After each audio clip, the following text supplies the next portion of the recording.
Saluto a tutti e ribia i nostri lavori. Eravamo stamane in commissione ad hoc di lotta contro le pratiche mafiose, dunque mafiose ha finito appena a Pinuccia d'Ardi. Scusateci, ma è molto lavorato, si è passato proprio ecco, ora sono dei giorni. Allora, mi giro verso l'esecutivo, a consigliera esecutivo in carica dell'acqua, presidente dell'ufficio idrolico, di qui penso che noi dobbiamo cominciare, anche se il presidente non è ancora giunto.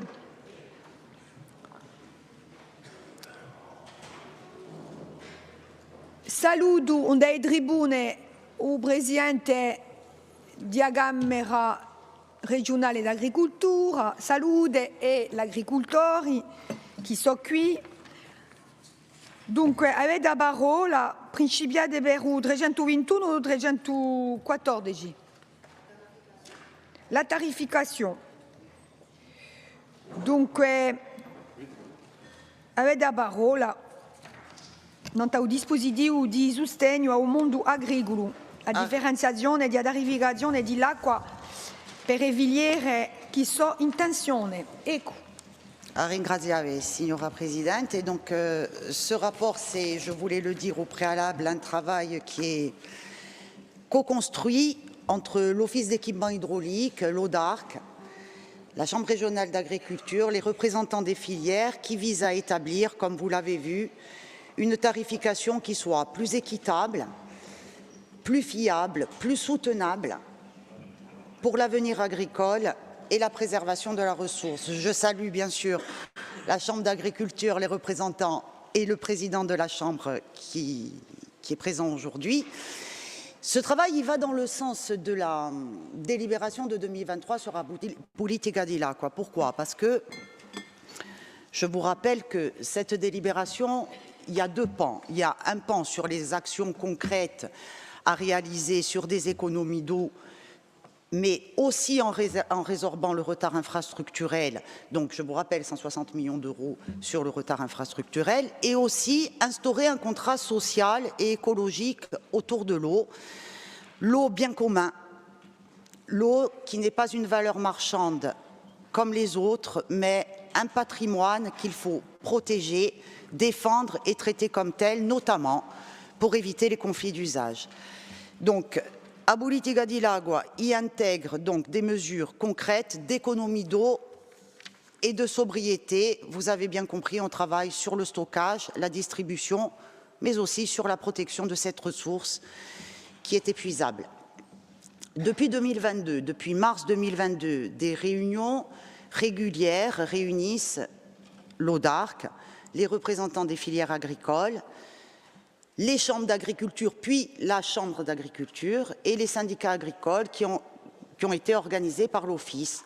En 2024, ces réunions ont été beaucoup plus régulières parce que vous savez qu'il y a eu une sécheresse qui a été importante en 2024 et donc un besoin d'eau au niveau agricole qui s'est fait ressentir.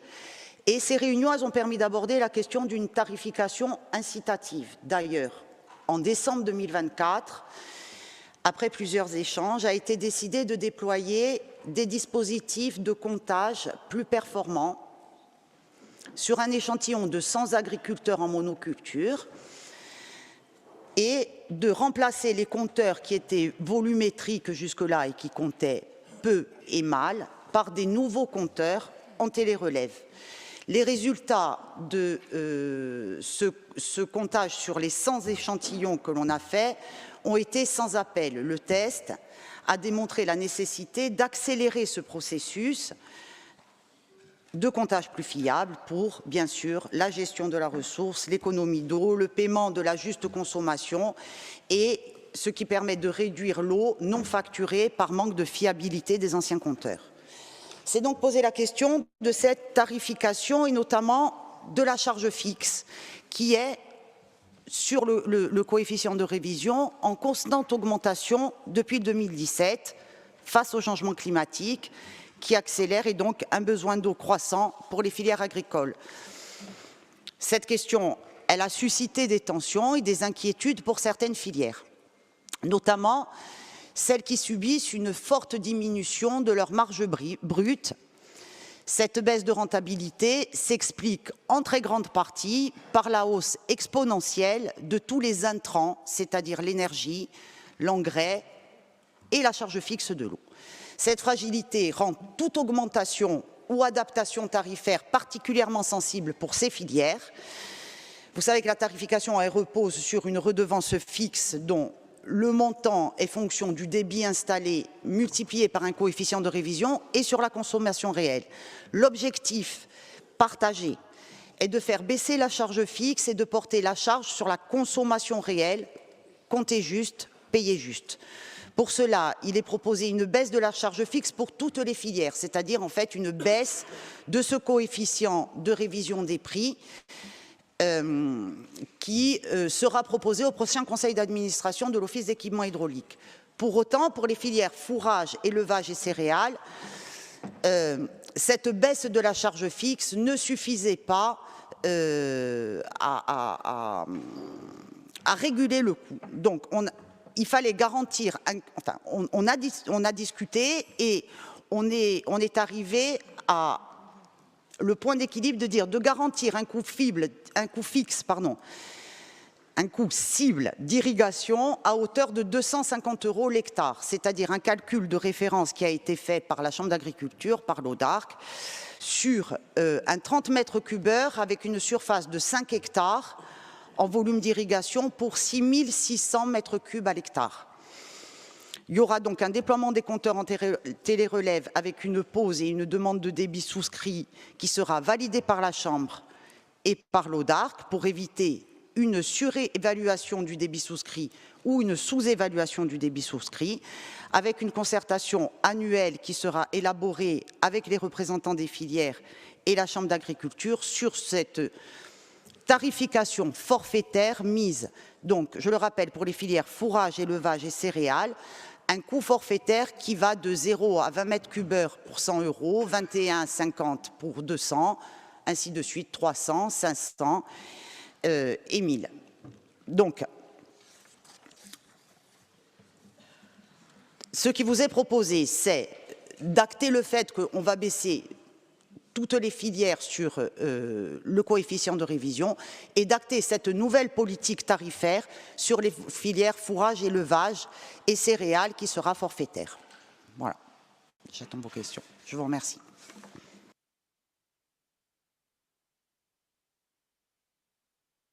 Merci, Madame la conseillère, Madame la présidente aussi d'ailleurs.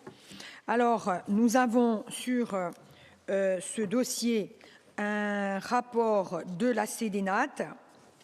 Oui. Donc, la Commission a émis un avis favorable sur ce rapport, non-participation des groupes Unsofiuno et Avancem et absence de Madame Josefa Giacometti-Pereda. Bien, nous avons un rapport qui vous a été transmis long important du CESEC également, avec une annexe importante qui concerne la reconnaissance de l'agriculture méditerranéenne, qui est particulièrement intéressant. J'invite ceux qui sont intéressés par la problématique à lire ce rapport du CESEC et l'annexe. Mais ce qui est le plus important aussi, c'est que le CESEC a émis un avis favorable. Voilà. Bien, qui souhaite prendre la parole? Paola Mosca, pour Fapoblu. Ringraziabile, Mamma Presidente. Signora Presidente, sto dispositivo si iscrive in der strategia abortata dal Consiglio esecutivo in materia di politica dell'acqua, come è stata presentata in del rapporto a politica dell'acqua adottata all'unanimità in 2023. Una strategia fondata in tre priorità: preservare risorse, securizzare l'accesso e sostenere l'agricoltura. In Corsica l'acqua non è mica solo una risorsa, è un bene comune e un arnese strategico. Il dispositivo presentato oggi ne è la traduzione concreta. Non si tratta mica di un semplice adattamento tecnico, ma di una scelta politica, un atto di responsabilità, un impegno verso quelli che danno a mangiare la Corsica. a maniera che noi usciamo da maestra l'acqua tra la nostra visione collettiva e la bene che noi vogliamo costruire.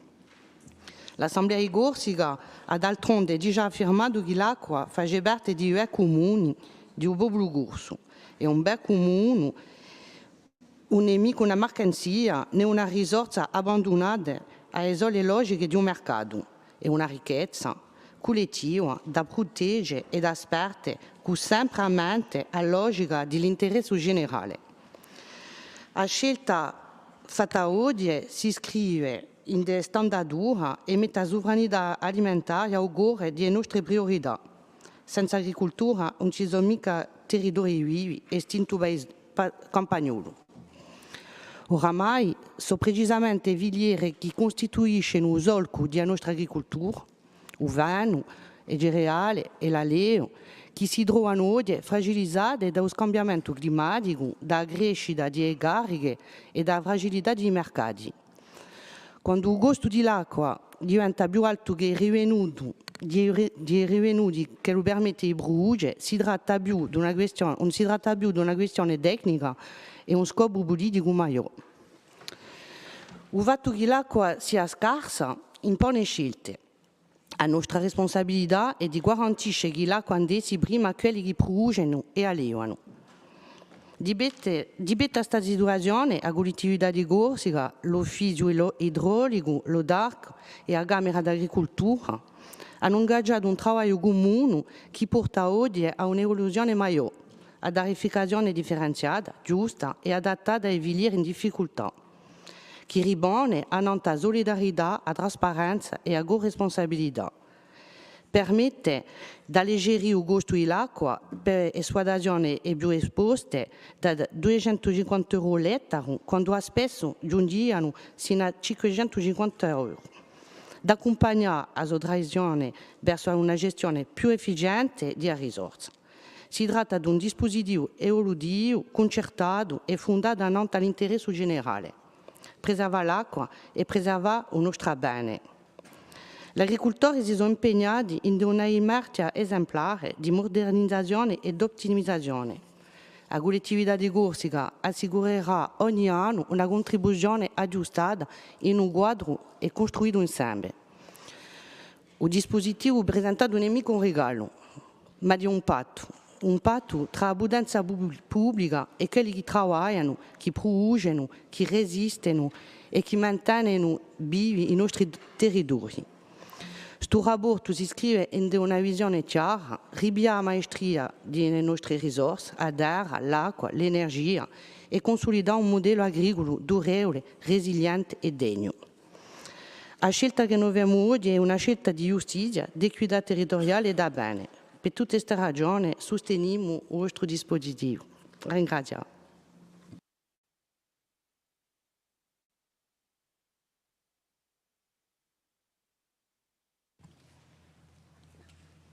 Ringraziabi altre domande di parola. Oui, Marie-Thérèse. Micro. Merci, Madame la Présidente. D'abord, Madame la Présidente de l'Office hydraulique, on est un peu étonné de voir ce rapport débattu dans notre hémicycle. Moi, ça fait 10 ans maintenant que je siège à l'Office hydraulique. Et c'est la première fois, effectivement, que notre Assemblée est amenée à délibérer, avant même que le Conseil d'administration de l'Office hydraulique, quand même organe souverain dans la gestion de l'eau brute, avant même que l'Office n'en débatte lors de son Conseil d'administration avec les services de ce sujet et aussi avec les impacts d'une éventuelle baisse de la tarification sur le budget et les finances de l'Office. Donc vous avez souhaité donner la primeur à notre Assemblée, donc nous aimerions déjà que vous nous précisiez pourquoi ce changement de méthode. Alors aujourd'hui, tous les agriculteurs sont raccordés au réseau d'eau brute Corse de l'Office. Ils sont soumis au même règlement, avec un abonnement au mètre cube horaire souscrit et un même tarif en fonction des volumes consommés. Est-ce que ce règlement est satisfaisant ? Est-ce qu'il est perfectible ? Certainement. Mais là, vous nous demandez non pas de mettre à plat ce que nous aurions pu concevoir, la stratégie tarifaire de l'eau brute dans son ensemble, avec entre autres, puisque c'est vraiment ce qui pose problème aujourd'hui, la construction de la tarification de la part fixe, donc de l'abonnement, qui pose problème à toutes les filières, et je dirais même aux collectivités locales. Ce qui aurait pu se concevoir, mais proposer une tarification, à notre avis, différenciée sur 3 filières qui sont, en effet, en grande tension et en souffrance, nous interpelle. En agissant ainsi, nous craignons que vous instauriez une disparité entre les filières, une rupture d'égalité entre les agriculteurs et les usagers. C'est un précédent et nous espérons qu'il n'y aura pas de risque de contentieux derrière. Au-delà des effets que cette disparité pourrait provoquer dans le monde agricole, comment comptez-vous financer cette mesure alors que les finances de l'Office hydraulique sont extrêmement préoccupantes et le sont encore plus avec la perte des dernières DSP historiques? L'eau agricole, nous le savons, c'est 70% des volumes d'eau brute, c'est peu ou prou 29% des recettes d'exploitation, plus si l'on exclut effectivement la dotation de fonctionnement de la collectivité. Vous l'avez écrit, l'eau doit payer l'eau. La CRC, je sais que dans cet hémicycle, il y en a qui ont des allergies rien qu'en entendant le nom de la CRC, pointait du doigt un prix inchangé depuis 2006 et une tarification contraire d'ailleurs aux dispositions du SDAGE qui préconisait une tarification incitative de l'eau pour impulser des changements de comportement pour consommer moins et mieux. Est-ce que cette proposition va dans ce sens? Alors, on va être clair, nous ne sommes pas là pour compliquer encore plus la vie des filières en difficulté. Mais nous ne voulons pas cliver et opposer les filières dont certaines seront en difficulté demain. Alors, être réservé à ce stade sur cette proposition, ce n'est pas être contre le milieu agricole, au contraire, c'est prendre en compte ces difficultés dans leur globalité. Si un oléiculteur, dont nous le savons tous, la récolte 2025 des olives est annoncée catastrophique, vient demander un tarif préférentiel, qu'allons-nous répondre? Si un maraîcher, dont on connaît le métier, le dur métier et les aléas, en fait de même, qu'allons-nous répondre? Si un viticulteur en proie à un marché en tension, et malheureusement cela ne va pas épargner la Corse, où la demande baisse, où les stocks s'accumulent et où le déstockage massif va entraîner de facto une baisse des prix de vente et donc des marges. Qu'allons-nous répondre s'il nous demande une tarification spécifique? Et les exemples sont nombreux. La tarification de l'eau brute est un des leviers, mais n'est pas le seul. Et le problème des filières en tension est global, nous le savons. C'est le problème du prix des engrais, le problème des semences, le problème du transport. Et ma collègue Chantal Pédinier est très souvent revenue sur ce problème-là. Alors oui, nous pensons qu'une réflexion sur la part fixe doit être engagée. Et bien évidemment sur le regroupement des abonnements en cas de morcellement des parcelles. Mais la réflexion doit être une réflexion d'ensemble.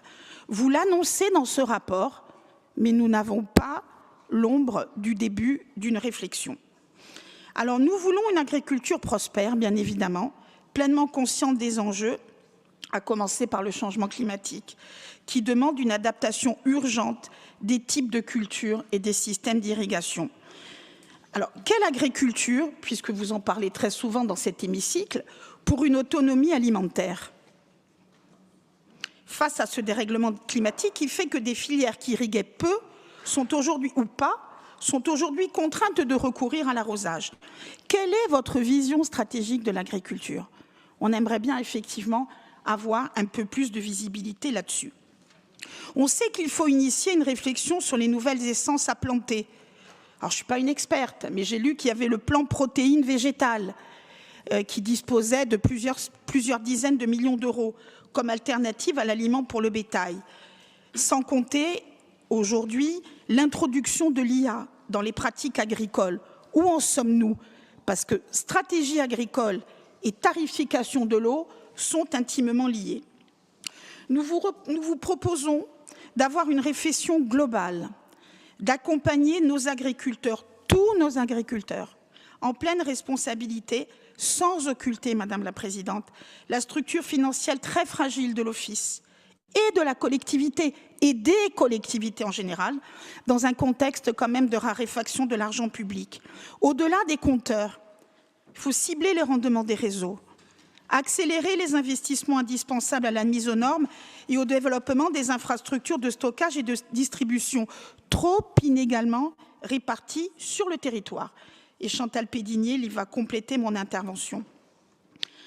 Et surtout sur leur financement, dont on sait aujourd'hui qu'ils ne sont pas assurés. Quid du PTIC? Le tout en conservant une équité entre les agriculteurs. Mais attention, Madame la Présidente, ce qui est rare se pilote. Et nous n'avons pas l'impression que le pilotage aujourd'hui soit à la hauteur des enjeux. Je vous remercie.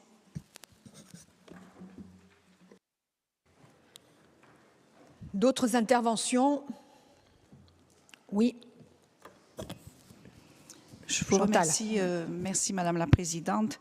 Madame la conseillère exécutive, cela fait près de 7 ans que je siège dans cet hémicycle et depuis, je n'ai de cesse de vous alerter sur la question de l'irrigation et de l'eau brute agricole. Alors, c'était l'objet de ma demande visant à étendre le tarif matières premières dans le cadre de la DSP maritime à l'import d'aliments pour bétail, justement par manque de fourrage, manque d'eau et coûts élevés pour les filières en tension. De même, pour l'irrigation de la vallée du Rizzanais, sur laquelle je suis revenue à plusieurs reprises, ainsi que le projet d'irrigation pour la vallée de Conques sur la commune de Grosse. Nous savons bien sûr que les débits des cours d'eau ont diminué de 50% en 60 ans, en été, en raison du stress hydrique et de la forte demande. On n'a pas de vue ou peu de visibilité, mais on en revient à la problématique du stockage, qui est la compétence de la collectivité de Corse. Alors pour en revenir aux Rizzanaises, lors de l'inauguration du barrage en juin 2013, le directeur avait justement annoncé qu'en plus de la dimension hydroélectrique, une partie de l'eau serait consacrée à l'irrigation agricole. Une convention avait été signée entre l'EDF et l'Office hydraulique pour prévoir la mise à disposition chaque année d'1,6 million de mètres cubes d'eau au profit de l'agriculture de la vallée. D'autant plus que nous disposons d'un droit d'eau sur le Rizzanese, vous le savez. Puis, un COPIL a été créé par Gilles Giovanangeli, alors président de l'Office hydraulique, en 2022, me semble-t-il. Je fais partie de ce COPIL avec mon collègue de la majorité, Jean-Paul Panzani. La Chambre d'agriculture et l'ODARC ont fait un travail considérable de recensement pour lister les exploitations et les différentes cultures dans la vallée.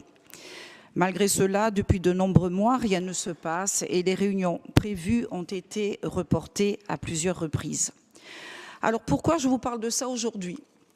Je vous parle de ça parce que j'ai le sentiment que si l'on s'était penché sur la question depuis le début de la collectivité unique, on n'en serait pas aujourd'hui à distinguer la tarification de l'eau entre les agriculteurs. Et ce, d'autant plus lorsque je lis que dans les conditions d'éligibilité, il faut justifier d'un accès direct à la ressource gérée par l'Office. Au sein même des 3 filières, il y a de fortes disparités.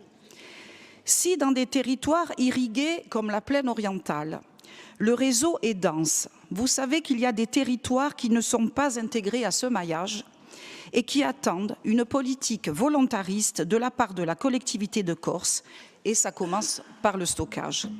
Voilà encore une disparité entre les exploitations agricoles à filières égales, identiques. Je me suis intéressée à l'avis du CESEC lorsque j'ai préparé mon intervention et le CESEC nous parle des steppes, des retenues collinaires, des rehausses de barrages pour promouvoir l'irrigation agricole, tout comme dans le plaidoyer pour la reconnaissance de l'agriculture méditerranéenne dans la PAC qui est annexée à l'avis du CESEC. Mais tout ça, ce que nous préconise le CESEC, cela a été voté dans cet hémicycle dans le cadre d'Aqua Nostra en 2020, où il était prévu d'investir 20 millions par an sur ces ouvrages et sur les rendements réseau. Je pense que la non-application de ce plan se paye aujourd'hui et c'est préjudiciable pour les filières en tension, pour l'agriculture en général, pour la Corse tout simplement. Le volume annuel de l'eau de pluie sur l'île représente près de 8 milliards de mètres cubes. Sans ouvrage visant à les retenir et à les utiliser dans un souci de maîtrise de la ressource, il n'y a pas d'espoir. La question de la tarification différenciée ne se poserait pas dans les mêmes conditions si l'on avait des capacités plus importantes de stockage et un meilleur maillage sur le territoire insulaire. Alors, oui à la ressource pour tous. Oui à une mesure équitable et vertueuse de soutien au monde agricole. Je vous cite, ce sont les propos que j'ai lus dans le rapport. Mais nous en sommes encore loin. C'est pour cela que sur ce rapport, notre groupe s'abstiendra. Je vous remercie.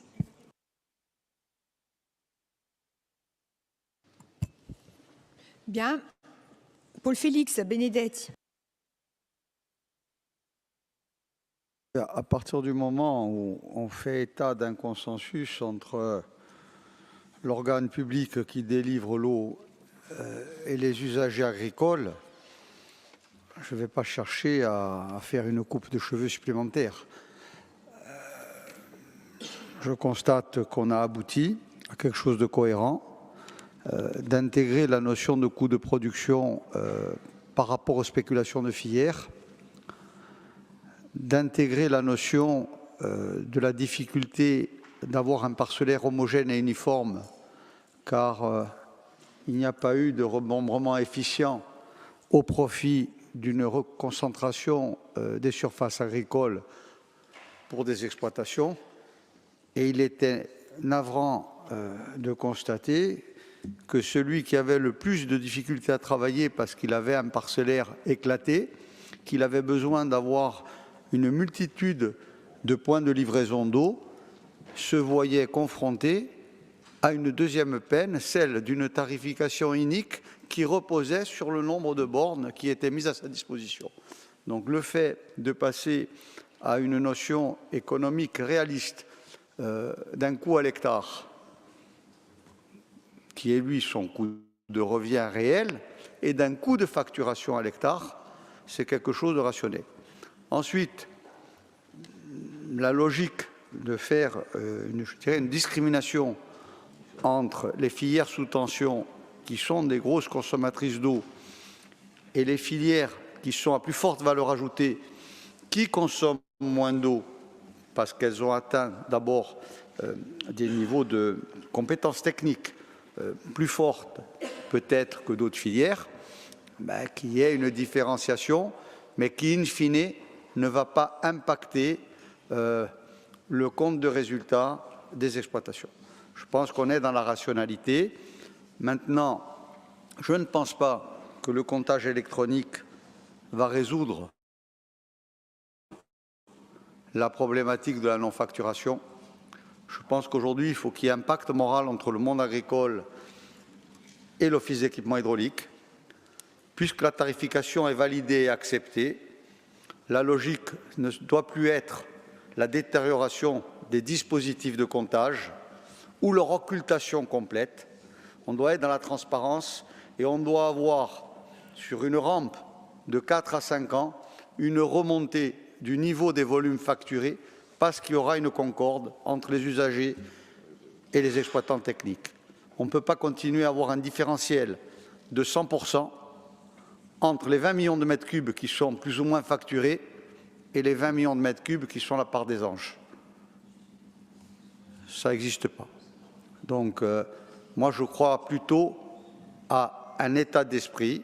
Je sais que les agriculteurs sont là et qu'ils sont contents de ce dispositif de facturation. Je m'adresse indirectement à eux. 250 € à l'hectare, c'est un geste qui est politiquement très fort. Derrière, il y a un coût. Le coût, c'est la dotation d'équilibre que nous versons collectivement, tous les Corses, par le biais d'une subvention de la CDC à l'Office d'équipement hydraulique. C'est plusieurs millions d'euros par an qui sont exclusivement dédiés à l'irrigation. Sur nos voisins du canal de Provence ou de la société Baron de Languedoc, qui sont historiquement des sociétés d'aménagement qui ont été constituées à la fin des années 50 avec les mêmes statuts que l'ex-Somivac, qui est l'ancêtre de l'Office hydraulique. Leur tarification aujourd'hui, là où il y aura en Corse 250 € à l'hectare, pour 1 hectare qui aurait une borne de 30 mètres cubeurs et une consommation de 4000 mètres cubes, il serait au minimum à 850 € hectare. Ça, c'est la réalité. Et en plus, ils ont tous une logique de facturation en fonction de l'origine de l'eau, suivant qu'elle soit pompée ou gravitaire. Chez nous, il y a des endroits où l'eau, je prends par exemple la Balagne, elle a besoin d'être remontée de 300 mètres de dénivelé. Ça a un coût. Aujourd'hui, le kilowattheure, il est à 22 centimes. Donc ça veut dire que derrière, quand vous avez un tarif au mètre cube réel à 3 centimes, ça veut dire que quelque part, il y a un effort. Donc cette logique-là, elle doit être expliquée.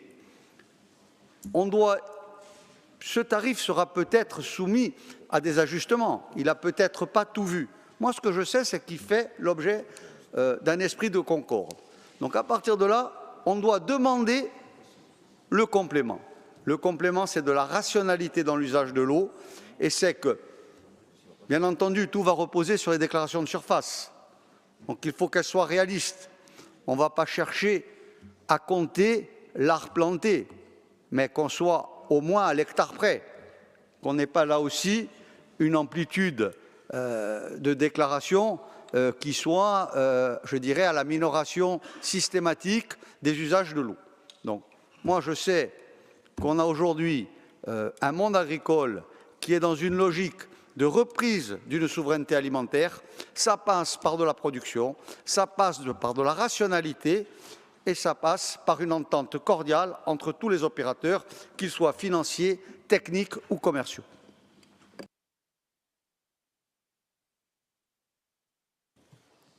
Altre domande di parola.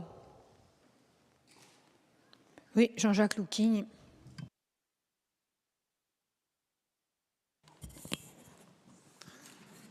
Moi, je voudrais féliciter la présidente de l'Office hydraulique parce que je pense que pour ce travail, dans des conditions difficiles, elle venait tout juste de prendre ses fonctions, dans un climat qui était très tendu, avec notamment la filière animale, fourragère et céréalière, qui aujourd'hui, tout le monde le reconnaît, est en très grande difficulté. Alors déjà, elle a su capitaliser le gros travail qui avait été initié par le président de l'ODARC dès 2022, Dominique Livril, et par l'ex-président de l'Office hydraulique aussi, Gilles Giovanangeli, en réunissant sur ces bases l'ensemble du monde agricole, les syndicats, les chambres d'agriculture et les représentants de toutes les filières. Alors moi, j'entends, on nous dit qu'on n'est pas sur les territoires, qu'on n'a pas favorisé le stockage de l'eau.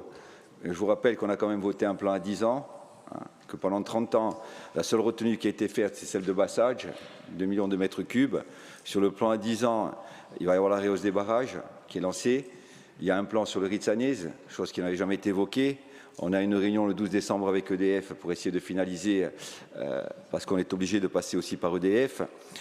Il y a d'autres vallées qui vont être mises en eau, comme la vallée de Conques, où on a déjà bien avancé. Et donc dans ce plan, il y avait 240 millions d'euros qui avaient été fléchés, donc 160 pour le stockage et 80 millions d'euros qui avaient été fléchés aussi sur la mise en valeur et l'irrigation de plusieurs vallées en Corse. Donc voilà, ça c'est le travail qui est fait. C'est un rapport qui a été voté en Assemblée de Corse, c'est un rapport qui est financé et c'est des travaux qui sont déjà engagés et qui ont commencé. Voilà, c'est juste pour rappeler le travail qui avait été fait et qui avait été initié par nos deux présidents dès 2022. Et non, la présidente actuelle donc, est partie sur ces bases-là et ce travail de concertation a été fait par rapport à ce travail qui avait été lancé. Alors, ce que je voulais rappeler, c'est qu'après ces échanges concertés, constructifs et validés par tous, toujours avec l'esprit de solidarité, donc aujourd'hui l'Office hydraulique de Corse peut proposer un abonnement en baisse pour toute la profession et minoré pour la filière animale et fourragère qui est reconnue en grande difficulté par tous, avec la volonté commune qui est surtout de bien compter l'eau.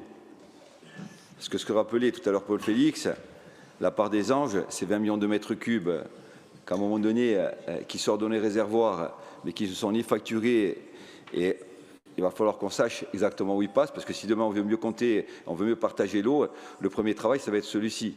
Et c'est le travail aujourd'hui qu'on vous propose et qui est engagé. Et puis ce rapport, moi je veux quand même le rappeler, c'est surtout un acte fort, c'est la reconnaissance d'une filière que l'on doit sauver. Mais c'est aussi la solidarité des filières végétales envers celles des filières animales. Et là, dans la concertation, c'est ce qu'on a vu aussi. Et ces discussions ont fait qu'à un moment donné, on a pu écrire ce rapport. Je vous rappelle aussi que la filière animale et le pastoralisme, c'est un pan de notre histoire. Et c'est aujourd'hui une nécessité économique. Nous avons besoin de plus de lait, nous avons besoin de plus de viande. Et je parle du marché corse, on ne parle pas d'exportation. Et l'ODARC en a fait sa priorité, en favorisant les aides en ovins et caprins et en développant les structures d'altiane et de milachar pour un appui technique soutenu à cette filière. Avec la même constance, je veux le rappeler aussi, le président de l'ODARC a initié récemment une série de concertations avec l'ensemble du monde agricole sur des thématiques cruciales comme le foncier, l'eau ou encore la place de la Corse dans la nouvelle PAC. Je voulais souligner aussi que 3 réunions se sont déjà tenues dans un climat constructif où tout le monde a compris que l'on pouvait dire les choses différemment alors que l'on pensait souvent la même chose. Là, d'autres réunions sont à venir avant de vous présenter un projet. Ce travail qui s'inscrit dans l'esprit de ce rapport, dont on l'espère nous permettre de définir un vrai projet agricole pour la Corse, porté collectivement, après échange et validation par tous. Alors aujourd'hui, ce rapport sur la tarification et le comptage de l'eau, je le répète, il a été construit entre nos institutions et le monde agricole, dans toute sa diversité. Et ça, c'est une vraie pierre qui a été portée à l'édifice pour sauver cette filière animale de l'élevage et fourragère qui est vraiment en grande difficulté. Moi, je voulais rappeler aussi, il y a des agriculteurs qui sont là, des amis. Souvent, les agriculteurs attendent beaucoup de la puissance publique. Mais aujourd'hui, moi, je pense qu'il faut dire aussi la vérité. Nous n'aurons pas les moyens financiers dans cette période très contrainte budgétairement. Et hélas, nous ne pourrons pas répondre financièrement à toutes les attentes légitimes des filières agricoles en difficulté.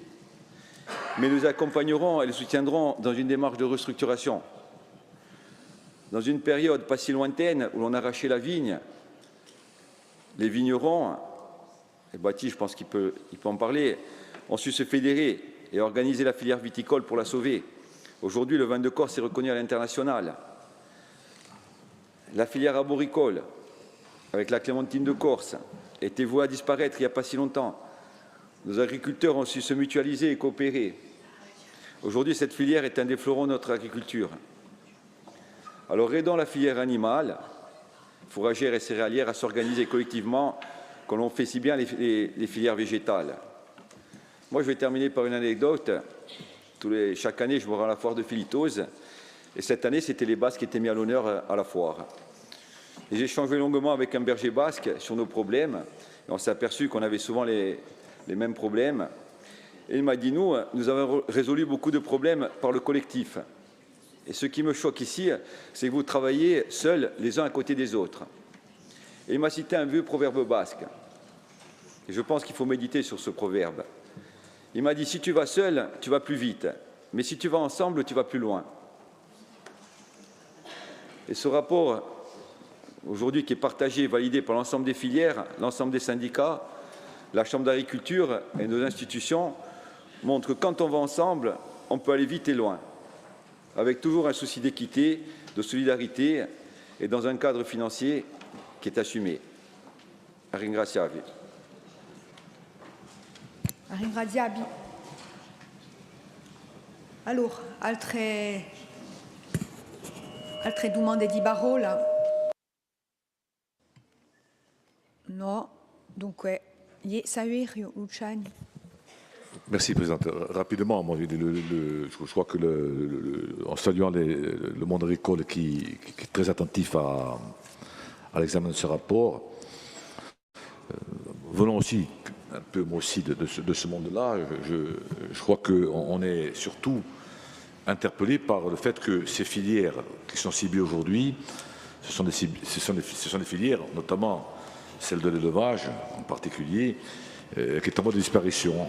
Je pense que tout le monde le sait. On en parle beaucoup dans ce pays en disant qu'on est tous fils ou petits-fils de bergers. Bientôt, il n'y aura plus de bergers, je vous le dis.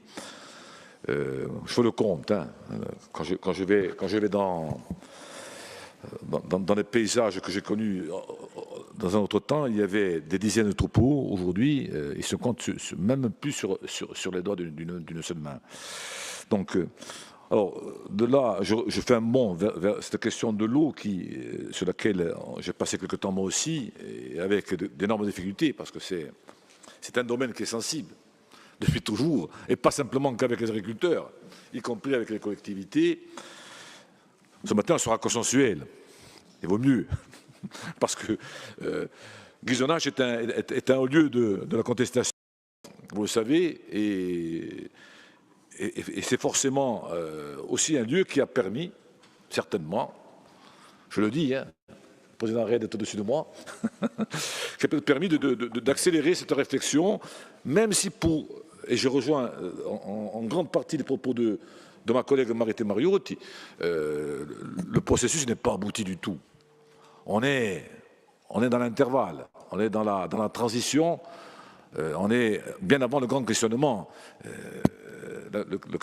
Paul Félix a évoqué le rendement. Qu'en est-il de ce delta entre la production et la facturation? C'est immense. Ah, d'accord. Non, mais je rejoins. Je veux dire, on a, j'espère, opposition majorité, quelques points de convergence, notamment sur celui-là. C'est un débat qui dure depuis 40 ans. Le débat sur le remembrement aussi, l'histoire des bornes, qui est un immense débat qui préoccupe notamment les bergers, puisque bon, le parcellaire de l'élevage n'est pas forcément le parcellaire de la viticulture. Je voudrais aussi évoquer le fait que, au-delà de ces filières, et j'en ai parlé 2 secondes avec le président Arène tout à l'heure, dernièrement un article sur la filière oléicole. Il va y avoir demain après-demain d'autres filières en difficulté, en tension, vous verrez. Ne serait-ce que parce qu'on a voté aujourd'hui ce rapport. D'autres vont se trouver sinistrés, et à juste titre aussi, hein, peut-être. En tous les cas, j'attire votre attention sur le fait qu'il va falloir. Moi, je proposerais un amendement justement pour lancer cette réflexion sur le fait qu'il va falloir aussi réfléchir à d'autres filières qui pourraient être ou qui sont déjà en tension. Pas forcément. Pourquoi? Parce que la tension, elle est aussi conditionnée par les aléas climatiques. Il y a des bonnes années, de mauvaises années, vous le savez. Je n'ai pas besoin de reprendre les vieux adages des développement. Il y a des bonnes années et des mauvaises années en agriculture, en élevage. Et donc, là aussi, il y a aussi une réflexion à avoir sur, justement, le fait que, quelque part, le bien commun, qui n'a pas de prix, a aussi un prix. Ça, c'est... Alors après, moi, je crois que ce qui est important aujourd'hui, au-delà d'un rapport, hein, honnêtement, qui pour moi me paraît transitoire, c'est justement d'avoir une réflexion beaucoup plus poussée sur cette gestion. Alors, on ne va pas refaire l'histoire, hein. Tout le monde a bien fait, tout le monde a mal fait. Ceux qui sont maintenant mieux fait qu'avant, peu importe. C'est pas ça le vrai sujet, c'est savoir comment on fait. Et vous l'avez vu cet été, hein, on s'est retrouvé dans une situation où il y avait des coupures, des restrictions. Alors le paradoxe, je vous l'ai dit, mais ça, je ne veux pas faire de bataille de chiffres, on a consommé dans l'extrême sud 80 000 mètres cubes de moins qu'en 2022, et pourtant on a eu plus de difficultés. Donc c'est quand même un problème quelque part. C'est un problème qui est mathématique peut-être, mais qui est surtout un problème de gestion raisonnée et de prise de conscience. Je crois que là-dessus, qu'on soit à droite, à gauche, à l'extrême droite, à l'extrême gauche, ou nationaliste, on n'a pas encore pris la mesure de ce qui arrive. Je le dis, je ne suis pas la pitié, mais je crois qu'on s'en rend compte, les phénomènes extrêmes vont nous frapper de plus en plus, et l'eau va nous manquer. Elle va nous manquer comme elle nous manque déjà, d'ailleurs. Regardez les différents comités que vous faites, plus ou moins rapprochés, avec la main de l'État qui, bien entendu, est toujours là non pas pour nous aider, je pense, alors on parle, mais surtout pour nous accabler. Et donc il va falloir aussi réfléchir à cette gestion et à la prise de conscience, y compris du monde agricole, parce que bon, si j'étais au CM2, je vous dirais, mais si l'eau est moins chère, ou si on me fait des facilités, eh ben, je pourrais consommer beaucoup plus. Ça peut se passer comme ça aussi. Si j'ai 10 euros, j'achèterai 10 euros de bonbons. Si j'ai 100 euros, j'achèterai 100, je peux en acheter 100 aussi. Donc, pardon de revenir à l'école primaire, mais je crois que c'est important qu'on ait, à un moment donné, véritablement une campagne qui dépasse, y compris le monde agricole et surtout en direction aussi des collectivités locales, pour justement avoir le consommer mieux et le consommer moins. Ça, c'est important. On ne peut pas s'arrêter. Je le dis honnêtement, on ne peut pas s'arrêter à une tarification, quelle qu'elle soit, qui ne réglera pas le fond du problème. Le fond du problème, vous le connaissez, tout le monde maintenant le connaît depuis longtemps, il est tout autre et il est beaucoup plus complexe. Moi, je vous proposerai un amendement, parce que je pense que c'est important qu'on jette un œil sur les filières potentiellement en difficulté aussi. Et il va y en avoir encore, parce que la sécheresse va frapper, comme elle a frappé cette année, y compris le monde oléicole, peut frapper demain la viticulture aussi, qui aujourd'hui, apparemment, n'est pas en difficulté. Mais, je veux dire, encore une fois, on va se trouver avec une liste qui va s'allonger. Alors, moi, juste un point qui me chiffonne. Dans ce beau panorama, où tout le monde va être content, c'est que c'est un problème de forme. Je pense qu'il fallait...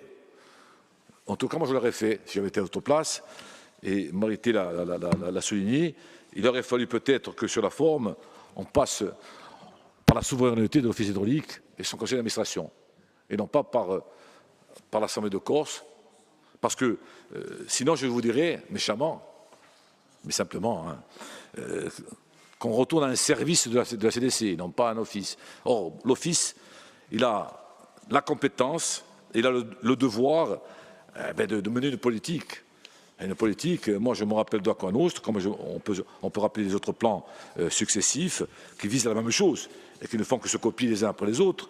Mais c'est important que la parole soit d'abord celle du CA de l'Office, de ses membres, avant de venir ici, tout simplement parce que c'est statutairement aussi, c'est quelque chose qui me semble évident. Voilà, je déplore cette perte de souveraineté hydraulique. Tant pis pour le CA qui ne fera qu'acquiescer, je pense, à Fareva, tout, je manque plus besoin d'une discours. Voilà, moi, tout simplement, donc, vous proposez un amendement qui nous permette, alors, je dois l'avoir, je demandais qu'on vous l'envoie, un amendement qui, en gros, prenne en considération à la fois une fréquence et un regard sur d'autres filières qui peuvent être aussi sous tension. Josefa Giacometti. Ce rapport s'inscrit au croisement de la politique agricole et la politique de l'eau, de manière générale, avec un contexte qui a été posé par ceux qui m'ont précédé. C'est effectivement la raréfaction d'une ressource. Ça ne va pas aller en s'arrangeant dans les années à venir. L'impact des changements climatiques, les problématiques nombreuses et variées qui viennent impacter les exploitations agricoles, celle des coûts des carburants, du coût de l'alimentaire, du coût des transports, de l'artificialisation des sols qui s'accentue également et qui sont venus fragiliser des exploitations qui se sont retrouvées bien en deçà d'un seuil de rentabilité. Et il y a des inquiétudes, bien évidemment légitimes, qui se sont exprimées.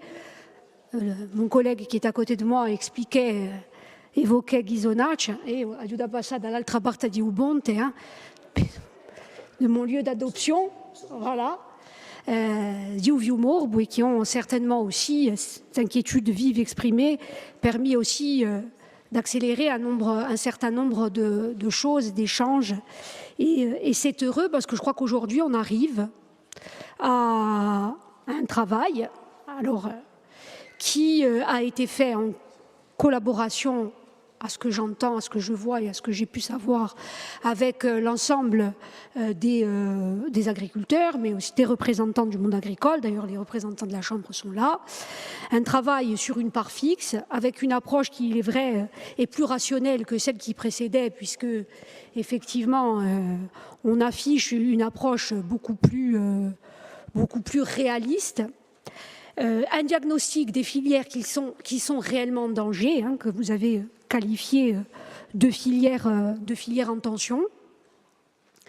Et effectivement, une question quand même, là je le dirais, oui, elles sont en danger, oui, il est satisfaisant que ce travail ait été effectué, mais je pense aussi comme d'autres, c'est un début, c'est une première étape, parce que la question de la part fixe, ça a été dit par d'autres avant moi, elle doit se discuter de manière plus globale. D'ailleurs, vous l'esquissez dans le rapport, pour l'ensemble des autres filières. Pourquoi? Et je vais venir au deuxième volet, la question je disais au croisement des deux, parce que la question de l'eau, la question de la politique agricole de l'eau, elle ne commence pas au pied du compteur au moment du relevé. À un moment donné, il y a une question d'ingénierie, où les agriculteurs doivent être mieux accompagnés et véritablement accompagnés sur la gestion de la ressource, sur les exploitations. Une question de l'anticipation de ces changements de fond sur la conduite des exploitations agricoles. Et que ceux-là, ils sont demandeurs aussi.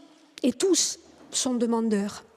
Et que, effectivement, puisqu'il y a une politique partenariale qui semble se mettre en place, il faut qu'elle soit poursuivie. Et il faut qu'elle soit poursuivie dans tous ses aspects et pour tous. Parce que, là, c'est pour la question strictement de l'eau. L'autre volet, c'est la question bien entendu agricole, parce que derrière des exploitations qui risquent de disparaître, ça a été dit par d'autres, c'est notre souveraineté alimentaire qui est remise en cause. C'est aussi un modèle de développement qui est remis en cause. Et nous savons qu'aujourd'hui, nous allons vers des changements de fond qui vont faire que l'ensemble des filières, au titre des critères qui s'esquissent, vont devenir des filières en tension. L'oléiculture, même la viticulture, et l'arboriculture, le maraîchage qui est déjà très fortement menacé, et que si on ne met pas des facteurs dynamiques et des observables et des mesurables, mais aussi des moyens d'action forts, on va se retrouver, par absence d'anticipation, face à un mur. Parce que les conduites des exploitations agricoles changent dans toutes les filières et qu'aujourd'hui, cette vision d'ensemble, on en a besoin sur la politique de l'eau agricole qui ne peut s'arrêter, je le répète, à la tarification. Mais aujourd'hui, puisque par le prisme de la PAC 2027, de la future PAC, un travail est entamé, j'ai pu assister à certains des ateliers par l'ODARC, ça va être une question de fond qu'il va falloir poser, mais on est déjà dans l'urgence et on est déjà au-delà de l'urgence. Donc cette vision stratégique, quand on parle de stratégie, ça veut dire qu'on fait des choix. Ce n'est pas seulement de définir des priorités. On priorise et on choisit dans les secteurs qu'on a identifiés comme prioritaires, là où on va agir. Et je crois que dans la stratégie agricole, dans la stratégie de la politique de l'eau, on a encore beaucoup de chemin à faire et l'urgence est déjà à nos portes perché i cambiamenti climatici asichi e all'obbligazione per l'agricoltore di cambiare anche i modi tradizionali di alleu, di l'arboricoltura, di aviticoltura, un lapo mica via questo combatto che è davanti a noi, un lapo mica via soli. E dobbiamo essere isolati. Ringraziabi. Altre domande di parola? No?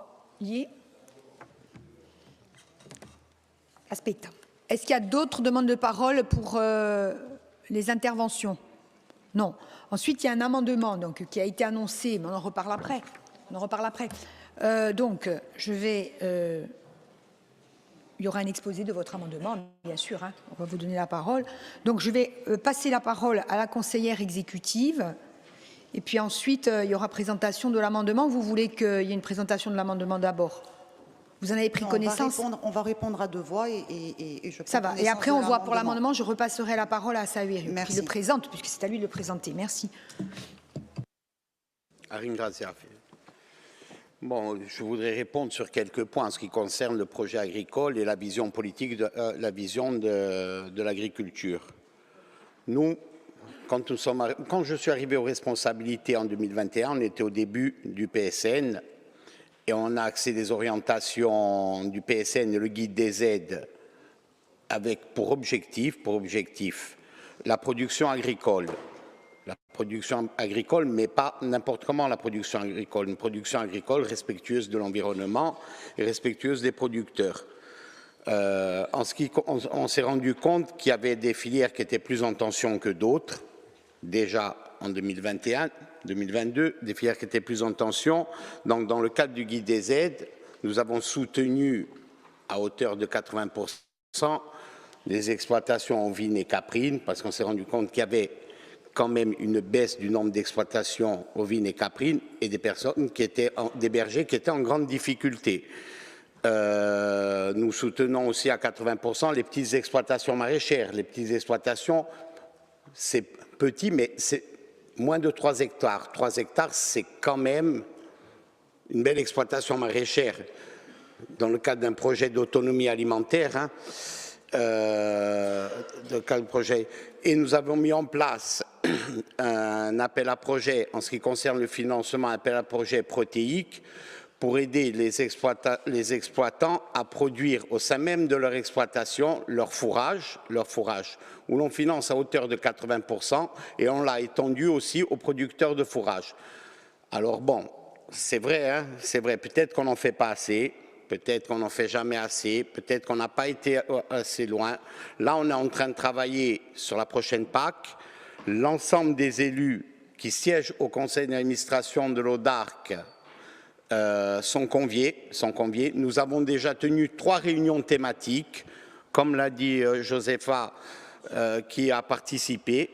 Et nous construisons un projet sur l'agriculture, mais nous avons déjà initié ce travail. On ne peut pas tout faire. L'agriculture est confrontée au changement climatique, aux problèmes sanitaires, au vieillissement de la population agricole, plusieurs filières sont confrontées aussi. Il faut changer de modèle agricole. On ne peut pas tout attendre du ciel et des hommes. Il faut changer peut-être de modèle agricole. On a des structures qui font de la recherche, que ce soit le centre de Miachar sur le fourrage et sur la céréale et le centre d'Altian sur la brebis. Donc oui, nous travaillons, nous construisons le projet pour l'agriculture de demain et nous pensons être prêts pour 2027 dans le cadre de la prochaine PAC et je reviendrai vers l'Assemblée de Corse pour présenter le projet agricole que l'on aura co-construit avec l'ensemble des élus, l'ensemble des personnes du monde agricole, la Chambre d'agriculture et l'ODARC. Merci.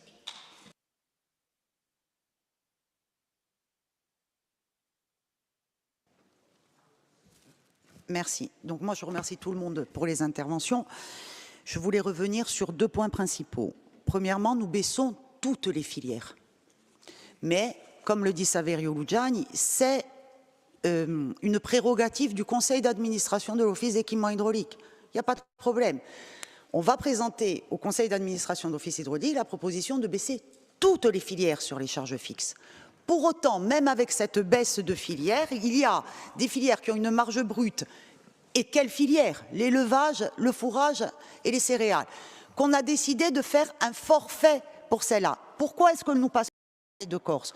Tout simplement parce que l'Office d'équipement hydraulique peut baisser, et c'est sa prérogative de baisser le prix de la charge fixe. Pour autant, lorsqu'il y a une différenciation dans une même catégorie qui serait les agriculteurs, il faut s'appuyer sur une délibération de l'Assemblée de Corse pour pouvoir faire une différenciation.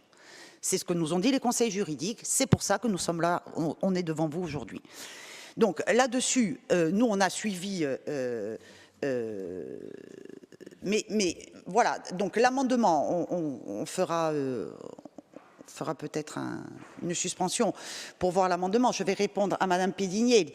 Je ne sais plus où elle est, Madame Pédinier, du coup.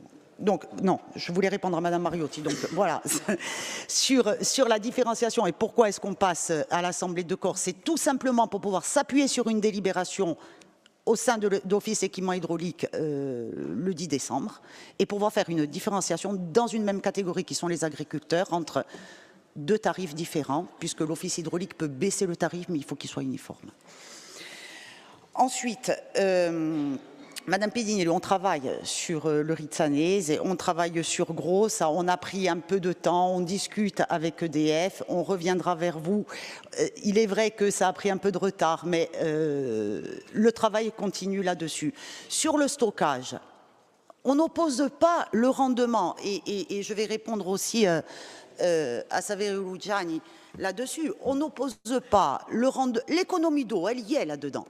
C'est-à-dire le rendement, compter mieux, mettre les bons compteurs, travailler sur la consommation et baisser cette charge fixe. On est vraiment là-dedans. Et on n'oppose pas le stockage, les hausses de barrage, etc., avec une tarification agricole, une consommation qui sera sûrement en hausse au sein de l'Office d'équipement hydraulique, mais une charge fixe qui sera en baisse. Voilà. Présidence, est-ce qu'on peut avoir une suspension 2 minutes pour l'amendement, s'il vous plaît? Oui, il faut au moins que... D'abord, est-ce que tout le monde a eu l'amendement? Je me tourne vers les services. Il a été transmis à tous les conseillers et il faut quand même que l'auteur de l'amendement l'explique, le présente. Donc tout le monde a eu l'amendement. Bien. Donc Saverio explique en 3 mots son amendement. En 3 mots, c'est compliqué. Et ensuite, on fait l'interruption de séance, mais il faut que tout le monde, y compris nos auditeurs, pensez qu'il y a quand même des auditeurs. Je ne dis pas qu'il y a des millions de gens qui nous suivent, mais il y en a quand même quelques-uns. Donc, pour ceux qui nous suivent et les journalistes auxquels je pense aussi, ils ont besoin de connaître la nature de l'amendement. Voilà. Et ensuite, on suspend. Je vous en prie. Merci, Présidente. Merci. Non, l'amendement est simple, il est dans l'esprit. Je ne pense pas qu'il soit contradictoire avec la philosophie même du rapport. Donc, il y a un exposé des motifs que je lis. Hein, la notion de filière, donc en tension, ne saurait être définie par une liste exhaustive eu égard aux problématiques actuelles. Je ne vais pas de spécifier tout ça, hein, vous avez compris. Et donc l'idée, notamment par rapport aux aléas du climat, qui fait que, je vous l'ai dit tout à l'heure, hein, Anadao, Anadati, hein. Et donc la proposition serait de supprimer du rapport et de la délibération toutes les précisions énumératives des filières faisant donc suite à la mention en tension, et d'ajouter un article 3 à la délibération qui serait donc demande à l'Office hydraulique, à l'ODARC, de réaliser annuellement des études visant à définir les filières en tension et à fixer avec la Chambre d'agriculture de Corse et les représentants des filières une liste des filières concernées par le dispositif de tarification différenciée. Voilà, tout simplement. C'est-à-dire, en gros, imaginez que d'une année sur l'autre, on n'aura pas forcément la même situation climatique et économique et agricole. Bien, donc l'amendement a été exposé. Si vous voulez dire un mot, ou autrement, on interrompt. Oui, moi, les filières en tension, elles ont été identifiées là, et c'est celles qui ont une différenciation tarifaire. Après, qu'on réévalue périodiquement ou tous les 2 ans les filières, alors on se voit 2 minutes en suspension de séance pour voir comment on l'écrit. Donc suspension de séance.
S'il vous plaît, prenez place. Donc, suite...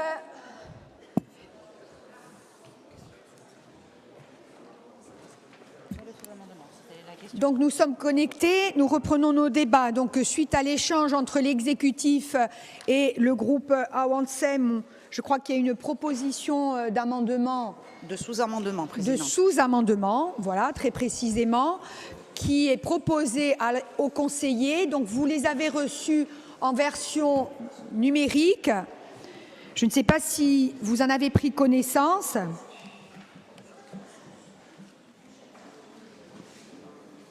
Alors, je vais demander à la conseillère exécutive de nous faire part du sous-amendement.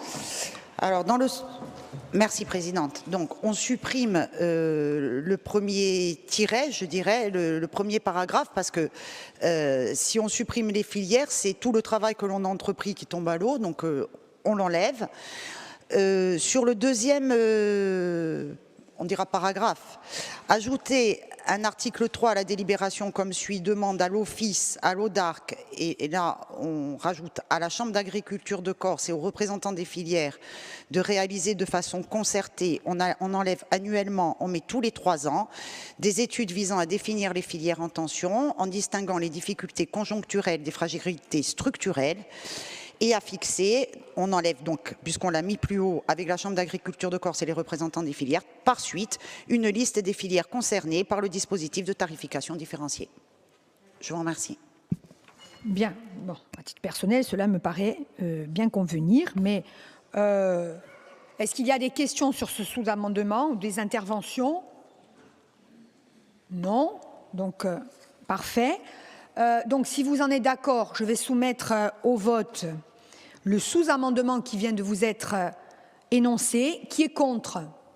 Qui s'abstient? Qui ne participe pas? Qui est pour? Donc, le sous-amendement est adopté. Je mets maintenant au vote l'amendement ainsi sous-amendé. Qui est contre? Qui s'abstient? Qui ne participe pas? Qui est pour? Donc, l'amendement est ainsi sous-amendé est adopté à l'unanimité. Et maintenant, je vais donc soumettre au vote le rapport sur la tarification de l'eau ainsi amendé au vote. Qui est contre? Qui s'abstient? Donc, abstention d'un sócio. Qui ne participe pas? Qui est pour? Tous les autres sont pour. Bien, donc le rapport est adopté. Bravo, Madame la conseillère exécutive. Donc, soufflez 1 minute. Voilà. Et je vous propose de passer à l'examen du rapport suivant, relatif à la procédure de révision du schéma directeur d'aménagement de gestion des eaux de Corse, le SDAGE.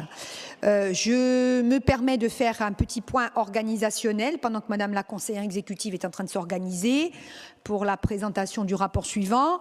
Nous allons essayer d'enchaîner. Si vous êtes d'accord, il n'y aura pas de pause, si ce n'est une demi-heure pour manger un encas rapidement, donc dans le patio. Je vous rappelle aussi qu'à 13h45, dans 1 heure précisément, arriveront une délégation d'élèves du lycée Fèche, accompagnée de monsieur le recteur d'académie, et qu'à 14h, pour ceux qui sont membres du jury de l'Assemblée à Diizidé, nous aurons une conférence de presse puisque nous allons lancer la procédure d'appel à projet et à candidature pour la prochaine Assemblée à Diizidé. Voilà, je ferme la parenthèse organisationnelle. Je passe la parole à Madame la conseillère exécutive.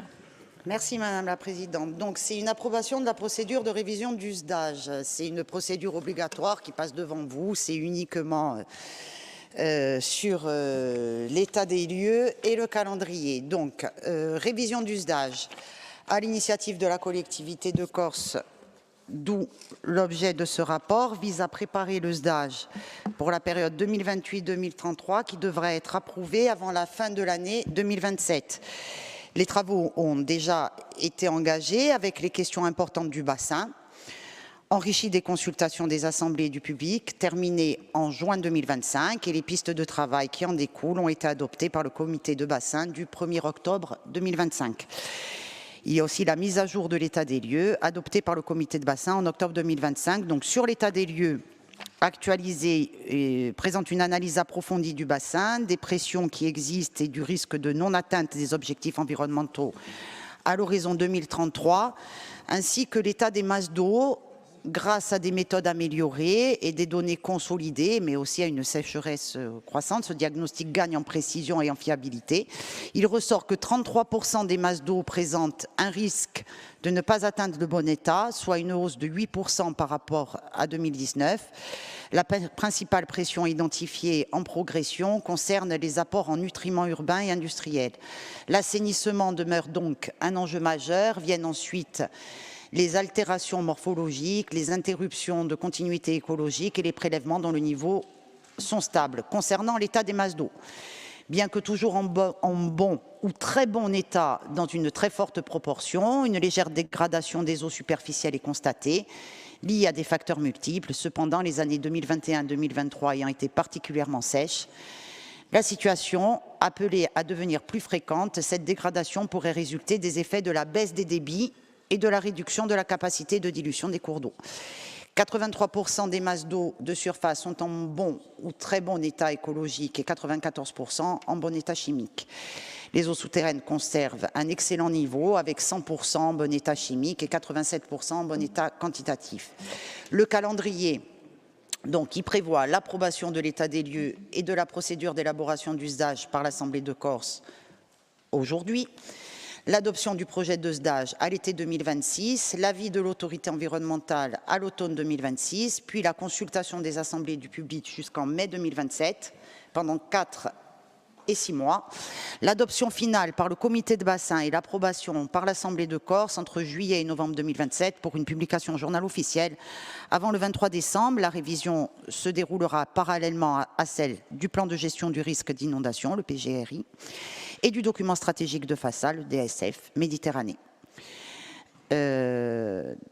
Donc l'Assemblée de Corse est appelée aujourd'hui à valider la méthode de travail du comité de bassin qui s'appuie sur le secrétariat technique du SDAGE et qui est fondée sur une large collaboration avec les services et offices de l'État et de la collectivité de Corse, ainsi qu'avec les acteurs locaux à travers le bureau du comité de bassin ouvert à la Chambre des territoires et aux membres volontaires du comité de bassin. Les orientations fondamentales du SDAGE actuelles resteront la référence, c'est une révision, mais seront réorganisées et enrichies par nouvelles connaissances ou pour renforcer l'efficacité des actions et améliorer pour une meilleure lisibilité et compréhension. Une rencontre participative des acteurs de l'eau, Skong-Tridiloak, est d'ailleurs prévue mercredi, le 3 décembre 2025, afin d'alimenter la réflexion. L'élaboration du programme de mesures reposera sur l'identification précise des pressions à l'origine d'un risque par masse d'eau et sur un travail partenarial avec les collectivités et les acteurs.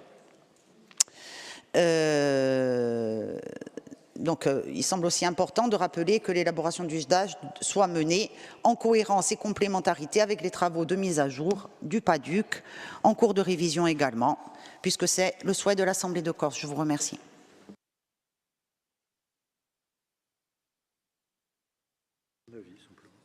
Bien, alors il y a un avis de la commission. Laquelle? Sédénat. Ça, Sédénat, oui, évidemment. La commission a émis un avis favorable sur ce rapport. Non-participation des groupes Unsof Youno, Avancem et Corinne Front. Absence de Madame Josefa Giacometti-Pireda. Merci. Bien, y a-t-il des interventions sur ce rapport?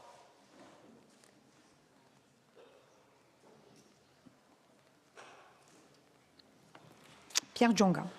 Presidente, a ripete ciò che ha detto 2 giorni fa, lo SDAGE si scorda sempre di un secondo fiume Corsica, o Davignano.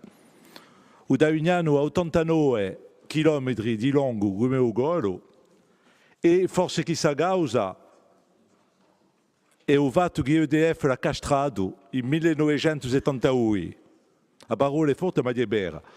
Nanzu hanno una forza uguale, 18 metri cubi a seconda, e oggi o Davignano 11 e o Golo 23. A conseguenza, se state, non si possudumi canacqua ai giardini in corti perché a Gendarmeria dell'ambiente è venuta a mettere in causa i presidenti che gestiscono le BOE e sono fatti al tribunale. Dunque è un mondo di prevedere una traziera di sto fiume. Un bene scuola di più. E cosa che A ringraziarvi. Altre domande di parola?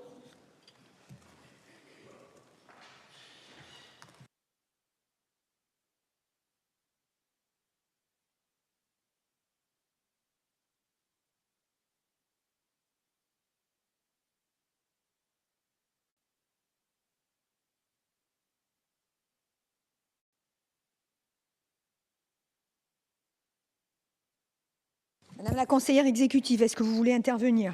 Je vais répondre à Monsieur Jong. Pardon, je n'avais pas vu. Je vous en prie. Allora, annanta su Gartulare, l'acqua è un'evidenza, ma c'è la ribede la bostughi, le muistunanza diventa di più scarsa e soprattutto a ugualità.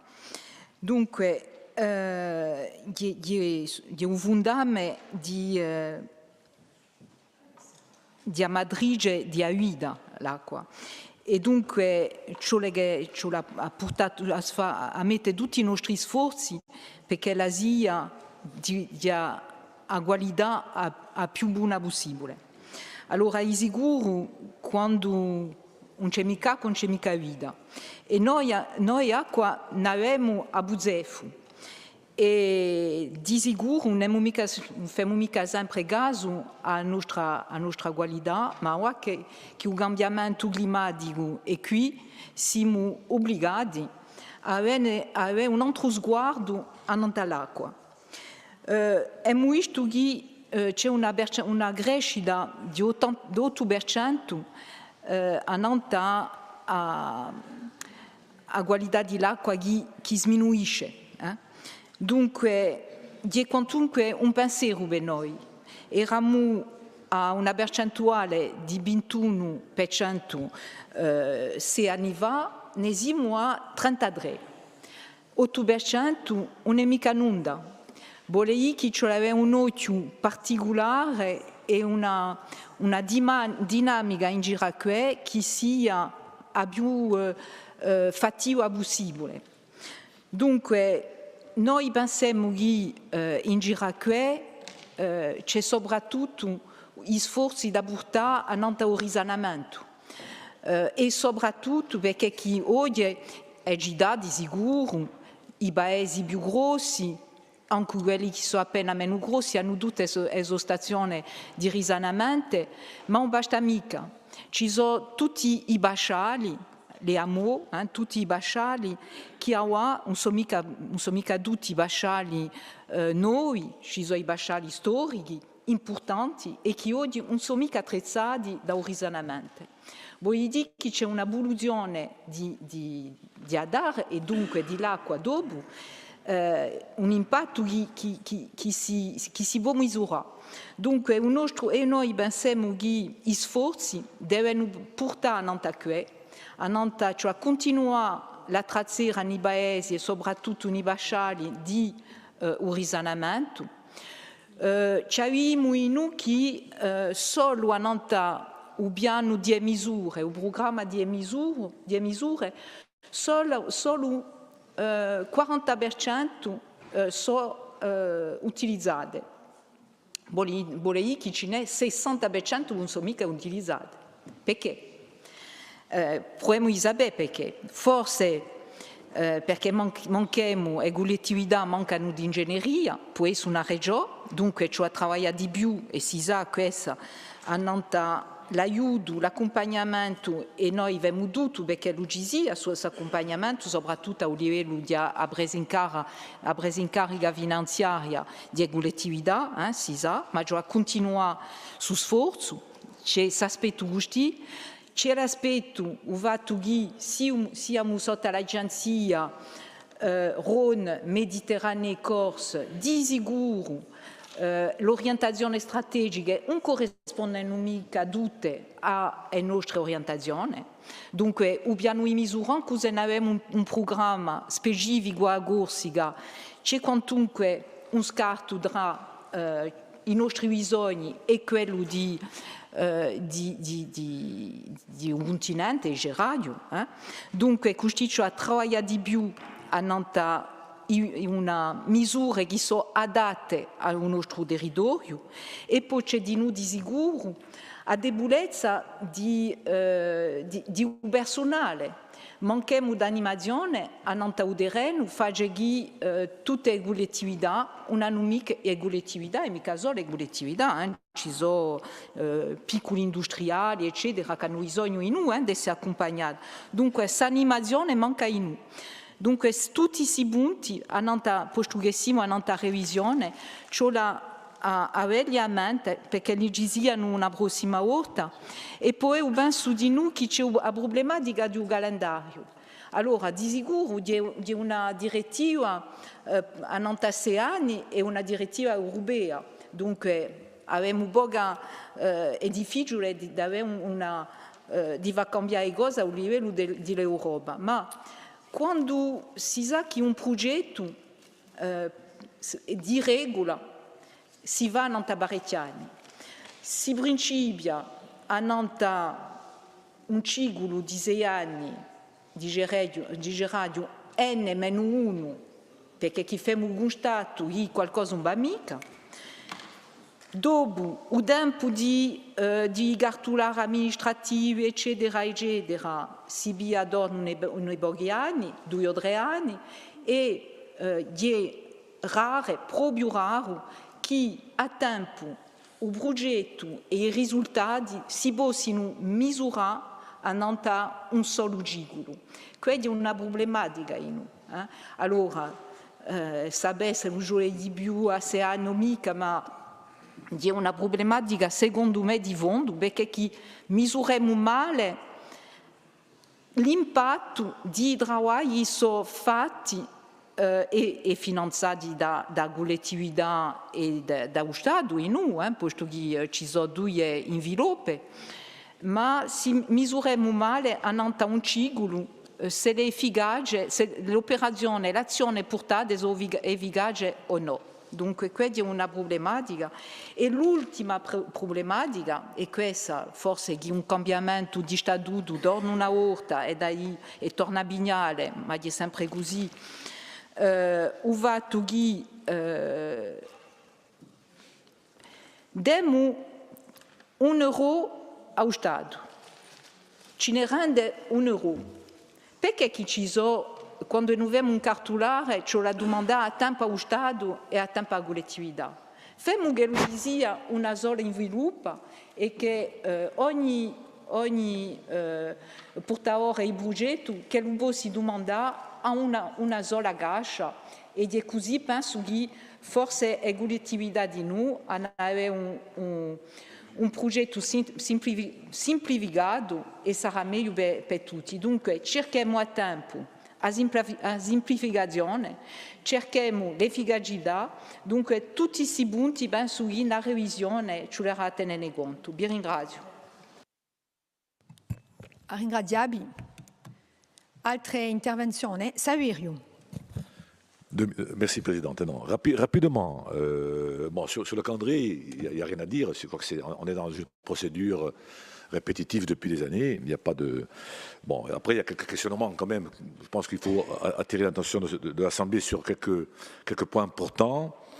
D'abord, redire, répéter, marteler que la Corse, en Méditerranée, la Méditerranée est impactée de manière, je dirais, irréversible par le changement climatique et qu'on subit, plus en Méditerranée qu'ailleurs d'ailleurs, en Europe, en tout cas en Europe du Nord, les effets que vous connaissez et qui nous entraînent à essayer d'imaginer, de deviner la loterie climatique d'une année sur l'autre.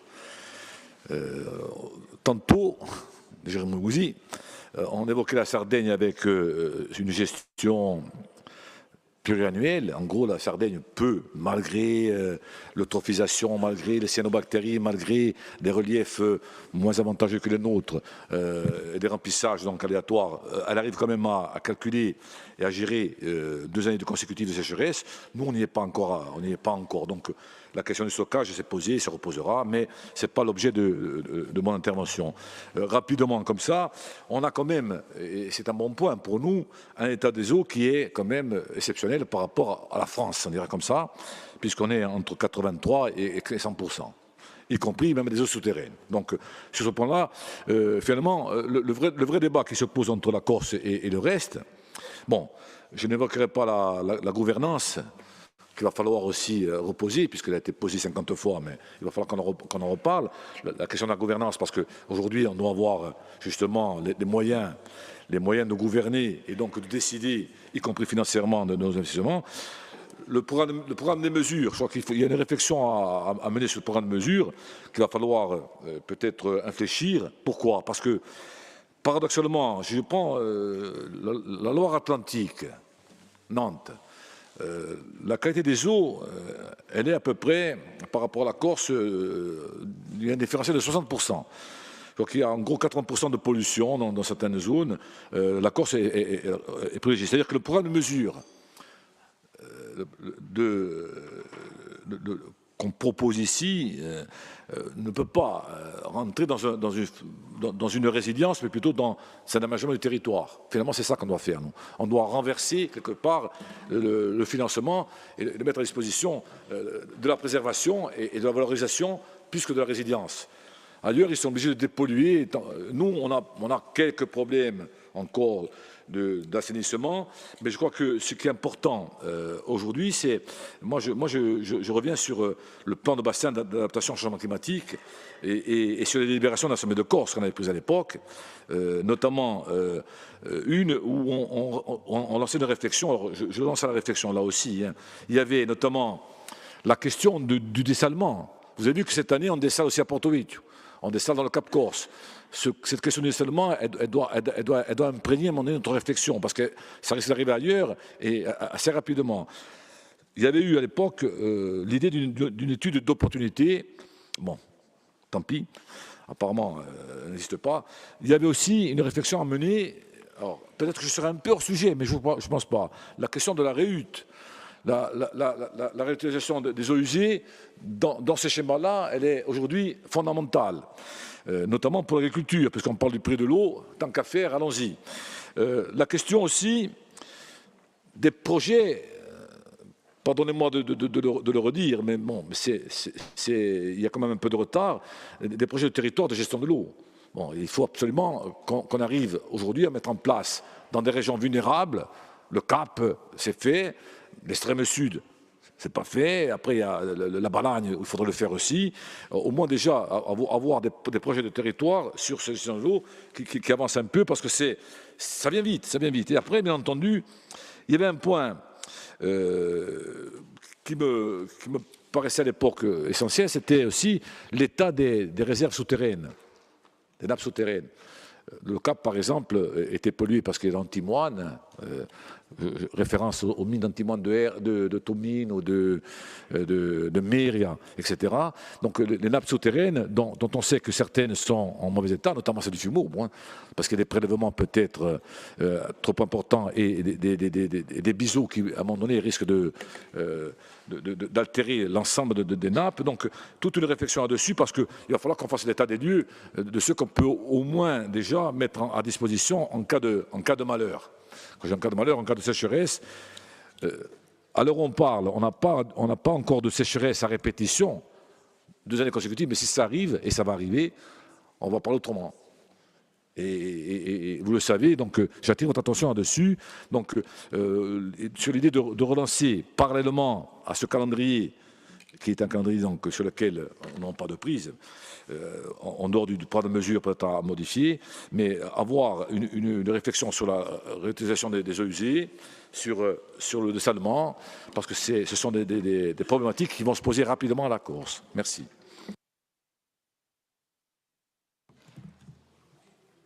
Paul Félix Benedetti.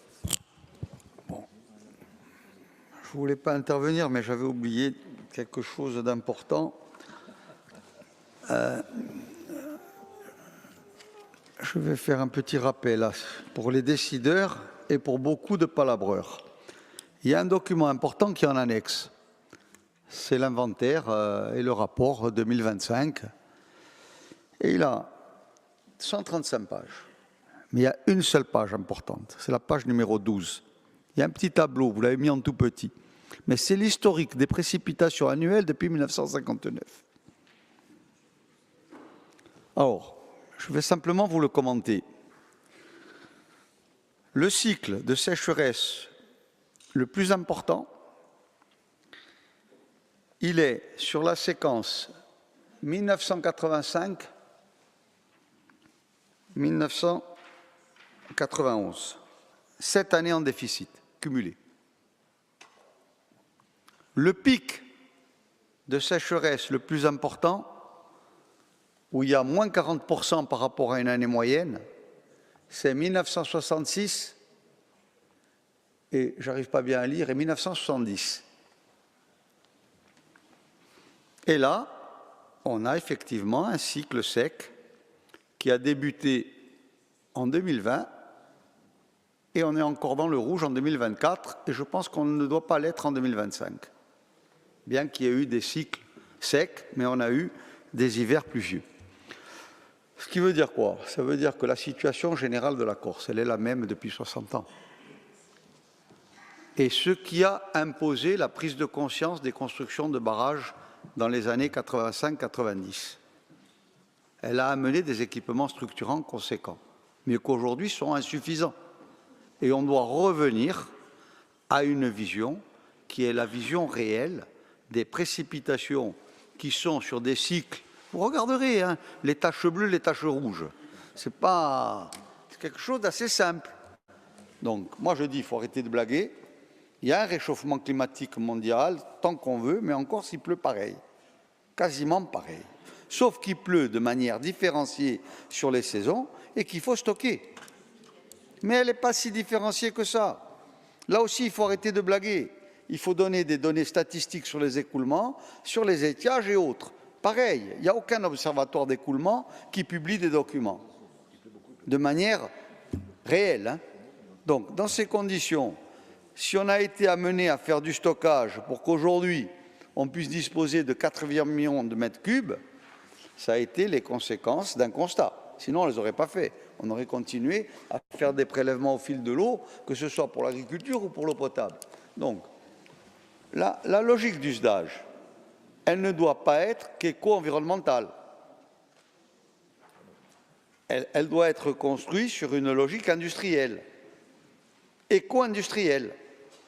C'est-à-dire qu'aujourd'hui, la Corse a encore un besoin en équipement. On doit désacraliser la conception de la protection de la nature. La Corse a un besoin en équipement qui doit être accompagné par un SDAGE qui ne doit pas être fait au détriment de ce qu'on n'a pas fait depuis 50 ans. Si les Sardes réussissent, et cette année eux aussi ont eu des difficultés, à ponter leurs années sèches, à avoir la satisfaction de leurs besoins en eau, où je rappelle simplement un chiffre, hein, les Sardes, ils sont 3 fois plus grands que la Corse, mais en production ne serait-ce que laitière, ils sont à 100 fois la Corse. Pourtant, ils sont 3 fois plus grands. Et ils ont 30% d'eau en moins, par le fait de la nature. Donc tout ça, le SDAGE, c'est un état d'esprit. Il ne faut pas qu'on ait, parce que la logique aujourd'hui, elle est à la contrainte environnementale, contrainte maximum. Il faut que chez nous, il y ait une vision. Petit 1, on n'a aucun milieu dégradé, c'est dans le rapport. Pesticides nulle part. Les seules dégradations qu'on a, elles sont liées à la nature. Oui, cette année, on a eu des plans d'eau de mauvaise qualité. Il y a eu un pic de cyanobactéries hors norme. Mais c'est la nature. Quand on prend les eaux du Nil, quand on les prend à leur source, dans le Haut-Soudan, elles sont limpides et claires. Quand elles arrivent au Caire, elles sont troubles et boueuses. Mais est-ce qu'à l'époque des pyramides, c'était la même chose? Très probablement. Alors peut-être qu'il y a quelques petites choses en plus liées à l'activité anthropique. Mais la globalité de la nature, elle est en Corse, en tout cas, liée à des cycles. Ce n'est pas l'activité agricole, l'activité industrielle, les rejets sauvages et autres qui génèrent une pollution hors norme. Oui, il y a eu un cas dans le Tard, où il y avait des villages qui étaient moins équipés en station d'épuration, mais c'est aussi dans votre rapport, c'est résorbé, c'est réglé. Donc, globalement, aujourd'hui, l'état naturel des plans d'eau, des réserves souterraines, des cours d'eau en surface, elle est exceptionnellement bonne. Donc, la logique de préservation, elle ne doit pas amener des contraintes qui nous empêcheraient de faire des aménagements structurants qui sont vitaux et nécessaires.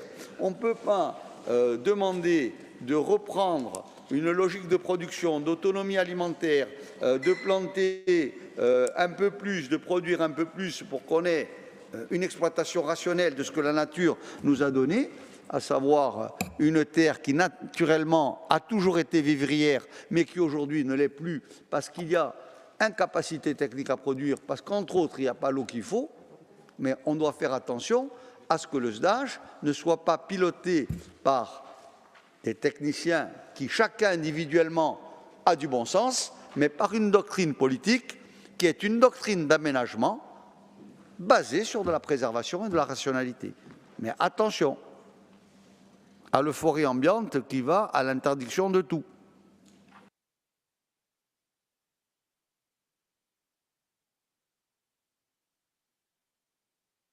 D'autres interventions? Oui, Cathy Cognetti.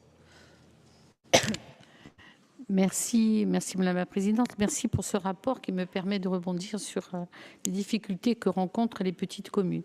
Vous l'avez dit, depuis plusieurs années, la Corse connaît une aggravation du suage, de sécheresse, donc liée à l'évolution du climat, hausse des températures, hiver moins pluvieux, etc. Cette situation fragilise l'ensemble des ressources hydriques de l'île, en particulier les communes rurales qui dépendent de petites ressources, de petites sources sensibles aux variations climatiques. Alors, des captages naturels, forages et réseaux existants sont confrontés donc à une baisse des débits, un vieillissement des infrastructures et une augmentation de la consommation, avec un recours croissant des solutions d'urgence, rotation de citernes, etc.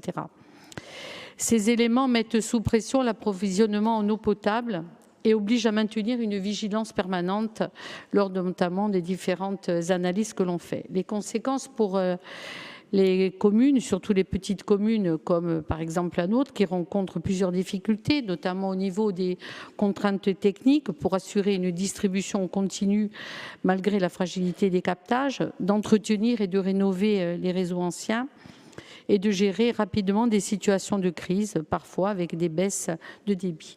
Les contraintes financières avec le coût élevé des travaux, la dépendance des subventions et les difficultés qu'ont les communes pour pouvoir faire ces demandes de subventions, et les contraintes administratives aussi auxquelles elles doivent faire face, complexité des procédures, etc., respect des normes sanitaires environnementales.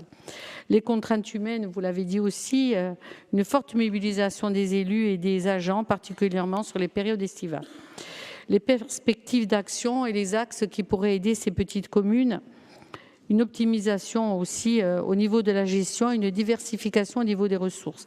Moi, ce que je souhaiterais, c'est une coopération renforcée avec vos services, les syndicats et la collectivité et les services aussi que vous avez mis en place pour mieux adapter la réponse à nos attentes et à nos besoins de territoire.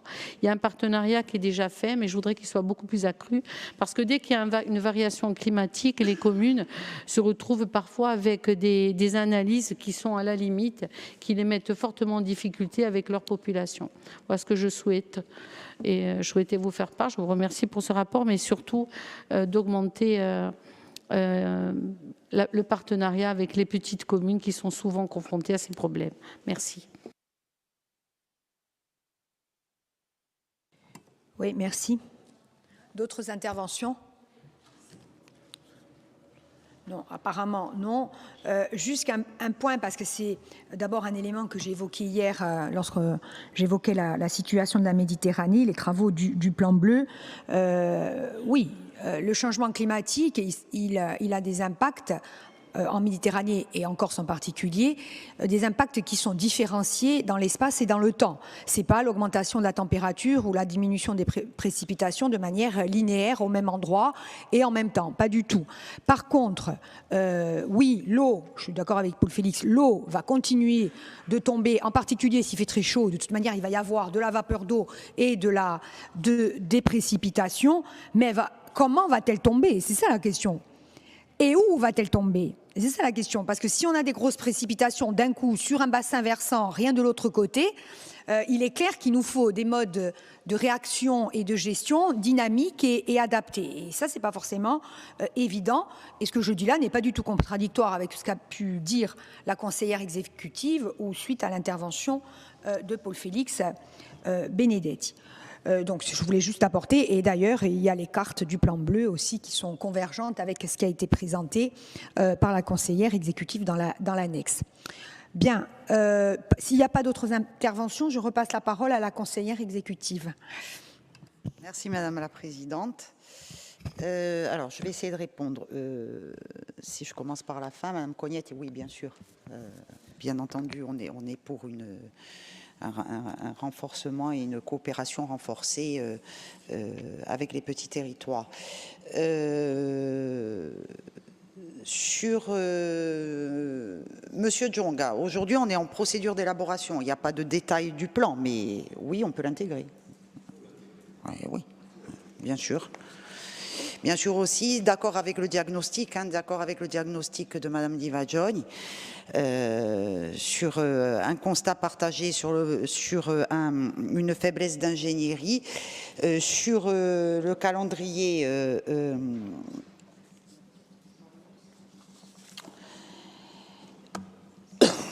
on est d'accord, pardon, excusez-moi, on est d'accord que la collectivité doit être en totale responsabilité et que pour le moment, il y a une partie qui est aux mains du préfet et qu'il faut qu'on récupère ça le plus vite possible. Sur les réhutes, il y a la collectivité qui a réalisé une étude d'opportunité à l'échelle de la Corse, elle est faite, donc voilà, c'est ce que je peux donner comme réponse. Je vous remercie. Bien, merci. Donc, je vais soumettre au vote ce rapport. Si vous en êtes d'accord, qui est contre? Qui s'abstient? Qui ne participe pas? Qui est pour? Donc, cette procédure de révision est adoptée. Merci beaucoup. Donc, il est 13h15.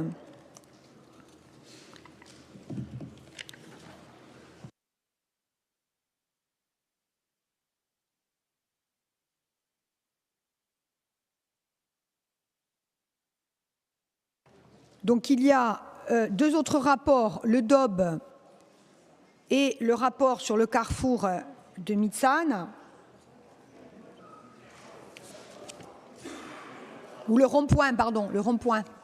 Je crois que c'est un rond-point. Non, c'est un carrefour. Mais un carrefour peut avoir un rond-point aussi. C'est un rond dans un carré, en fait. Bien, donc j'attends l'exécutif. Il est 1h15. Notre pause n'est pas encore en place, je dirais. Donc, est-ce que vous voulez faire une présentation, là, soit du rapport sur le carrefour, soit sur le DOB? Non, le problème, le DOB, Madame la Présidente, à mon avis, à notre avis, il faut que ça fasse l'objet d'une présentation globale. D'accord. Bon. Donc, soit l'Assemblée de Corse est suffisamment disponible pour qu'on présente le DOB, soit, j'ai l'impression que non, d'après le hochement de tête, soit on présente rapidement le rapport route pour aller déjeuner et revenir et reprendre le DOB. Oui, moi je pense qu'il faut présenter... oui, oui, en et se pendant disant ce temps... on n'allonge pas inutilement le rapport route. Hein? Ça va. Allez. Et comme ça, le gratin finit de cuire pendant ce temps. Donc on est bien d'accord que Jean-Félix Acquavive a 4 minutes pour présenter le rapport sur les routes. Donc Donc en antipasse, s'il vous plaît, en antipasse, si vous aurez la présentation du rapport sur le Carrefour. Vous avez la parole, monsieur le conseiller et président de l'Office des transports. Merci Madame la Présidente, Monsieur le Président exécutif, chers conseillers exécutifs, chers conseillers territoriaux. J'en juge par l'enthousiasme pour la présentation de ce rapport qui fera l'objet, je n'en doute pas, d'un consensus large. Moi je l'espère. Enfin, c'est un vœu. Hein. Donc c'est un projet dont vous avez pris connaissance, que vous connaissez. Hein. C'est le projet d'aménagement du carrefour de Mezzana entre l'ex-RT20 et l'ex-RD1 de la commune, sur la commune de Sarre ou la Carcopine. Donc, je ne vais pas revenir sur le contexte et enjeux du territoire du Grand Ayache, les enjeux évidemment de flux de circulation, des enjeux de sécurité, y compris sur ce secteur, pour faire une présentation qui essaye de rester dans les 4 minutes, hein, bien sûr. Mais après, je pourrais revenir sur les questions éventuelles. Vous avez évidemment un plan de situation de la zone d'étude. Vous avez l'objet d'opération qui vous est présenté. Donc, c'est une opération stratégique d'utilité publique hein, qui est située à la jonction stratégique entre l'ex-RT20 et l'ex-route départementale 1 en direction de Coutoli-Corticciate et de Sarre. Voilà. C'est un projet qui s'inscrit dans un projet d'aménagement global, évidemment durable et cohérent de ce territoire, avec d'autres opérations qui sont en cours, notamment sur la pénétrante, mais aussi dans le cadre d'une intermodalité et de montée en puissance, y compris du rail, assumée, hein, notamment dans le cadre du plan pluriannuel d'investissement qui vous a été présenté, réactualisé en juillet dernier. Donc il y a nécessité de moderniser les infrastructures routières dans ce contexte de croissance démographique, bien sûr, mais d'intensification des échanges, on le constate, et d'évolution des besoins de mobilité vers cette intermodalité. Donc on a l'aménagement d'une contre-allée comme aménagement qui permet la desserte des commerces situés le long de l'ex-RT20, puis le giratoire RT20 RD1. La réalisation d'une branche depuis le giratoire ex-RT20 RD1 avec passage à nivelé sous la voie ferrée pour desservir Coutoli et les carrières. Donc vous avez des plans de situation évidemment. Le passage à nivelé pour accord du projet sur l'ex-RT20. La création d'un giratoire à 4 branches permettant la desserte vers l'ex-RT20, les carrières évoquées, l'ex-RD1 vers Coutoli et le pôle d'échange multimodal qui est en construction avec la CAPA. Nous avons par ailleurs aussi une réserve foncière qui permet un atelier de maintenance du ferroviaire qui est prévu dans ce projet et par l'atelier ferroviaire prévu par la collectivité elle-même. Le prolongement de l'ex-RD1 le long de l'ex-RT20 et du pôle d'échange en construction jusqu'au nouveau giratoire. Le prolongement de la voie de dessert des carrières et d'aménagement d'une voie nouvelle jusqu'au nouveau giratoire. La requalification de l'ex-RD1, y compris sa sécurisation du carrefour, notamment au niveau des accès et des passages à niveau qui pouvaient être accidentogènes. L'intégration d'un itinéraire cyclable et piéton sur l'itinéraire de l'aménagement. Donc vous avez l'ensemble des éléments qui vous sont évidemment présentés, sur lesquels je passe vite, y compris avec une situation et un constat sur la sécurité routière et l'accidentologie de la zone qui ne peut que conforter cet aménagement, puisqu'on rappelle quand même que sur la période de l'Observatoire sécurité routière 2014-2023, il y a eu 14 accidents corporels sur cette période, donc 4 accidents mortels, 7 accidents graves et 3 accidents légers, et que cet aménagement permettra évidemment de réduire cette accidentologie.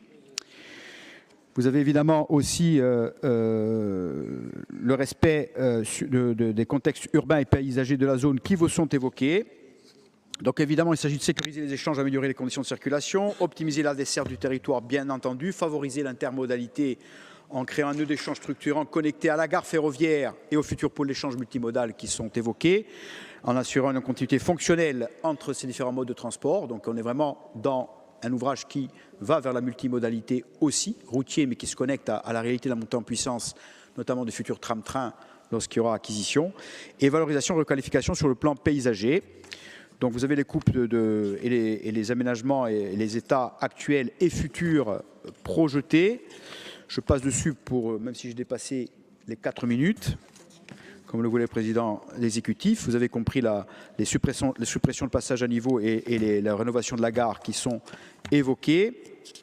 Et vous avez un montant donc qui vous est proposé de 11 millions d'euros hors taxe, sur lequel il y aura une demande d'inscription au PTIC. Il y a eu évidemment des procédures qui ont été engagées. C'est un projet engagé déjà, puisque au niveau de la demande d'examen au cas par cas, il y a une demande déposée à l'Adréal le 15 juillet 24.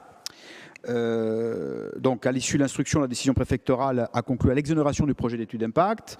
Vous avez eu aussi sur le dossier loi sur l'eau, un dossier déclaration qui a été déposé le 10 juillet 25. Donc, il y a eu une absence d'opposition après les délais réglementaires des services de l'État et qui a conduit à un accord tacite le 9 septembre 25 sur la loi sur l'eau. Vous avez une demande de dérogation espèces protégées qui a été déposée auprès de l'ADREA le 6 octobre 25. Instruction de dossier par le service de l'État qui est en cours. Et vous avez une demande de défrichement qui nécessite une autorisation de défrichement en application des articles 341.3 du Code forestier. Et le dépôt de dossier interviendra lors de l'avancement des études de conception. Alors, vous avez évidemment un certain nombre d'autorisations d'approbation qui vous sont demandées, notamment l'autorisation de demander au Conseil exécutif et au Président de solliciter le PTIC sur ce dossier, mais au-delà de ça, de prendre toute démarche utile sur des procédures amiables foncières ou de DUP, évidemment, et puis aussi de discuter avec la SPL Amétard, qui va être aussi sollicité par rapport au pôle multimodal. Bon. Donc c'est un projet qui, même si on intègre les questions d'ordre foncière qui peuvent être amiables ou de procédure, pourrait débuter, sous réserve d'un accord du PTIC, pourrait débuter fin 27, voilà, fin 27, au plus tard en 28, avec le dénouement des questions foncières, mais on espère fin 27, c'est même s'il y a des questions foncières, notamment sur les carrières, qui pourraient se poser, on pourrait débuter l'opération tout en soldant en même temps les questions foncières. Donc on n'est pas sur un projet qui va débuter dans 10 ans. Et il est inscrit évidemment au PPI, mais demande aussi l'accord et surtout du PTIC de l'État. Donc c'est un projet structurant qui vous est proposé aujourd'hui et qui est attendu, il me semble, par l'ensemble des acteurs du territoire. Merci, Monsieur le Président de l'Office des Transports. Donc il y a un rapport de la Commission des finances. Je vais me contenter de la lecture de l'avis. Donc, la Commission des finances a émis un avis favorable sur ce rapport avec la non-participation des groupes Unsofiuno ou Avancemo et Corin Fronte. Très bien. Donc, est-ce qu'il y a des demandes d'intervention? Oui, Mme Chiappini.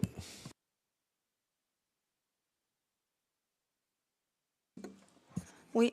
Merci, Monsieur le Président.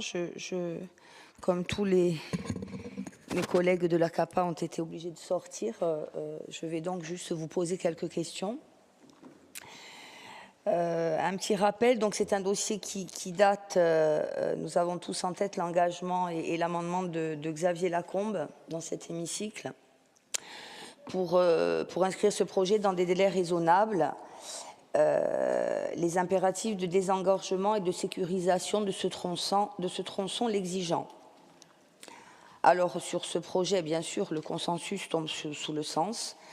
Le futur aménagement proposé est un élément important et nécessaire de la structuration de ce point névralgique qui verra bientôt une zone d'activité économique et le centre de surtri porté par le Civadec. Je sais d'ailleurs que les services de la collectivité de Corse et de la CAPA ont travaillé en concertation et en bonne intelligence pour faire aboutir ce dossier. Nos inquiétudes portent donc essentiellement sur les garanties de son financement. Le coût hors taxe, vous l'avez estimé à 11 millions d'euros, dont 80% pourraient être pris en charge par le PTIC, donc 8,8 millions. La CAPA et la SPL Amétard seront sollicités, mais on ne sait pas aujourd'hui dans quelle proportion, d'autant plus que nous n'avons pas le détail des sous-opérations. La délibération d'aujourd'hui autorise le Président à faire une demande pour le PTIC, donc du montant de 8,8 millions, et à solliciter la CAPA et la SPL pour le reste. Donc c'est un schéma financier indéterminé, identique au projet entre l'échangeur de Bastelicac et Portic qui nous a été soumis à la session précédente. En commission des finances, les services ont répondu à notre collègue Jean-Michel Savé que le taux de financement du PTIC était susceptible de baisser en prenant l'exemple de Tragone où l'État n'a pas retenu les 80%. Donc ces dossiers qui sont en cours d'instruction par les services de l'État font que le taux de financement n'est aujourd'hui pas stabilisé avec l'ACAPA et Amétar, et qu'on ne peut pas définir donc à ce jour leur part de financement. Dans l'hypothèse où la demande formulée dans notre délibération, donc ces 8,8 millions d'euros, ne serait pas satisfaite dans ces proportions par l'État, que deviendrait le projet? Serait-il différé? Ou si par exemple nous avons au hasard 66% ou 70%, est-ce que la CDC est en mesure d'assumer le différentiel sur les fonds propres? Et j'en profite pour vous demander aussi où en est le projet des 2 fois 2 voies reliant Mezzane au rond-point appelé rond-point de Socordis, dont l'urgence de sa réalisation se fait sentir. En juillet 2023, le président du Conseil exécutif nous promettait un démarrage prochain des travaux. Pourriez-vous aujourd'hui nous en donner un calendrier précis? Je vous remercie. Merci. D'autres interventions? Monsieur Luccioli, Madame Casanova. La galanterie. Madame Casanova, vous avez la parole.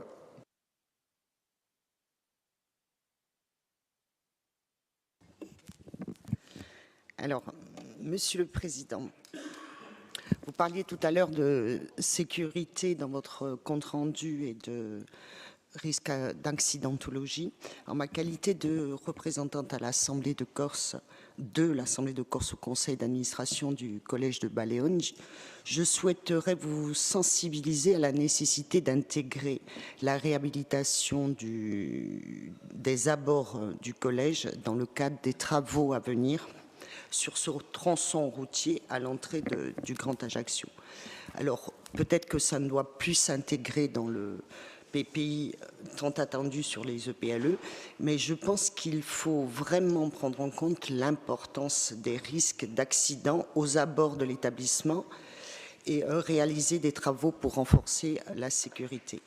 La situation est préoccupante et constatée quotidiennement aux abords du collège, mais aussi à côté du rond-point. Plusieurs facteurs concourent aujourd'hui à créer un risque élevé d'accident pour les collégiens, les personnels, ainsi que pour tous les usagers extérieurs empruntant cet axe. Il y a d'abord la dégradation de la voirie et une signalétique insuffisante. La route menant au collège présente un état de dégradation avancé, des nids de poules, une chaussée irrégulière, des zones glissantes. Ces défauts augmentent considérablement le danger pour les piétons comme pour les véhicules. La signalétique insuffisante se traduit bien sûr par une vitesse inadaptée et un manque de vigilance à proximité immédiate du collège. Enfin, des encombrements liés au transport scolaire et aux familles. Les bus de transport scolaire, en l'absence d'espace sécurisé et suffisamment dimensionné, génèrent des embouteillages importants aux heures d'entrée et de sortie. Ce à quoi il convient d'ajouter le flux des parents et des personnels créant des manœuvres imprévues, des stationnements dangereux et des traversées non sécurisées. Et enfin, la proximité de la gare et l'afflux d'usagers, croisant le flux piétons et véhicules sur un espace déjà contraint, pose problème.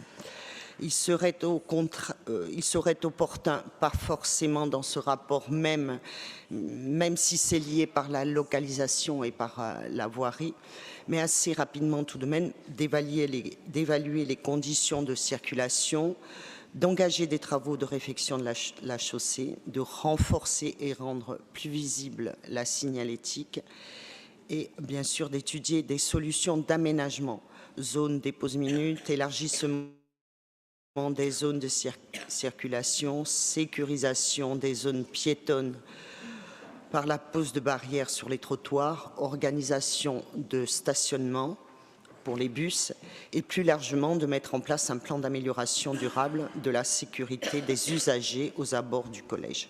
Voilà, ces mesures nous semblent indispensables pour prévenir un accident dont les conséquences pourraient être très graves. Je vous remercie. Merci. Bonjour Luccioli.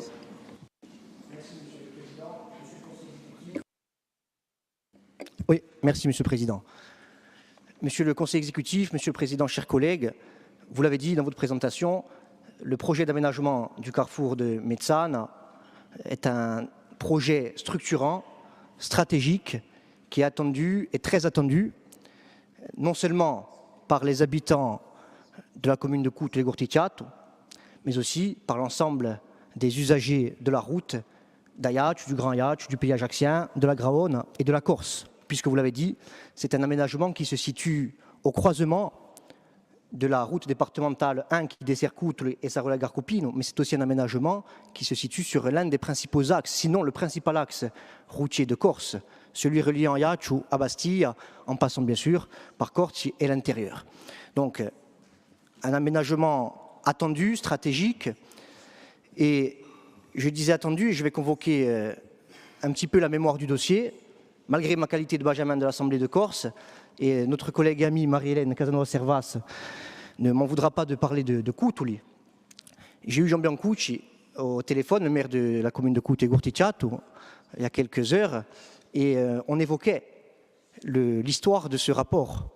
Jean me disait que lorsqu'il est devenu conseiller municipal dans les années 2007-2008, y compris sous l'ancienne mandature du regretté Paul Scarbon, qui à la mairie de Coutuli, la commune avait déjà saisi le conseil général de l'époque, le conseil général de la Corse du Sud, ainsi que la collectivité territoriale de Corse et son président exécutif à l'époque, M. Anchantini, parce qu'on se situe sur un secteur extrêmement stratégique et accidentogène au plan de la sécurité routière, a fortiori pour les habitants de la commune de Coute-les-Gourticiato, qui l'empruntent quotidiennement, et on estime à 4500 usagers et automobilistes qui empruntent ce tronçon desservant Coutuli chaque jour. 4500. Et vous l'avez dit aussi, on a une accidentologie assez forte sur le secteur. De 2013 à 2014, on est sur 14 accidents corporels, sans évoquer les dégâts matériels. Sur ces 14 accidents corporels, on a, me semble-t-il, malheureusement, 3 décès et 7 blessés graves. Donc, la commune de Coutuli, à l'époque, avait saisi les autorités compétentes, 2007-2008. Les choses n'ont pas avancé. En 2013, je crois que c'était en septembre ou en octobre, il a fallu une mobilisation du maire de Coutuli, Jean Biancucci, de son conseil municipal, di Paesani, Piaginchi et Coutule-Gourticiato, qui ont bloqué pendant 2 heures la route Ajaccio-Bastia pour interpeller l'opinion publique et les pouvoirs publics de l'époque. Et suite à cette mobilisation forte, Diego Tulesi, le maire de Coutuli, Jean Biancucci, avait été reçu par Paul Giacobbi, alors président du conseil exécutif de l'époque, et le directeur général des services d'alors, lesquels s'étaient engagés à trouver les voies et moyens d'une sécurisation du secteur. Et nous voilà donc, plus de 10 ans après cette rencontre, 12 ans exactement, et on se réjouit, et je peux vous dire que le maire de Coutuli se réjouit particulièrement, comme l'ensemble des maires, j'imagine, du secteur, et l'ensemble des usagers de la route, de ce projet d'aménagement. Et ce projet d'aménagement, monsieur le conseil exécutif, il s'inscrit dans une vision globale et durable de l'aménagement de cette route territoriale 20, Ajaccio-Bastia, puisqu'il faut le rappeler, depuis 2016, non seulement nous avons programmé au titre de l'ancien PPI et du nouveau PPI actualisé un certain nombre d'opérations sur la RT20, mais nous avons réalisé également, je pense à la dénivellation du giratoire de la Graonne, qui a des impacts y compris sur les habitants du Prunelli et de la Rive-Sud. Je pense au projet de mise à 2 fois 2 voies de la section giratoire de la Graonne, carrefour de Mezzana, dont on parle aujourd'hui. Projet d'ailleurs, vous répondrez monsieur le conseil exécutif, mais il me semble qu'on avance sur ce projet, puisqu'on peut, lorsqu'on emprunte la route quotidiennement, constater qu'il y a un certain nombre de signalétiques et d'outils qui sont déployés et qui dessinent ce que sera la future 2 fois 2 voies. Il y a également un certain nombre d'aménagements qui sont prévus sous votre contrôle, monsieur le conseil exécutif, au niveau du giratoire de Baleone. Donc on est bien sur un projet d'aménagement global, durable et cohérent de ce secteur stratégique pour le Grand Ajaccio et pour la Corse en général, au plan de la sécurité routière, du confort pour les usagers de la route, du gain de temps, des mobilités durables, parce qu'il y a également un projet en matière de mobilité active avec des cheminements cyclo-piétons, mais aussi avec l'accès à l'intermodalité, le train, le train-tram. Et on est sur un projet d'aménagement, confère les éléments qui figurent dans le dossier, je n'y reviens pas. Donc c'est un dossier extrêmement attendu, nous nous en réjouissons, c'est un dossier qui fait sens, qui s'inscrit dans une vision globale de l'aménagement, de la mobilité. Et je voudrais quand même rappeler que, et ça figure dans le rapport, on est sur une zone qui concentre des services publics essentiels, une école, Ascola di Mezzana, qui je crois compte 500 élèves, donc c'est dire, le trafic, les familles, les parents, les enfants, la sécurité. On est sur une zone d'activité économique, avec une carrière, avec un certain nombre de commerces. On est sur une zone qui dessert, bien sûr, Cutuli, Curticiato, bien sûr, Sarole-Garcupino, Ajaccio, Bastia, le Porto ajaccien, mais on est aussi sur une zone qui, à travers cet aménagement, va avoir des conséquences positives, y compris pour les habitants de Basteligaccia, puisqu'en raison, y compris des congestions et des embouteillages qui découlent de la situation actuelle, un certain nombre d'automobilistes refusent d'emprunter cette route territoriale 20 lorsqu'ils descendent ou montent de ou à Cutuli, préférant l'alternative de Basteligaccia. Donc on voit que c'est un dossier qui va avoir des conséquences positives, essentielles, donc nous vous soutenons. En revanche, la question du centre de surtri ne figure pas dans le dossier. Il ne s'agit pas de desservir un centre de surtri. D'ailleurs, je crois que la collectivité de Corse n'a pas donné son accord à ce stade, M. Guermanet, sur le projet de centre de surtri. On est sur un dossier qui vise à desservir et à améliorer l'aménagement, le carrefour, le croisement de la route territoriale 20 et de la route départementale 1. Donc, pas Compia. Au niveau financier, vous nous proposez sur ce dossier chiffré à environ 11 millions d'euros hors taxe, un cofinancement au titre du PTIC à hauteur de 80%. Et éventuellement une participation financière de la CAPA, puisqu'il y a un accès à l'espace multimodal envisagé.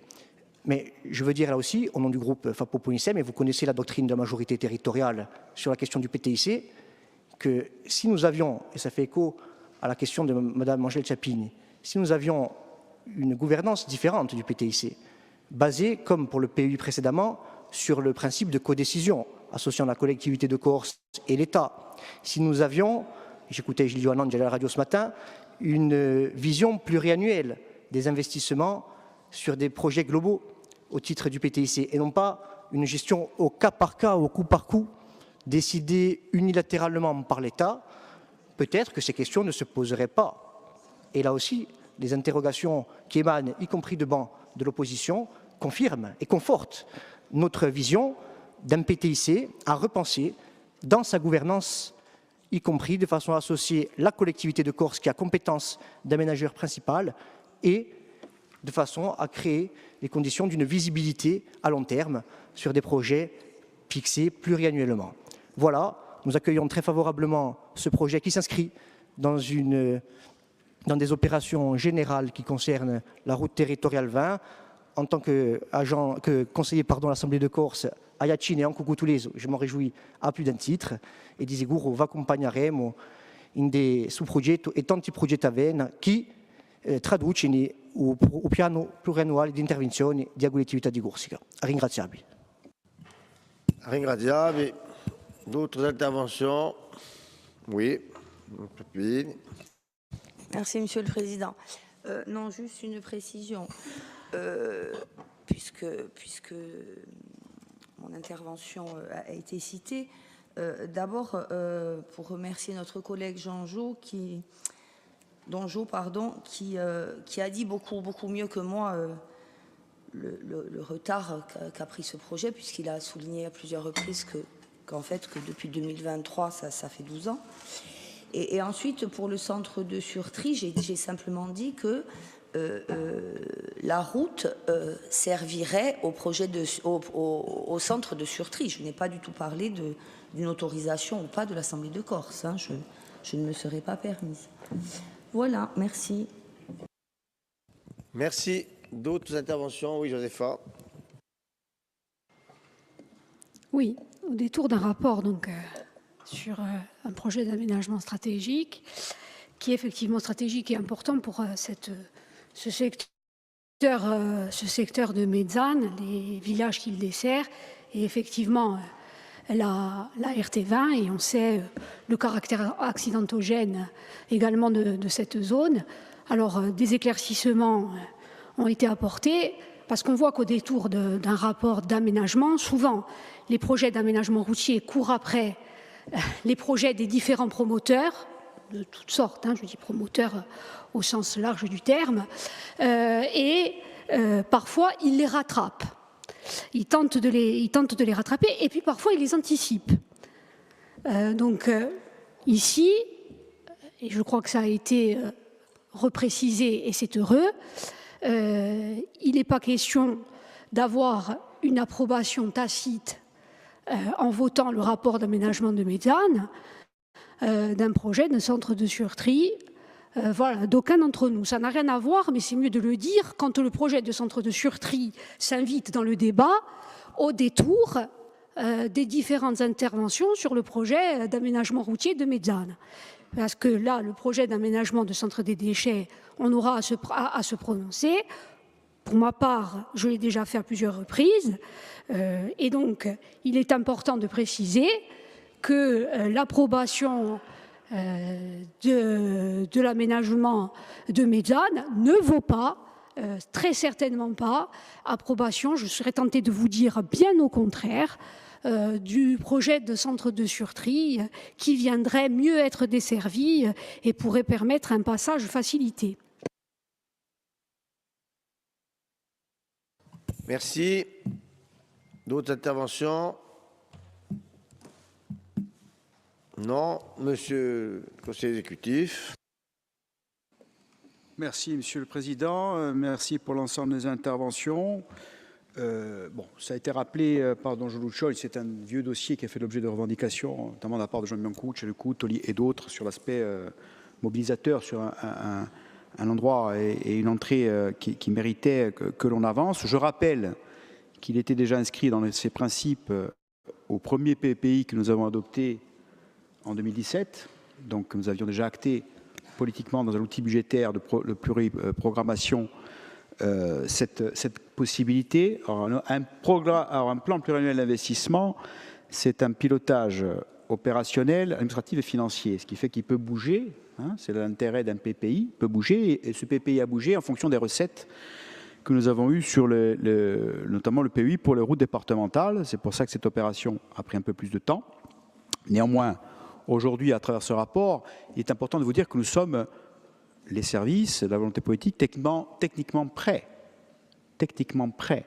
Voilà. Et les opérations sont engagées sur loi sur l'eau, donc on n'est pas sur du virtuel. Maintenant, comme n'importe quel, pour répondre notamment aux questions de Mme Piapine, collectivité, on délibère pour demander des ressources, comme n'importe quelle commune qui va solliciter la dotation quinquennale ou d'autres financements DETR, et la collectivité de Corse ne déroge pas à la règle. Elle délibère d'abord pour ensuite déposer sa copie à l'État sur le PTIC en termes formels, avec déjà un état des lieux qui est un état sérieux, technique, qui vous est présenté, de faisabilité, de portage et de capacité à assurer la maîtrise d'ouvrage opérationnelle de cette opération. Donc ça, c'est quand même un élément dont il faut, je pense, collectivement se féliciter, et je voudrais remercier l'ensemble de la direction des infrastructures et la direction des routes pour le travail sérieux qui est opéré. Vous avez quand même des rapports qui sont, je vous fais remarquer, je ne dis pas que ça n'était pas le cas avant, mais ça s'est amélioré dans le temps, qui vous sont présentés, ils sont beaucoup plus fouillés en l'état avant et après, qui vous sont présentés de manière détaillée, qui vous sont présentés de manière séquencée par opération, pour comprendre à la fois les enjeux, les contextes, les diagnostics, le déroulé des phasages et les objectifs.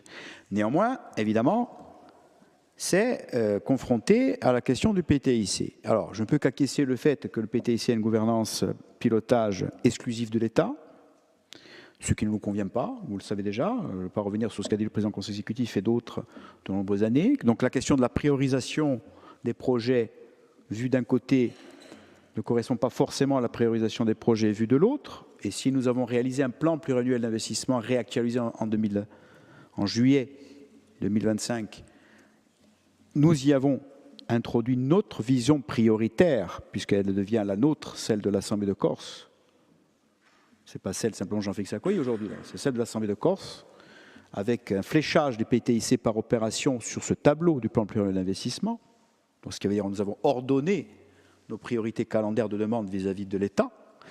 Et on ne peut que souligner le fait qu'aujourd'hui, effectivement, à ce stade, nous n'avons pas globalement satisfaction, loin s'en faut, sur cette façon de procéder de gouvernance.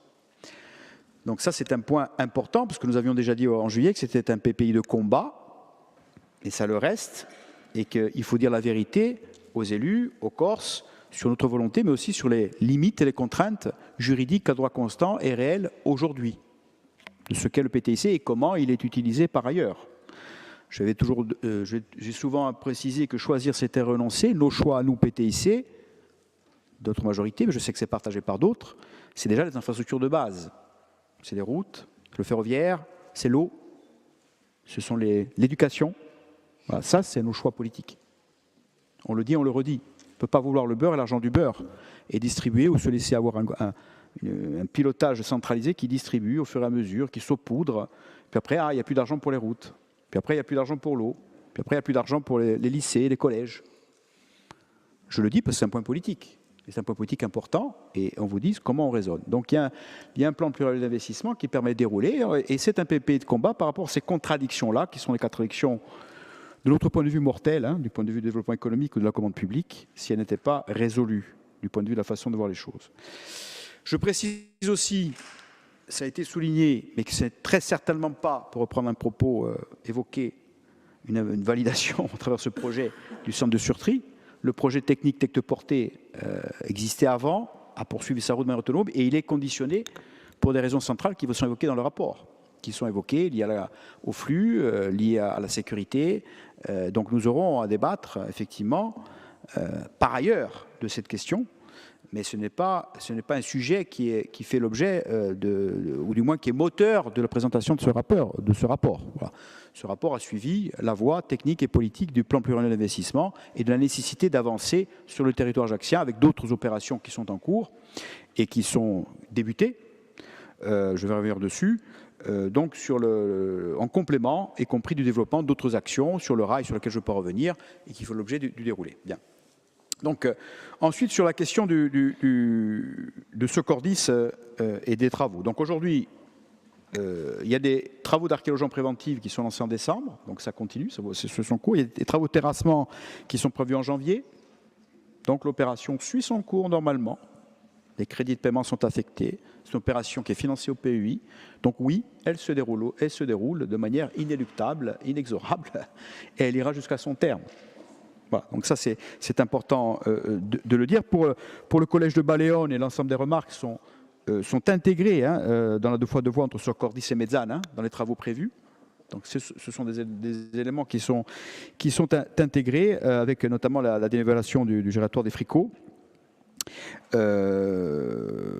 Prévu comme Socordis. Donc là-dessus, l'ensemble des demandes sont intégrées à travaux programmés. Voilà ce que je peux vous répondre de manière tout à fait... Il n'y a même pas de nouvelle programmation à faire. Ce sont des choses qui sont intégrées dans le déroulé. Voilà ce que je voulais vous préciser à ce stade. Évidemment, nous vivons des périodes où il faut aussi... Alors, vous parlez de la SPLA Métard. Je ne vois pas pourquoi sur un pôle d'échange multimodal qui évidemment est porté par la CAPA et est absolument nécessaire, développement de mobilité de la CAPA, il n'y aurait pas, comme dans n'importe quelle traversée d'agglomération, un partenariat financier avec la... Mais néanmoins, ce n'est pas ça qui contrarierait le déroulement de l'opération. Voilà, je le dis par rapport à Métard. Bon, il n'y a pas à ce stade, en tout cas, de discussion contradictoire sur un portage financier qui est gagnant-gagnant sur cette opération. Donc je pense que ce n'est pas un problème en soi, du point de vue de la finalisation des investissements sur ce dossier. Donc voilà ce que je voulais dire sur l'ensemble de cette opération, avec évidemment une volonté d'avoir un discours de vérité sur la capacité à le porter selon le retour du PTIC, mais ça, c'est un discours que j'avais déjà porté au plan pluriannuel d'investissement. Je vous remercie. Merci. Donc je vais mettre aux voix ce rapport. Donc qui est contre? Qui s'abstient? Qui ne participe pas? Qui est pour? Rapport adopté à l'unanimité. On suspend et on reprend avant 14h30. On ne va pas manger beaucoup, donc c'est vite fait.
Bien, s'il vous plaît, donc prenez place. Merci de contacter vos groupes pour que vos collègues, nos collègues, rejoignent l'hémicycle, s'il vous plaît. Je demande aux collaborateurs de groupe de faire ce qu'il faut dans ce sens pour inciter les élus à revenir, parce qu'il nous faut quand même un quorum pour examiner des orientations budgétaires. Donc je demande d'abord au groupe majoritaire aussi de faire ce qu'il faut, mais à l'ensemble des groupes.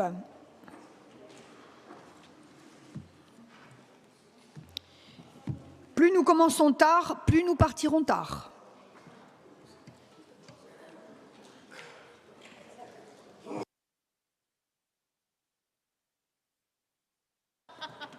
Vous êtes exemplaire en matière de présence du groupe.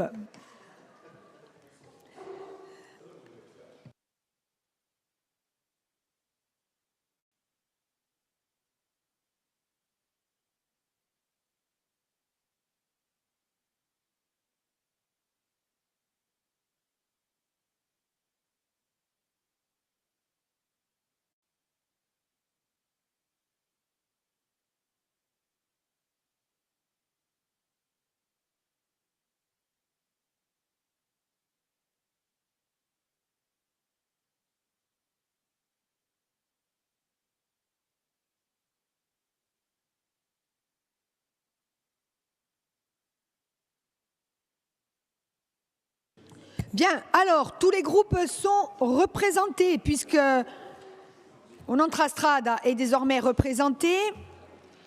Tout à l'heure, ce n'était pas le cas. Il y a au moins... voilà, pour voter, il faudra un quorum. Hein. La présentation peut débuter, selon moi. Vas-y, on commence. Ringraziavi, cara Presidente. Bien. Alors, d'abord vous dire que construire un document d'orientation budgétaire de manière aussi plus large aujourd'hui et préparer déjà le budget prévisionnel de notre collectivité, ce n'est pas un exercice facile. Je crois qu'il ne faut pas qu'on soit dans le déni de réalité. Et ça l'est d'autant moins que vous connaissez le contexte aujourd'hui de crise forte, politique en France et bien sûr budgétaire, qui fait qu'au moment où je vous parle, la France n'a toujours pas de budget et qu'on se dirige peut-être d'ailleurs vers une loi spéciale et que par ailleurs, le gouvernement prévoit dans le PLF 2026 pour réussir à équilibrer ce budget un effort particulier, important, trop important à notre avis, demandé aux collectivités locales qui, je le rappelle, représente aujourd'hui 60% de l'investissement en France, qui représente 10% de la dette et auquel on va demander de faire un effort à hauteur de 30% des dépenses à réduire, c'est-à-dire un effort estimé entre environ 6 milliards sur un effort de dépenses aux alentours de 17 milliards. Donc, quelque chose d'insurmontable pour l'ensemble des collectivités en France, dont je veux aussi rappeler, comme la collectivité de Corse d'ailleurs, elles ne peuvent voter leur budget en déséquilibre, à l'inverse de l'État, dont on connaît tous aujourd'hui la dette abyssale autour de 3 400 milliards, ce qui est quelque chose d'énorme, alors que les collectivités, elles, doivent voter leur budget à l'équilibre. Si on ajoute à la collectivité de Corse ces difficultés aujourd'hui françaises aux difficultés structurelles de notre collectivité, on s'aperçoit que l'exercice, effectivement, relève de l'équation impossible. Je veux dire aussi que face à cette situation, vous avez, et vous l'avez certainement entendu dans les débats ces dernières semaines, vu la montée en charge d'un certain nombre de positions, à la fois par les régions, les départements, principalement en tout cas par la voix de la présidente de Région de France, Carole Delga, qui s'est exprimée sur ce sujet et qui a dit qu'aujourd'hui les régions, elles étaient dans l'obligation de faire des choix extrêmement difficiles. Réduction de l'aide aux communes, réduction des investissements, réduction des moyens à la formation, à l'aide économique. Donc on est vraiment dans un cercle aujourd'hui qui est extrêmement contraint pour les régions, mais les départements sont aujourd'hui mis à contribution de manière très importante et en situation peut-être encore plus difficile. On l'a déjà abordé, ce sujet, à diverses reprises aujourd'hui dans notre Assemblée, mais il suffit d'écouter le président des départements de France, François Sauvadet, qui disait des choses extrêmement lourdes. 60 départements aujourd'hui en France sur 104 sont en grande difficulté. Certains sont en situation de quasi-faillite. Il y a des exemples qui ont été donnés, qui seront certainement repris tout à l'heure. Et c'est dû, je reprends les mots de François Sauvadet, en grande partie à la progression des dépenses sociales, qui sont des dépenses difficilement pilotables, et on le comprend bien. Les départements en France ont vu leur niveau de dépenses sociales en 5 ans passer d'à peu près 55% du budget à plus de 70%. Ça, c'est la réalité. Nous avons les compétences des départements et nous avons globalement, nous aussi, ces augmentations très importantes et difficilement pilotables. Mais le bloc aujourd'hui communal et intercommunal, qui avait été un peu épargné, je dirais, dans les premiers temps des efforts demandés aux collectivités, se retrouve lui aussi impacté. Je crois qu'il y a des maires et des présidents d'intercommunalité qui s'exprimeront tout à l'heure mieux que moi sur ce sujet et qui pourront dire aussi le niveau d'effort impossible qu'il leur est demandé. Tout ça pour revenir sur notre document d'orientation budgétaire et sur la difficulté, bien sûr, dont je vous parlais tout à l'heure. Mais la difficulté ne doit pas empêcher la responsabilité.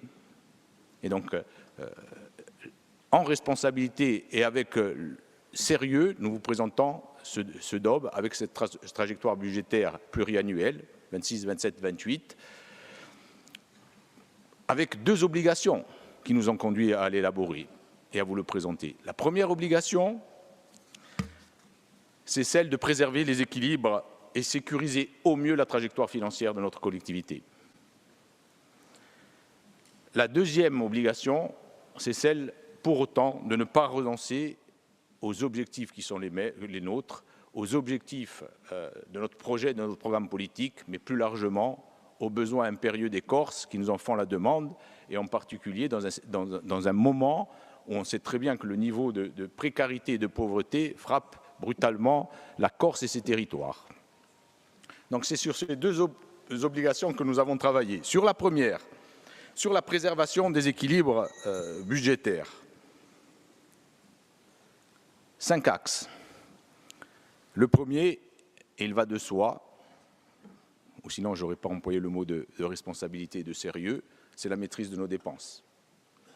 Même dans le contexte contraint, même avec la volonté que nous avons de préserver les grandes politiques menées par notre collectivité, nous avons aussi cette obligation de maîtriser au mieux nos dépenses.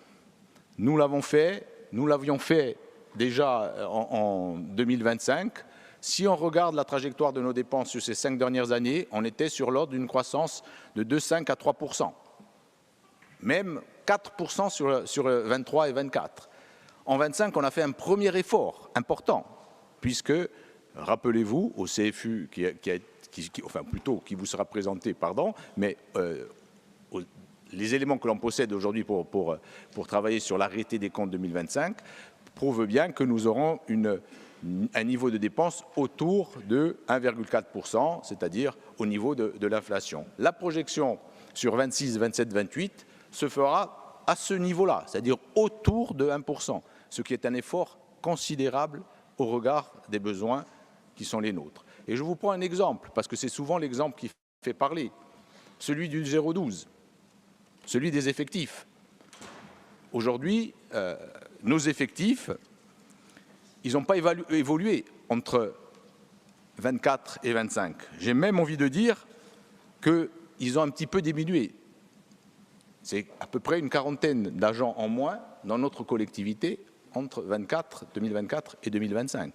Donc là, on est vraiment dans une logique d'effort qui consiste à ne remplacer que lorsque le besoin est essentiel et quand on ne peut pas organiser des mobilités au sein de nos services, que de recruter en fonction des besoins que sur des profils très spécifiques et donc dans une volonté aussi de maîtrise de notre masse salariale. Pour autant, vous le savez aussi, on doit intégrer les augmentations exogènes qui nous sont imposées, notamment la CNRACL, les points de CNRACL, qui impactent encore à hauteur d'un peu plus de 3 millions, qui impactera un peu plus de 3 millions notre budget en 2026.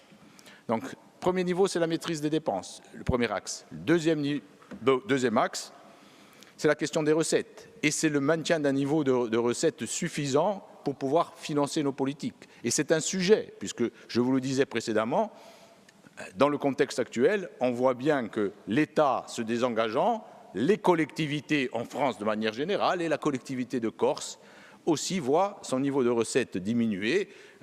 C'est pour nous sur un effort d'à peu près 15 millions qui est demandé si on devait se référer au PLF 26, 10 millions de diminution de recettes, c'est important sur notre matrice budgétaire. Pour autant, en 26, on maintient le niveau de recettes, on l'augmente même un petit peu, c'est de 0,6, et on est sur cette trajectoire faible, certes, mais de vouloir maintenir un niveau de recettes suffisant. À ce stade, je veux quand même aborder 2 points qui sont essentiels sur les recettes. Dans la présentation de ce DOB, nous sommes dans un exercice de sincérité budgétaire et nous ne vous présentons pas 2 recettes qui sont importantes et essentielles pour la collectivité de Corse aujourd'hui. La première, c'est la dotation de continuité territoriale. C'est les 60 millions de dotations qui sont dues à la Corse et qui sont indispensables, vous le savez, pour le financement de la continuité et pour les compagnies qui l'exercent aujourd'hui en DSP. On ne peut pas reculer. On sait très bien que grâce au travail de nos députés, en particulier du député Castellane, on a réussi à faire inscrire sur le volet dépenses au Parlement français cette dotation, mais que pour autant, aujourd'hui, comme je le disais précédemment, le budget n'étant pas été voté, il y a quand même une interrogation sur la possibilité d'accéder à ces 60 millions. Alors là, nous, on le dit de manière très claire. D'abord, si nous avions une dotation qui serait inférieure aux 60 millions, ce ne serait pas acceptable, parce que ces 60 millions correspondent aux besoins de financement et l'augmentation des coûts de transport, notamment des coûts de carburant et des différentes taxes. Donc nous avons besoin de ces 60 millions en volume.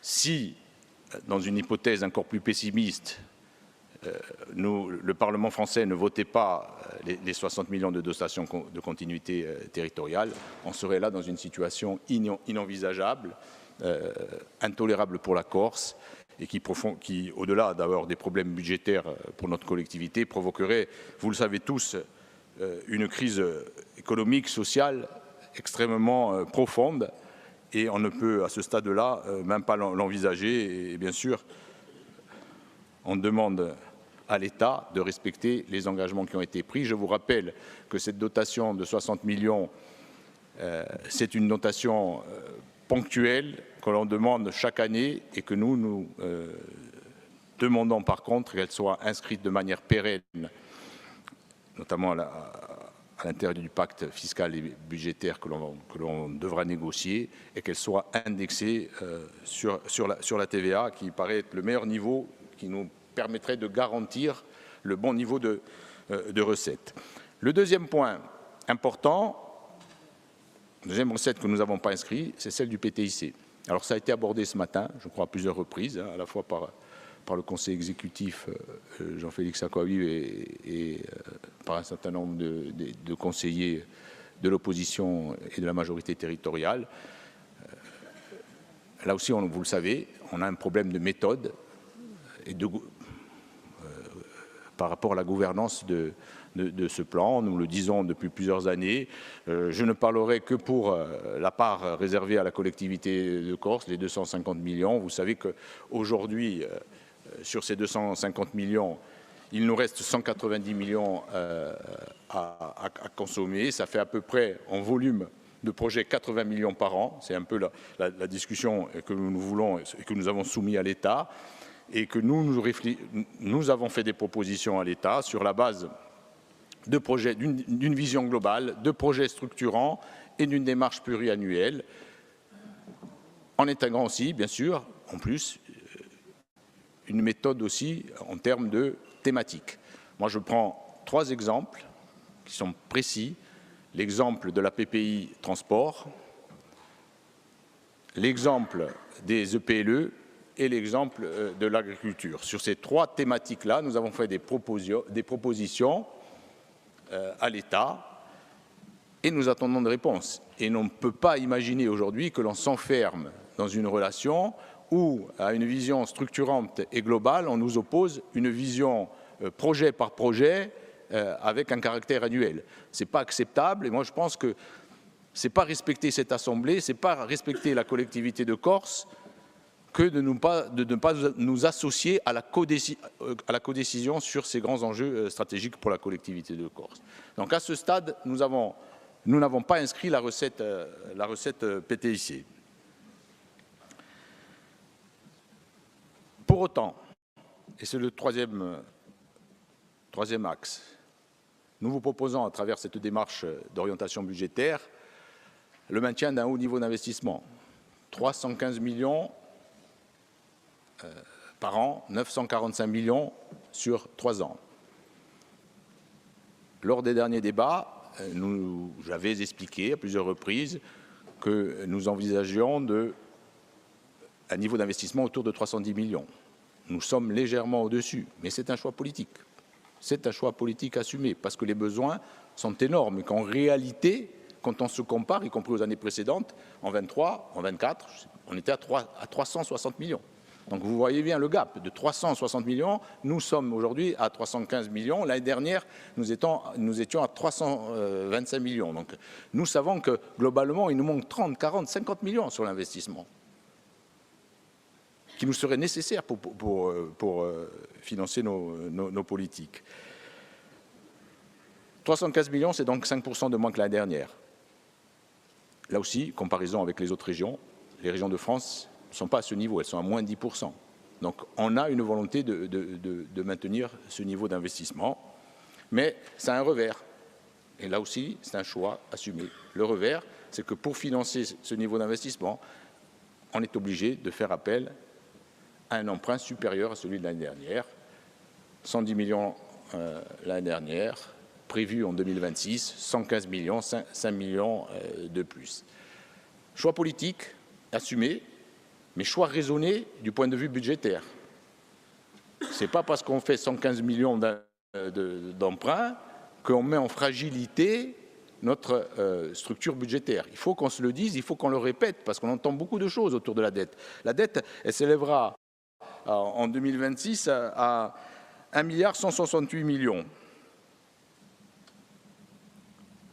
Alors ça peut paraître important si on prend le chiffre isolé. La réalité, c'est qu'il faut bien sûr le confronter au ratio budgétaire relatif à la dette. Et quand on regarde nos ratios, nous ne sommes pas dans une situation aujourd'hui qui nous mène à la zone d'alerte. On est dans une situation qui est encore largement acceptable.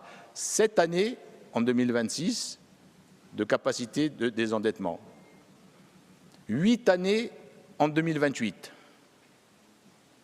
Si on regarde le taux d'endettement, vous voyez bien qu'en 26, on est toujours en dessous de 100%. En 28, on sera autour de 107 ou 108%. C'est encore inférieur à la moyenne des régions de France. Là aussi, il faut qu'on se compare. Quand on regarde la moyenne des régions de France, c'est du 115 ou 116%. Donc on n'est pas dans la zone d'alerte dont certains présentent sans cesse lorsqu'ils parlent de la situation budgétaire de la collectivité. On est plutôt, je dirais, dans une zone d'acceptabilité assumée. Enfin, le cinquième axe, un axe plus positif sur lequel je reviens chaque année, c'est celui de la gestion des stocks et qui montre que notre collectivité, elle est pilotée budgétairement. On a aujourd'hui en stock d'investissement, en investissement, un volume de 920 millions. En tout cas, l'atterrissage, ce sera 920 millions. C'est un ratio de couverture de 3 années. C'est un très bon ratio de couverture, ce qui veut dire que globalement, lorsqu'on programme un investissement, on le réalise dans les 3 années. Là, ça veut dire que vous voyez bien notre pilotage, et il faut saluer le travail de l'ensemble des services de la collectivité sur cet aspect-là, il est plutôt remarquable. Et c'est la même chose en fonctionnement. Nous avons un stock de 213 millions contre 355 millions en 23. Donc on est passé là aussi dans une politique de rationalisation efficace avec un ratio de couverture de 0,36 années. Donc ce sont des choses à valoriser, efficaces et qui permettent l'exécution, une bonne exécution budgétaire. Donc ça, c'était pour le premier point de la préservation de notre trajectoire financière. Le deuxième point, bien sûr, parce que le budget, ce n'est pas qu'une histoire de chiffres, de comptes, c'est aussi une histoire très politique, c'est aussi la volonté de répondre aux besoins des Corses et, comme je vous disais, aussi de respecter aussi l'engagement que nous avons pris en termes de projets politiques et de programmes. Nous le disons, nous ne reculerons pas sur ce que moi j'appelle les politiques d'investissement global. Première desquelles, l'investissement dans l'humain. Madame la Présidente, nous en avons parlé ensemble. C'est le premier des investissements, c'est celui dont on sait que le retour est multiplié, et qu'il est extrêmement bénéfique pour la Corse et son peuple. Donc nous ne reculerons pas là-dessus. Nous ne reculerons pas dans nos politiques sociales, parce que la société corse aujourd'hui, qui est, vous le savez, et j'y reviendrai, dans une situation quand même de pauvreté et de précarité, et avec une structure de population vieillissante, a besoin de ces solidarités. Nous ne renoncerons pas à la formation des femmes et des hommes, et des jeunes en particulier, parce qu'on sait aussi que c'est par l'éducation et par la formation qu'on va aussi se préserver de l'ensemble des dérives, des addictions, des drogues, mais aussi des dérives mafieuses. Donc la formation, la contractualisation avec l'Université de Corse et la recherche, la formation continue, la formation professionnelle avec l'ensemble des centres de formation sur des sujets comme l'insertion par l'activité économique, le soutien aux demandeurs d'emploi, ce sont des choses que nous faisons et parfois on va plus loin que nos compétences. L'apprentissage, par exemple. Sur l'aide à l'apprentissage, on va au-delà. On va au-delà de ce qui nous est demandé. Mais c'est un choix, parce qu'on considère que c'est une filière extrêmement importante pour l'insertion des jeunes. La formation, c'est aussi l'investissement dans les établissements publics. Et c'est ce que je vous disais tout à l'heure. On sait, parce qu'on a hérité du transfert de l'État, de lycées, de collèges, sans que l'évaluation en termes budgétaires de travaux ait été vraiment réalisée, et ce qui fait qu'aujourd'hui, nous, on se retrouve à devoir rénover, investir, construire de nouveaux établissements. C'est cette proposition que nous avons faite dans le cadre du PTIC à l'État, d'avoir une contractualisation pluriannuelle sur l'ensemble des établissements à rénover et à construire pour pouvoir aussi construire la planification budgétaire. Nous attendons des réponses à ce stade que nous n'avons pas de l'État. Mais c'est un enjeu essentiel. Investir dans l'humain, c'est aussi faciliter l'accès à la culture, l'accès au sport,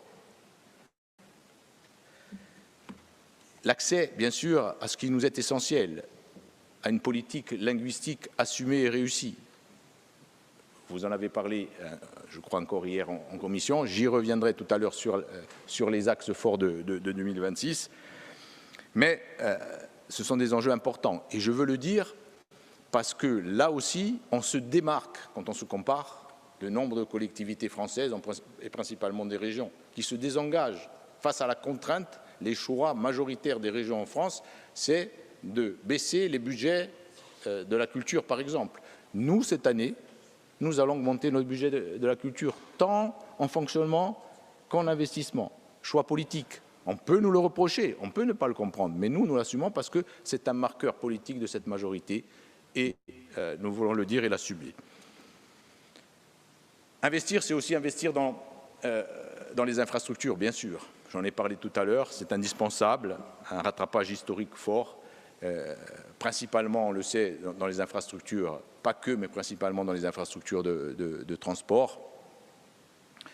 routes, rails, infrastructures portuaires et aéroportuaires. On l'a voté en juillet. Le Conseil exécutif a présenté une PPI, vous le savez, ambitieuse, avec un certain nombre de plusieurs scénarios minimalistes, largement insuffisants. Scénario, plus ambitieux à 150 millions, mais nous savions que budgétairement compliqué à atteindre, et scénario, je dirais, intermédiaire à 115-120 millions, qui doit être l'objectif que l'on se fixe. Aujourd'hui, clairement, sans la réponse de l'État sur le PTIC, nous sommes sur le scénario minimaliste, à 100 millions, un peu plus de 100 millions. Et c'est insuffisant, largement insuffisant au regard des besoins et des attentes, y compris les attentes des territoires, y compris des attentes de la commande publique. Donc nous, là aussi, nous mettons en garde l'État et nous lui disons on ne peut pas attendre, on ne peut plus attendre. Il faut que la collectivité de Corse soit écoutée. Il faut qu'on contractualise dans les semaines à venir sur un PTIC dédié aux infrastructures de transport.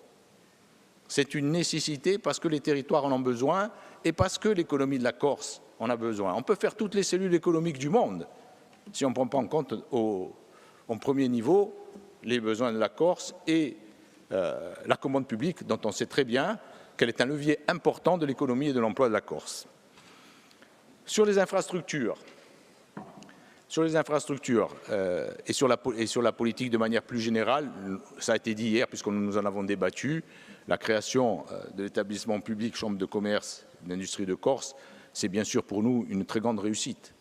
C'est une très grande réussite parce que ça nous permet à la fois, vous le savez, le Président l'a longuement rappelé hier, de garantir la maîtrise de nos transports, d'assurer une délégation en quasi-régie, donc c'est extrêmement important. C'est une garantie pour nous de maîtriser notre porte d'entrée.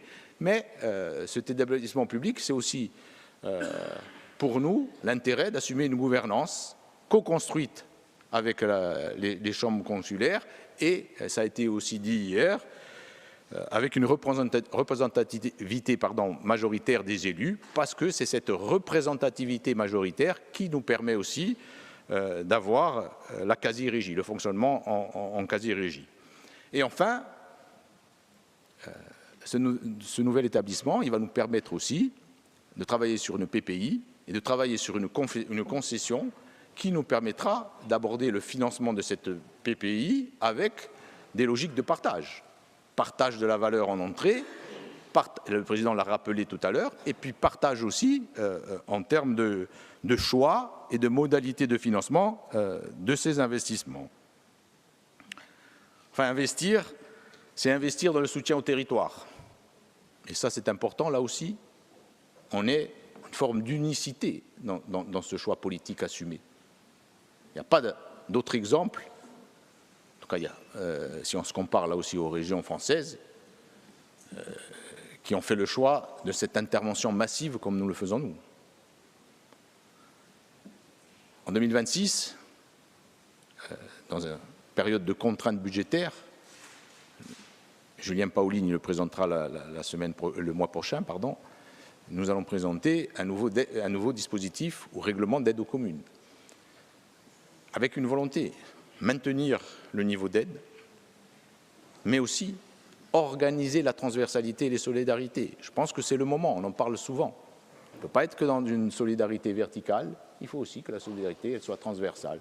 Donc ça veut dire qu'il faudra, dans ce règlement, prendre en compte les solidarités littorales montagne, les solidarités communes riches, intercommunalités riches, communes pauvres, intercommunalités plus pauvres. Je pense que ce sera, en tout cas, sans dévoiler la présentation du nouveau règlement, un des axes forts de ce document. Enfin,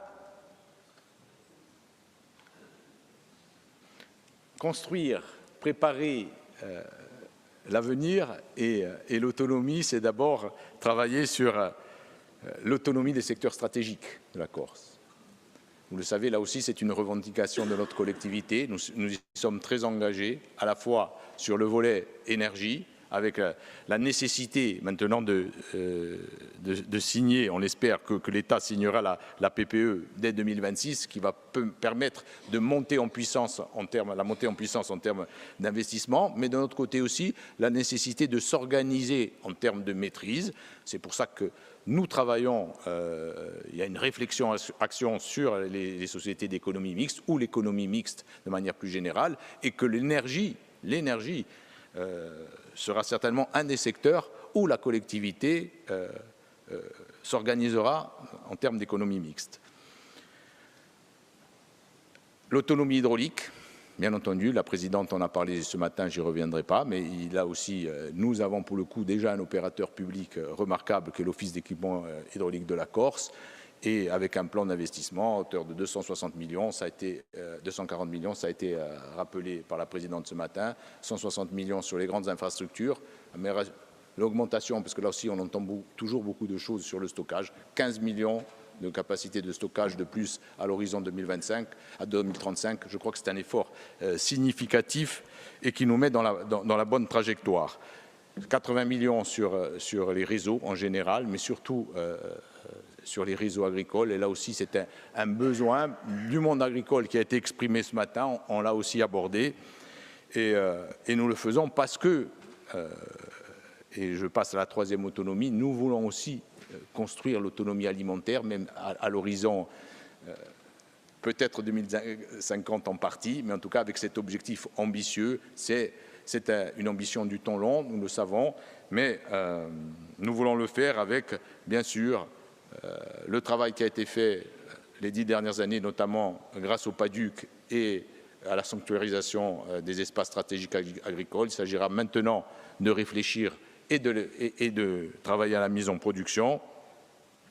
Et bien sûr, des enjeux essentiels comme le changement climatique, Madame la Présidente, vous le rappeliez, on ne peut pas aujourd'hui ne pas intégrer le changement climatique dans nos modes de production et dans nos modes de gestion, en y intégrant bien sûr la question de la gestion de l'eau qui me paraît essentielle. Et enfin, ce travail doit se faire en transversalité avec la Chambre régionale, aussi outil constitué en 2025 et qui va nous permettre, nous semble-t-il, d'améliorer en tout cas l'efficacité de nos politiques et notre volonté d'aller vers cette autonomie. En 2026, pour être plus concret, parce que je pense que c'est essentiel aussi de vous donner aussi des perspectives plus concrètes, au-delà de ces grands sujets, nous allons mettre un accent et une priorité sur un certain nombre d'actions et de domaines. La première priorité, elle est récurrente, mais là aussi c'est un choix, c'est la priorité des politiques sociales, parce qu'il nous paraît nécessaire aujourd'hui de construire une société des solidarités.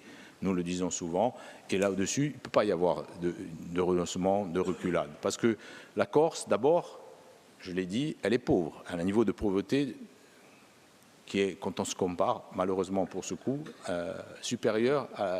largement supérieur à la moyenne des régions françaises, 18,4, avec des régions qui sont bien au-delà et des territoires au-delà des 20%. Endiguer la précarité, éviter le basculement vers la pauvreté, c'est une lutte au quotidien qui est menée par la conseillère exécutive Bianca Vaz et tous les services qui sont extrêmement mobilisés sur des politiques, d'abord des politiques de prévention et d'accompagnement.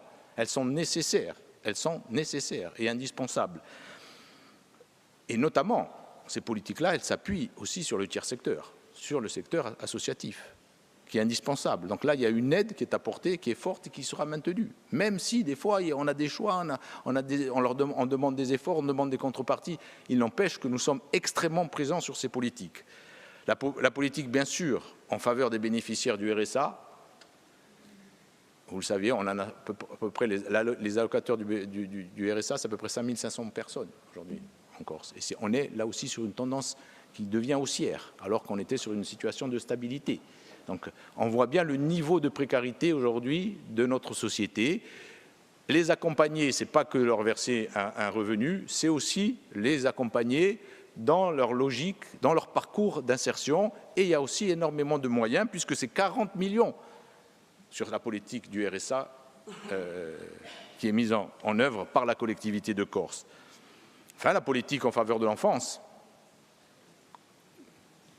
Peut-on reculer sur cette politique-là? Peut-on reculer?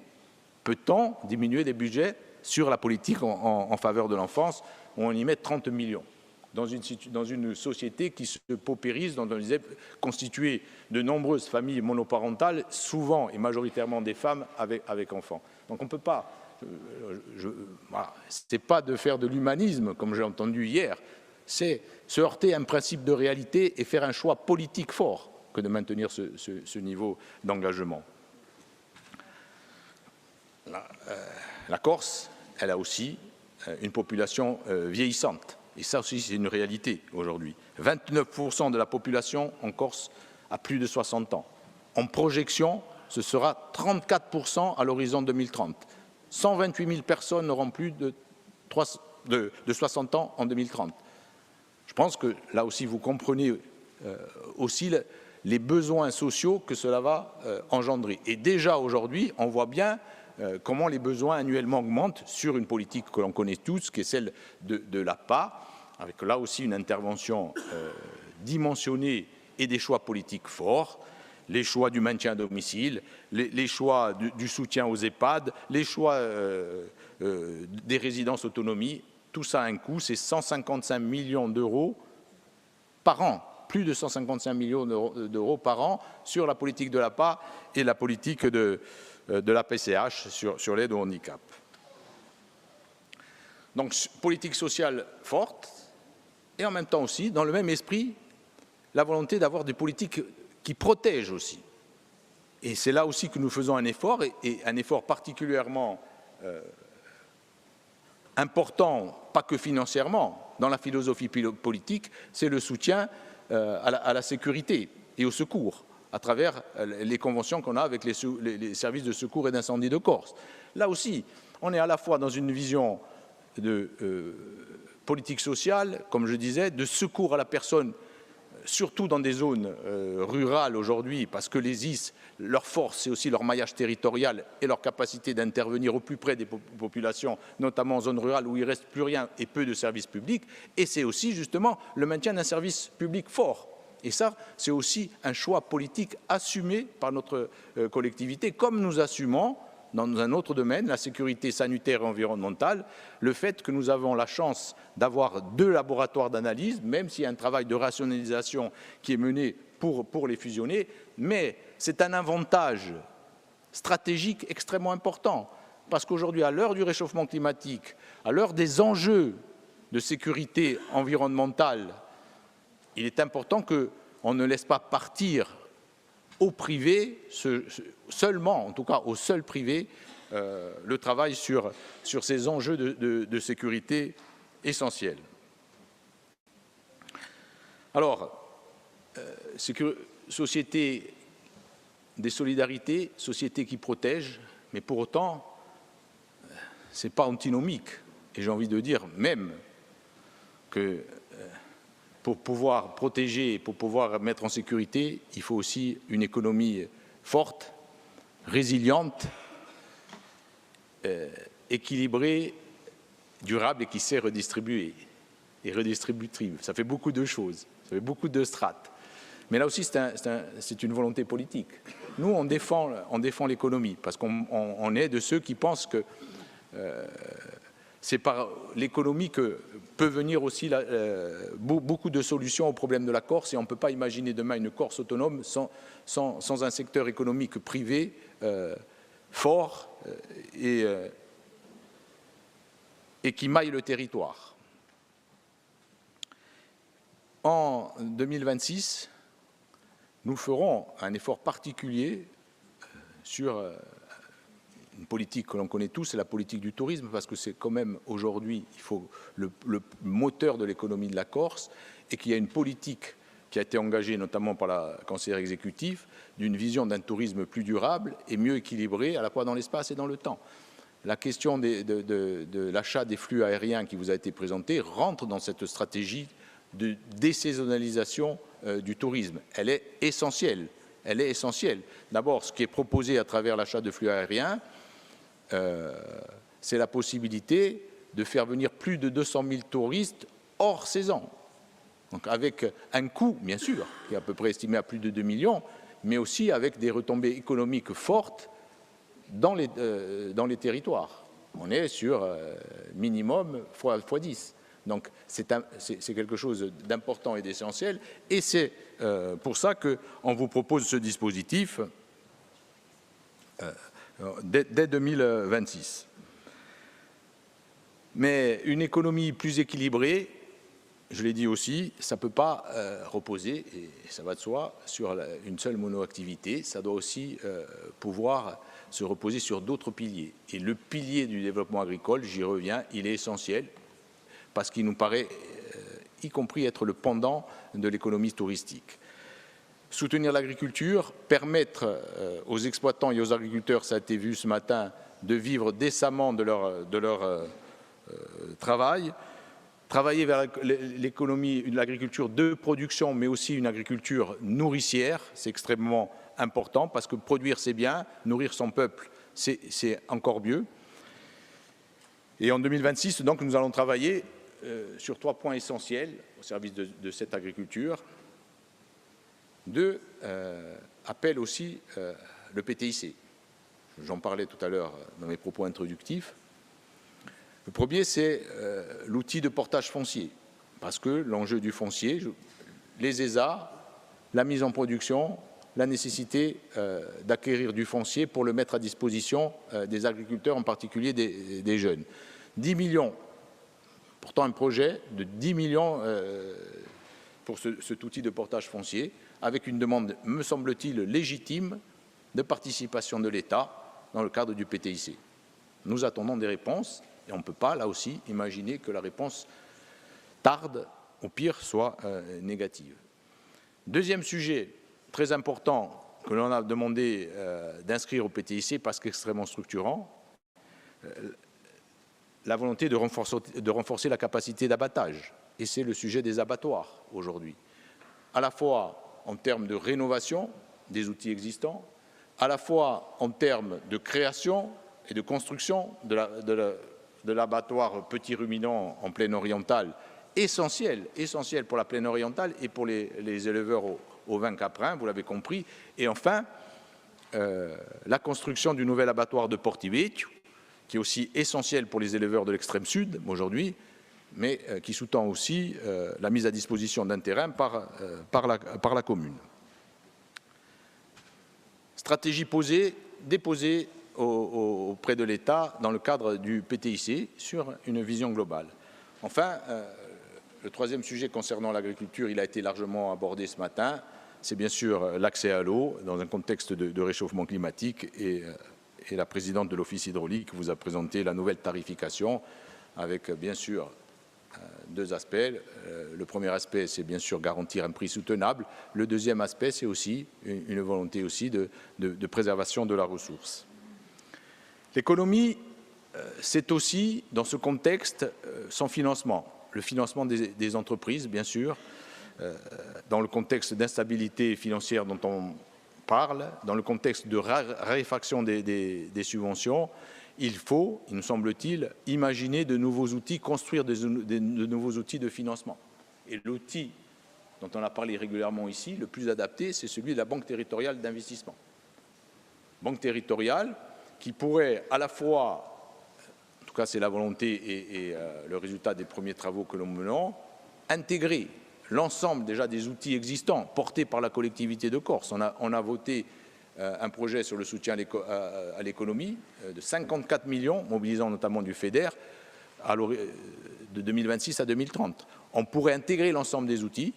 Et deuxième objectif, bien entendu, c'est massifier l'intervention. Massifier l'intervention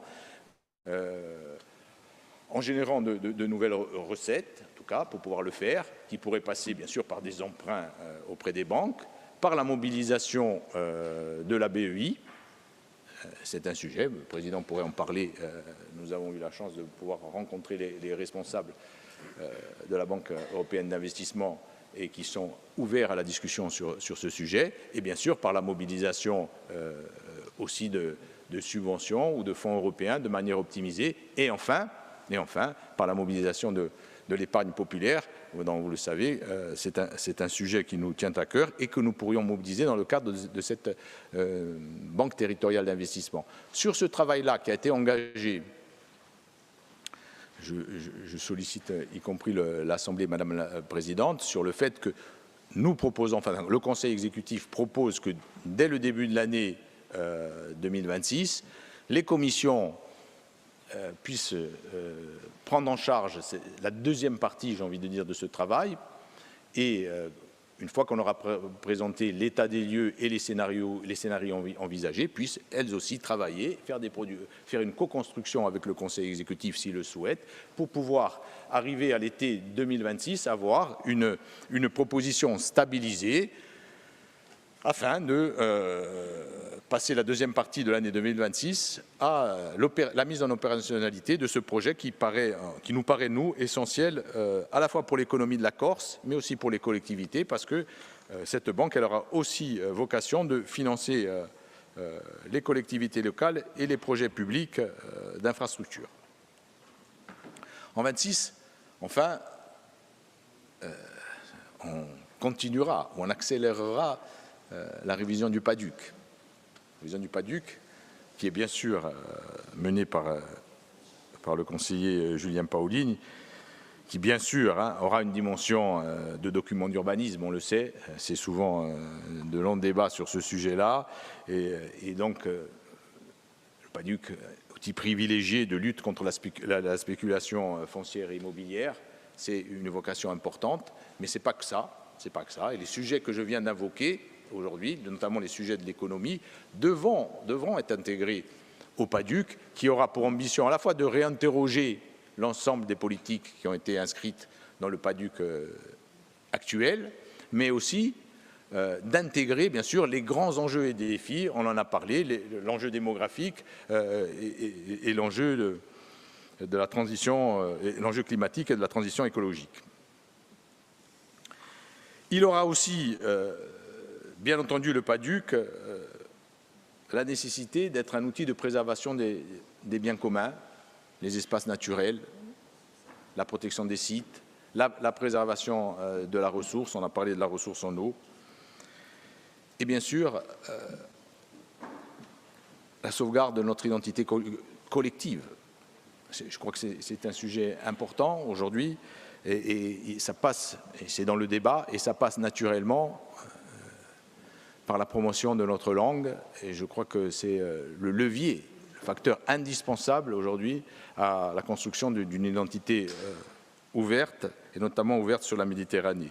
En 26, vous le savez, nous avons fait le choix de faire un effort particulier en faveur de la langue, parce que nous voulons instaurer un bilinguisme total dans l'attente du statut de co-officialité. Et ça passera notamment par un effort vers les systèmes éducatifs. Alors, convention avec l'Académie de Corse pour la formation des enseignants et des personnels. C'est 1 million d'euros, globalement, que mettra dans cette convention la collectivité. C'est un effort, je crois, majeur et qui aussi s'inscrit dans un vrai partenariat avec le rectorat, inédit, je crois, en tout cas dans l'histoire un petit peu contemporaine de notre collectivité, et c'est vraiment un pas important qu'il faut signaler, mais aussi soutien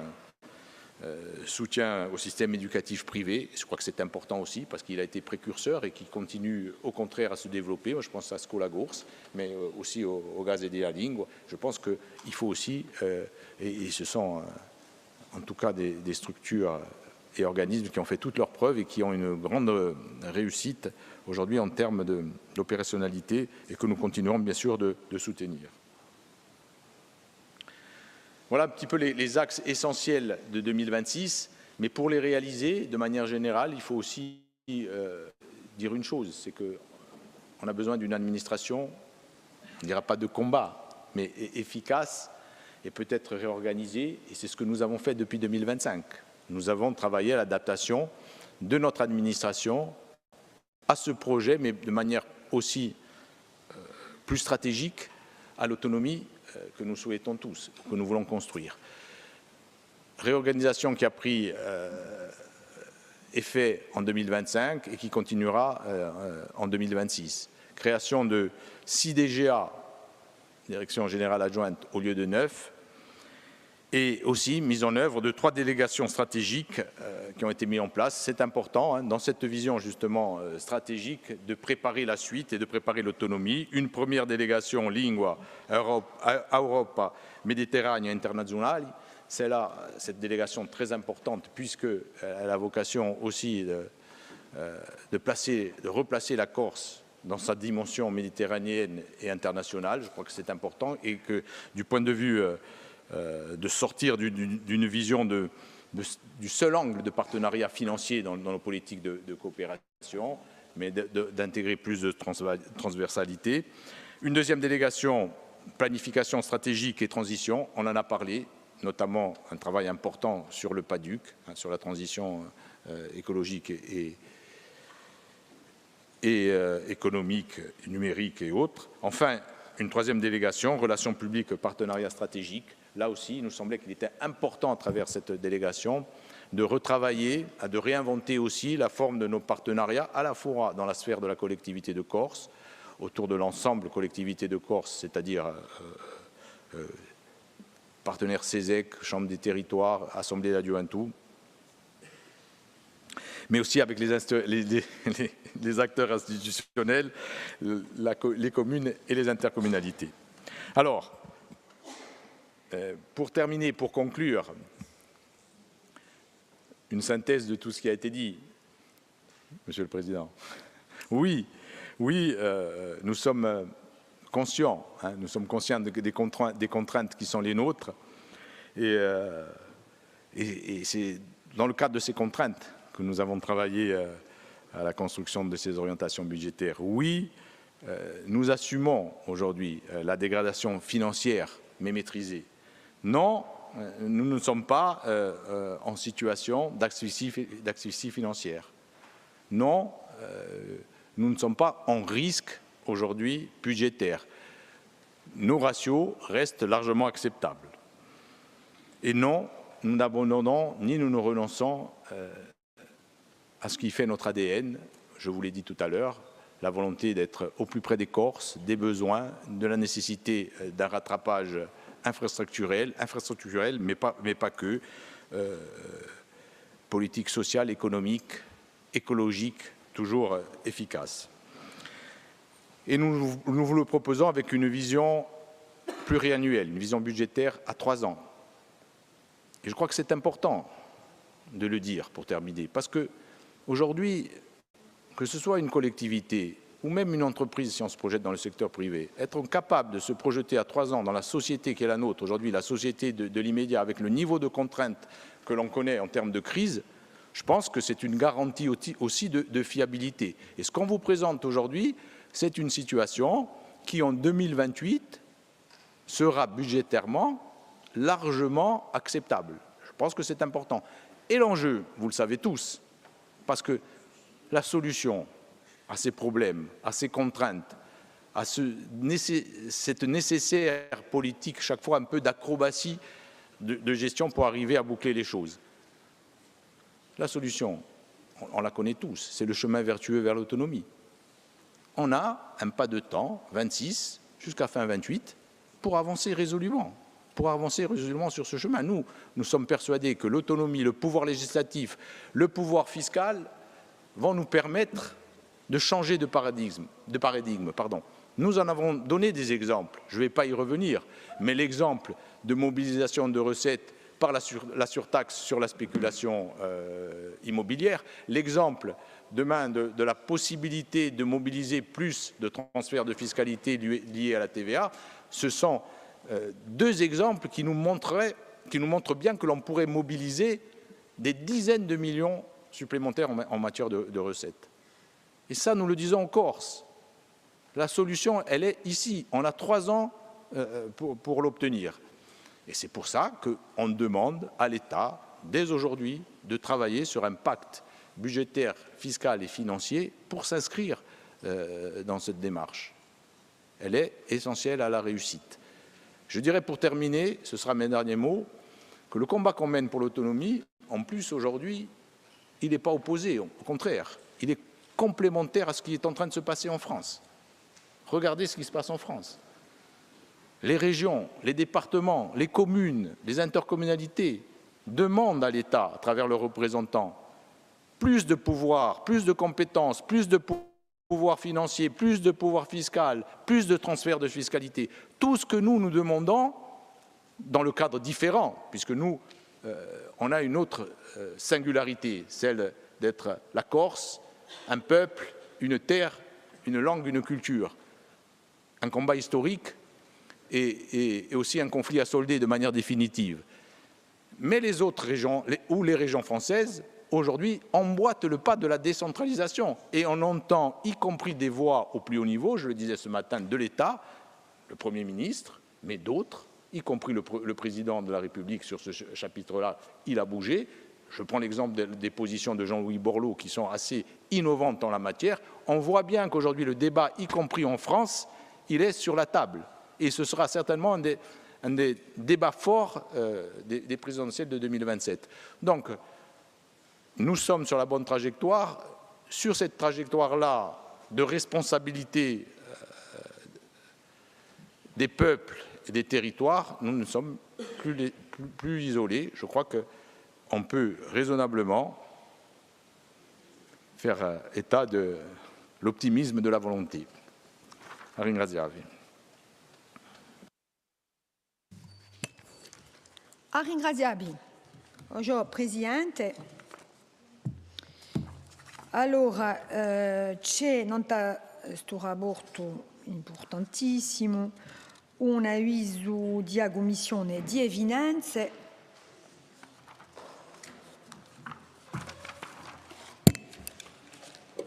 Avis favorable de la Commission des finances avec une non-participation des groupes Unsof Juno, Avancem et Corinne Frontière.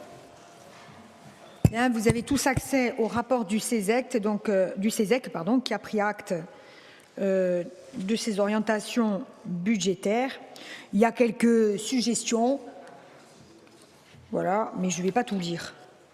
Vous regardez et on en reparlera si vous le souhaitez. Bien. Voilà, bon, le CESEC souligne la qualité des discussions et des échanges, et il y a quelques remarques aussi, vous verrez.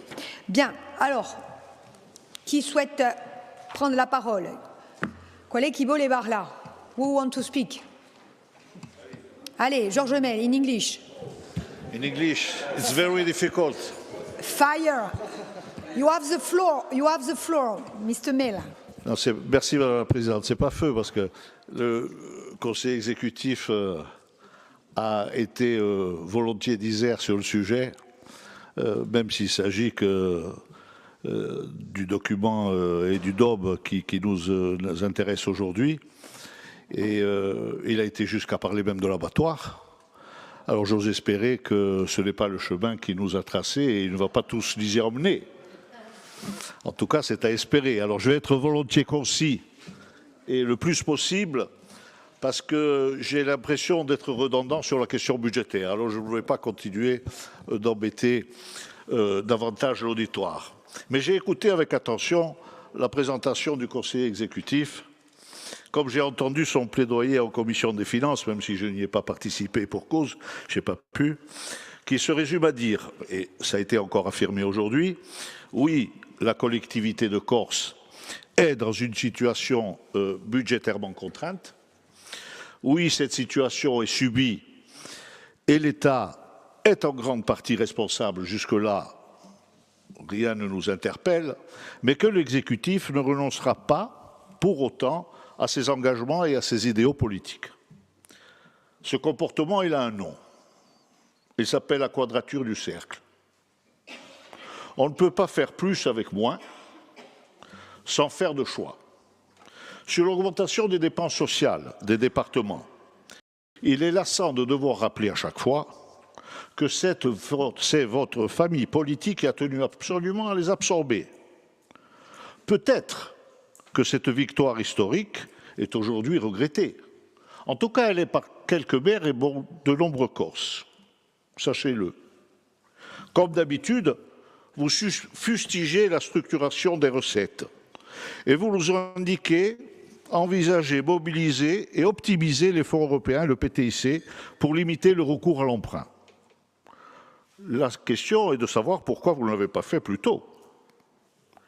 250 millions d'euros sont à votre disposition depuis bientôt 3 ans. Vous en avez consommé, comme vous venez de le dire, à peine 60. Il en reste effectivement 190. Vous auriez préféré très certainement que, comme pour le Corepa et le PEI, ça a été dit en tout cas ce matin, la CDC ait la main sur les opérations concernant les collectivités infrarégionales.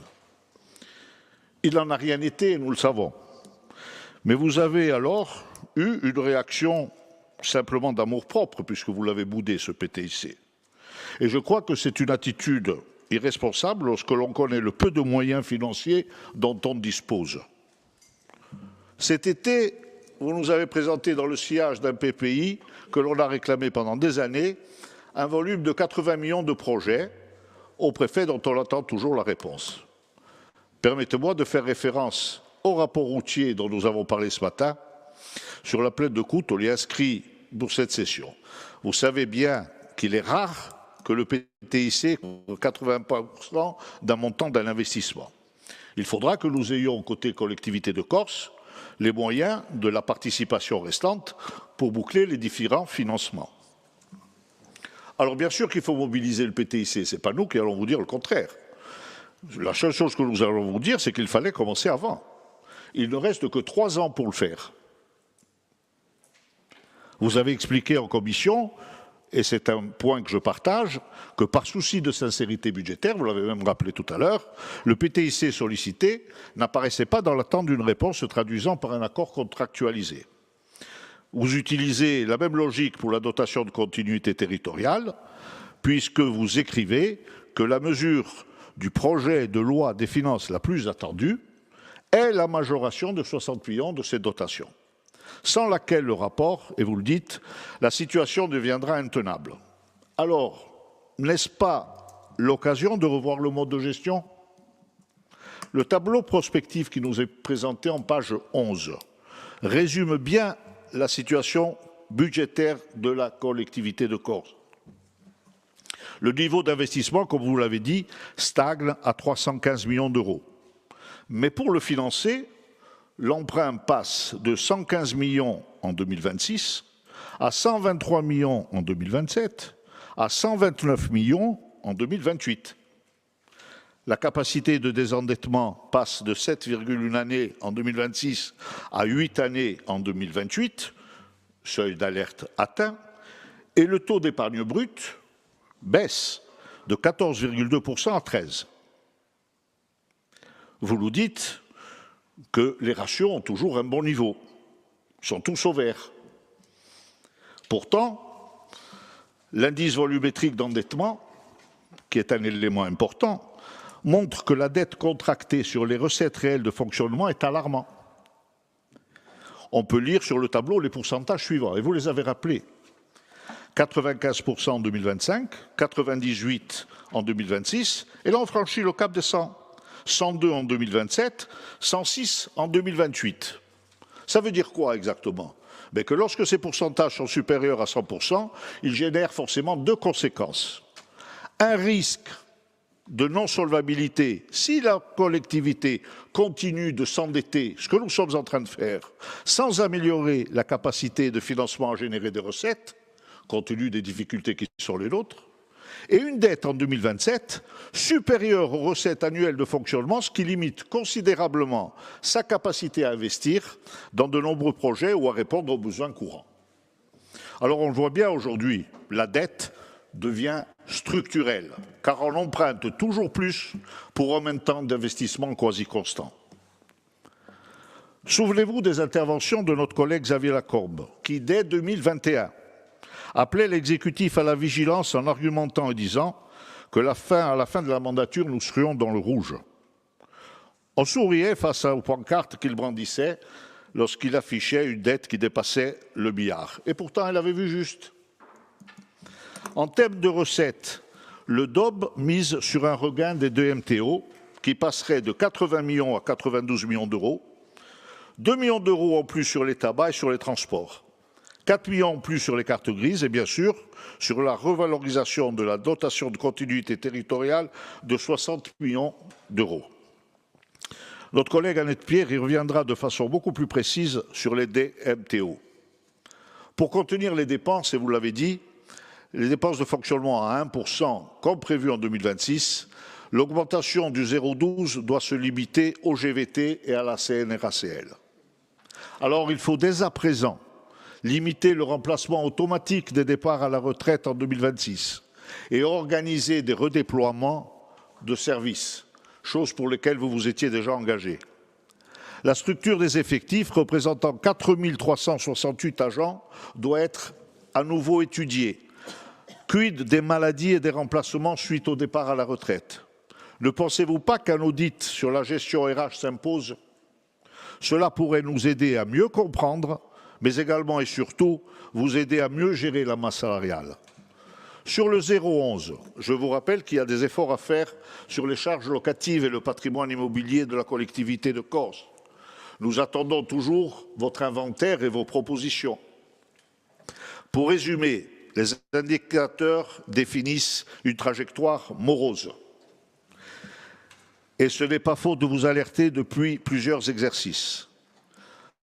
Le président de la commission des finances, notre ami Louis Pozzodiborgo, aiguise très certainement déjà ses flèches et commence à tendre son arc pour défendre le conseil exécutif. Il nous dira qu'il vaut mieux voir le verre à moitié plein que le verre à moitié vide. À chacun son rôle, mon ami Louis, mais il appartiendra aux Corses de juger. À ces marqueurs qui nous sont propres, il faut ajouter ce qui renvoie des signaux sur l'emploi et l'économie, puisque vous y avez fait allusion, au monde de l'entreprise, au monde économique, notamment les défaillances d'entreprises ou encore, et c'est un chiffre qui m'a marqué, le fait que l'emploi recule de 10 points dans la tranche des moins de 30 ans sur les 3 premiers trimestres 2025. Ça veut dire quoi? Cela veut dire que les entreprises ne s'engagent plus aussi facilement qu'avant sur un CDI auprès d'un jeune corse qui a vocation à rester ici sur notre sol et dans leurs effectifs pour un long temps. Je ne rentrerai pas dans le détail des orientations programmatiques puisque l'on aura le temps de le faire et à travers des éléments chiffrés et surtout au moment du BP.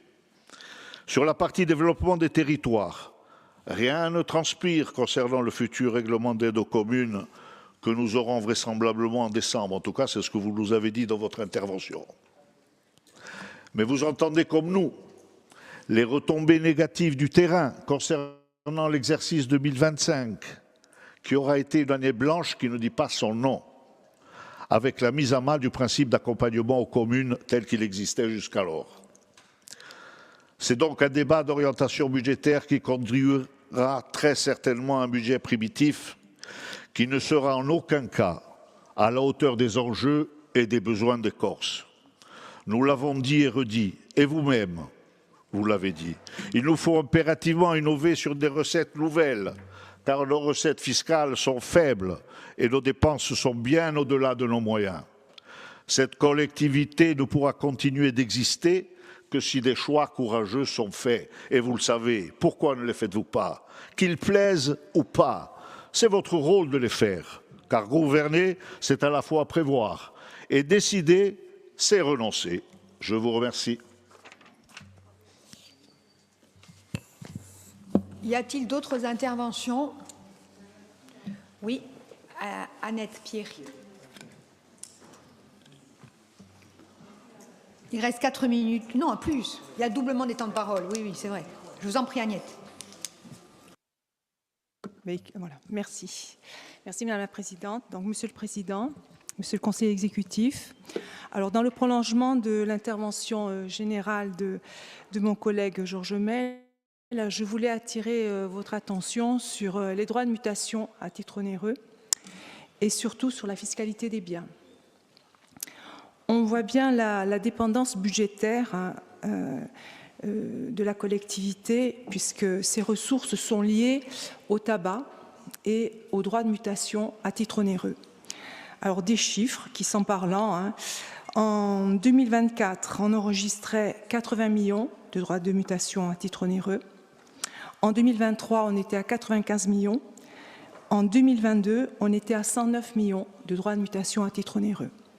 Vous prévoyez pour 2026 92 millions. Je pense que vous êtes un peu optimiste au vu de la conjoncture. Donc on voit vraiment cette dépendance. Cette baisse a une conséquence sur les finances de la collectivité de Corse, mais également sur les communes. On l'a vu dans la diminution du fonds de péréquation des TAS, directement lié au droit de mutation à titre onéreux, puisqu'en Haute-Corse, nous sommes à moins 27% et en Corse du Sud à moins 17%. Tout ça est lié aux transactions. Mais se pose la question. Il y a la fiscalité du possédant qu'il faudrait peut-être analyser. Certes, les acquisitions ralentissent, mais on voit bien qu'il y a une pression fiscale pour les propriétaires. Et c'est peut-être là qu'il faudrait essayer de maîtriser les choses. Je vais commencer par la taxe d'habitation sur les résidences secondaires. Cette taxe, certes, elle a augmenté. Je peux le comprendre. Mais il y a un bémol. Il y a un bémol entre la dichotomie, la différence qu'on devrait faire entre les résidences secondaires, je dirais, basiques et les résidences secondaires familiales. Alors, vous défendez le corollaire du statut de résident. Moi, j'irais plutôt vers quelque chose de plus juridique. C'est-à-dire qu'on peut très bien, demain, analyser la nature juridique d'un bien. Je m'explique. C'est-à-dire que dans le cadre d'un achat, vous êtes propriétaire d'une résidence principale, vous envisagez d'acheter une résidence secondaire, je peux comprendre qu'elle soit taxable. Si vous héritez d'un bien, par donation, par succession, par legs, par titrement, par licitation, ces biens-là ont une origine familiale et devraient bénéficier d'une exonération des taxes d'habitation sur les résidences secondaires.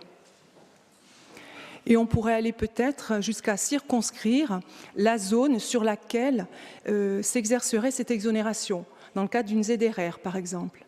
Et en sortant de cette zone les grandes villes comme Bastia et Ajaccio, où il y a un patrimoine familial qui est très important, axé véritablement sur des régions beaucoup plus pauvres. Donc je pense que c'est quelque chose qu'il faut creuser. Ensuite, il y a la taxe sur les logements vacants. Vous avez souhaité que la quasi-totalité de la Corse soit couverte, soit en zone tendue, parce qu'il y a la crise du logement. Mais ça a des répercussions, notamment sur la taxe sur les logements vacants.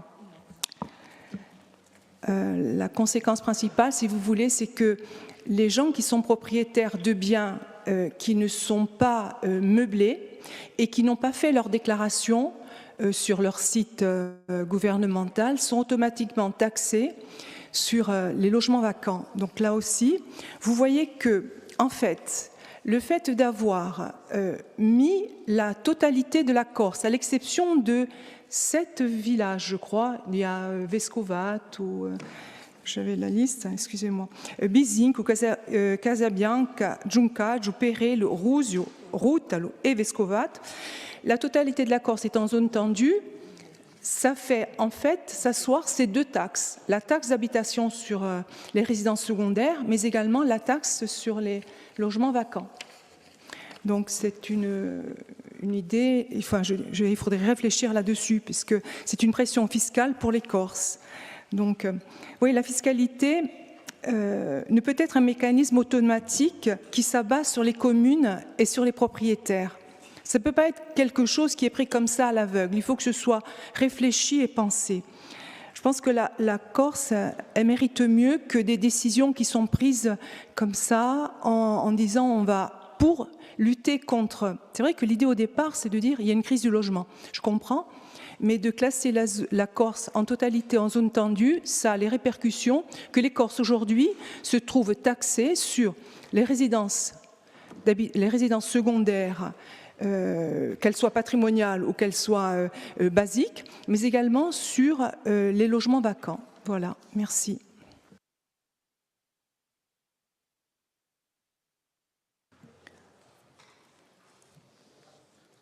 Alors, d'autres interrogations ou commentaires? Paul Félix Benedetti. Je vous fais un commentaire court. On est dans la mauvaise routine. C'est-à-dire que ma prédiction avant la fin de ma mandature de finir dans le rouge, dans la case collectivité à problème, bon, je vous mets un satisfait, vous avez au moins l'honnêteté de mettre les 3 cases jusqu'à 2028 et d'avoir un prévisionnel qui est en phase avec la triste réalité qui s'annonce. Alors, le problème, il est lié à l'inadaptation du volet recettes du budget, qui est indexé sur tout et sur n'importe quoi, avec, pour nous, d'avoir le blocage de la TVA qui va pénaliser fortement les autres régions françaises, va moins nous pénaliser. On avait déjà une partie qui était bloquée, qui n'avait pas été indexée. Par contre, sur 10 bonnes années, ça nous a privé d'énormément de recettes. On a, pareil, une forte augmentation momentanée des retours sur, entre autres, les taxes carburant, mais comme une partie aussi était figée en enveloppe, on n'en a pas profité. Par contre, on a des dépenses qui sont dans une conjoncture, je vous l'accorde, rationnelle par rapport aux autres régions françaises. Mais les régions françaises, elles sont l'exemple de leur pays de tutelle. Elles sont le plus mauvais exemple européen de gestion publique. Alors, se comparer à elles, même si on est un peu mieux, on est loin d'être au mieux. Si on se compare à l'Italie, si on se compare à l'Allemagne, si on se compare à l'Espagne, je veux dire, qu'on fasse au moins des comparaisons méditerranéennes. Et là, on verrait qu'on est dans l'excès. Alors, la fusion des départements et de la collectivité aurait dû nous amener à une synergie et à une moins-value factuellement palpable dans l'économie d'échelle. Or, elle n'est jamais arrivée et elle ne viendra jamais.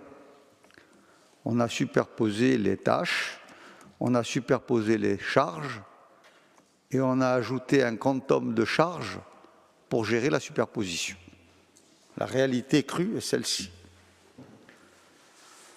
En gros, on a une augmentation de plus de 20 millions d'euros par an de charges. On constate une stagnation des recettes et on a un besoin complémentaire de 20 millions d'euros chaque année. C'est-à-dire qu'on va incrémenter chaque fois l'emprunt, qui en théorie n'est pas un emprunt pour compenser les dettes de fonctionnement, mais puisqu'on a décrété qu'on essaierait de maintenir l'investissement à un montant stabilisé, ça veut dire que l'emprunt de fait, il compense le déficit du fonctionnement. Ce n'est pas comptable, mais c'est mathématique. Là où ça ne va pas, c'est que le monde ayant changé, aujourd'hui les taux d'intérêt pour 100 millions d'euros empruntés ne sont plus du tout les mêmes que ceux d'il y a 4 ans. En très peu de temps, on est passé, parce que qu'on soit 1 milliard ou 1,1 milliard, sur des crédits à 30 ou à 40 ans, on paye à peu près les mêmes intérêts. Mais on est passé de 21 millions d'euros il y a 4-5 ans, et on est quasiment à 40 en intérêt. Et chaque euro qu'on emprunte aujourd'hui n'a pas du tout la même valeur ajoutée en termes de stratégie d'investissement et de bien-être pour l'ensemble de la communauté corse. Ce qui veut dire que même si on est à budget égal, même si on est à enveloppe égale, le résultat en termes, je dirais, d'impact sur l'économie n'est pas du tout le même. Donc, la question, c'est quelles sont les solutions. De solution de recette, on n'en a pas. Vous avez fait ce que vous pouviez, j'ai voté contre, vous avez pris 4 millions d'euros sur les taxes véhicules. Je ne suis pas sûr que ce soit la meilleure solution dans la situation économique actuelle. La question aurait peut-être été, est-ce que ne pas chercher à rester sur les taxes de véhicules, d'augmenter le volume et d'être la région la moins chère de France pour, comme nous l'étions à un moment donné, d'être attrayant pour un circuit de franchise de location, par exemple, qui viendrait s'immatriculer en Corse. Entre autres, parce qu'il y a des opérateurs corses qui ont une forte capacité opérationnelle dans ces domaines. Je ne parle pas en l'air, ça s'est fait pendant de nombreuses années. Tout ça pour vous dire que les pistes, il n'y en a pas tant que ça. Le dernier levier qui vous reste, ça aurait été d'augmenter les carburants. Je crois qu'il vous reste une marge de manœuvre de 2 centimes. Heureusement, vous ne l'avez pas fait. Un peu de sagesse de temps en temps. Après, l'autre solution, c'est de réduire le fonctionnement. Alors, réduire le fonctionnement, comment? Moi, je ne suis pas aux manettes, mais je vois que l'effectif, il stagne et que la valeur ajoutée travail perceptible dans l'inconscient des Corses, elle n'y est pas. Tout le monde aux éloigne de ce mammouth qui a l'air de se fossiliser. Donc, je vous le dis, on ne peut pas attendre de constater, au prétexte que vous l'avez prédit, quelle que soit la gouvernance qu'il y aura dans 10 ans à la collectivité de Corse, on ne peut pas laisser cet héritage. On doit engager d'abord un rapport de force avec l'État pour avoir les justes compensations, entre autres dans le social. Ce qui est dramatique, c'est que l'augmentation des allocations qu'on doit, elle est rationnelle, elle est normale, et elle est au moins de moitié en deçà de ce que devrait être l'augmentation. Je vous le redis, l'inspection générale de l'IGAS a dit que la Corse n'était qu'à la moitié de l'aide sociale qu'elle serait en droit de donner à sa population qui est la plus pauvre de France.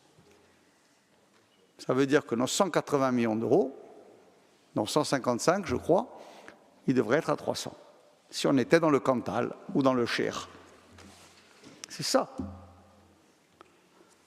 Donc ça veut dire qu'à un moment donné, l'expertise de ceux qui devraient nous être alloués pour assumer, entre autres, cette gestion sociale, parce que c'est celle qui est la plus fondamentale quand on est en situation de crise et de précarité, elle n'est pas à son niveau.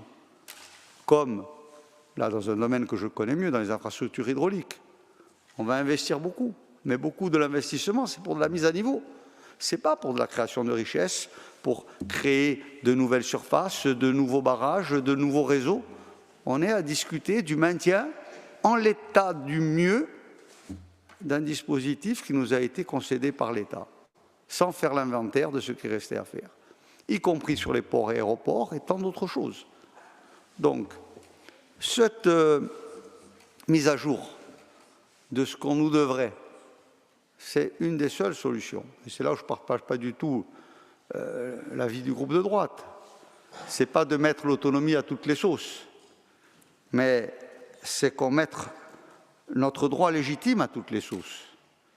Et que si on doit avoir cette compensation, parce qu'à un moment donné, il y a une feuille de route qui n'a pas été bien remplie et qui n'était pas au quantum de la réalité politique, économique, technique du moment, même si on a raté en 2001 le bon inventaire, si après on l'a raté en 2015 et en 2018, il n'est jamais trop tard pour faire des réajustements, sans que ce soit excessif. Même si la France est dans la déshérence budgétaire, ce n'est pas un complément annuel de 100 millions d'euros à la Corse qui va la faire plonger un peu plus. Par contre, nous, ça peut nous donner des perspectives de mieux vivre, d'équilibre, de stabilité, dans un dimensionnement qui changerait complètement l'équation économique. Et ça, si la moitié crie au loup et que l'autre moitié se barricade en attendant le loup, on ne va jamais s'en sortir. Donc, moi je pense que dans au moins ce cadre économique qu'on trouve, je ne sais pas si ça doit passer par des débats en commission des finances ou qu'on ait une charte de revendications politico-économiques qui ne soit pas basée sur des clivages politiciens, mais qui soit articulée sur nos besoins pour qu'on voit à 20 ans. Si on ne le fait pas maintenant, on ne le fera plus jamais. Une fois qu'on va arriver aux 8 ans d'endettement, on va nous envoyer promener. Il faut qu'on le fasse maintenant, ou à la limite, il nous reste encore la capacité de lever un emprunt d'un seul coup de 500 millions d'euros. Sinon, on va rester, vous savez, on prête qu'aux riches. On a encore une petite richesse, qu'on s'en serve de bras de levier. N'attendons pas la fin d'un cycle où toutes les banques vont nous fermer la porte. Et faisons, moi je vous le dis, le chantage au surendettement volontaire pour imposer un rééquilibrage politique.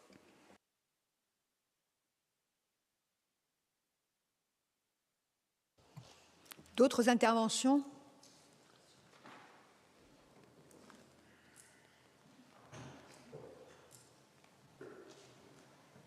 Josépha.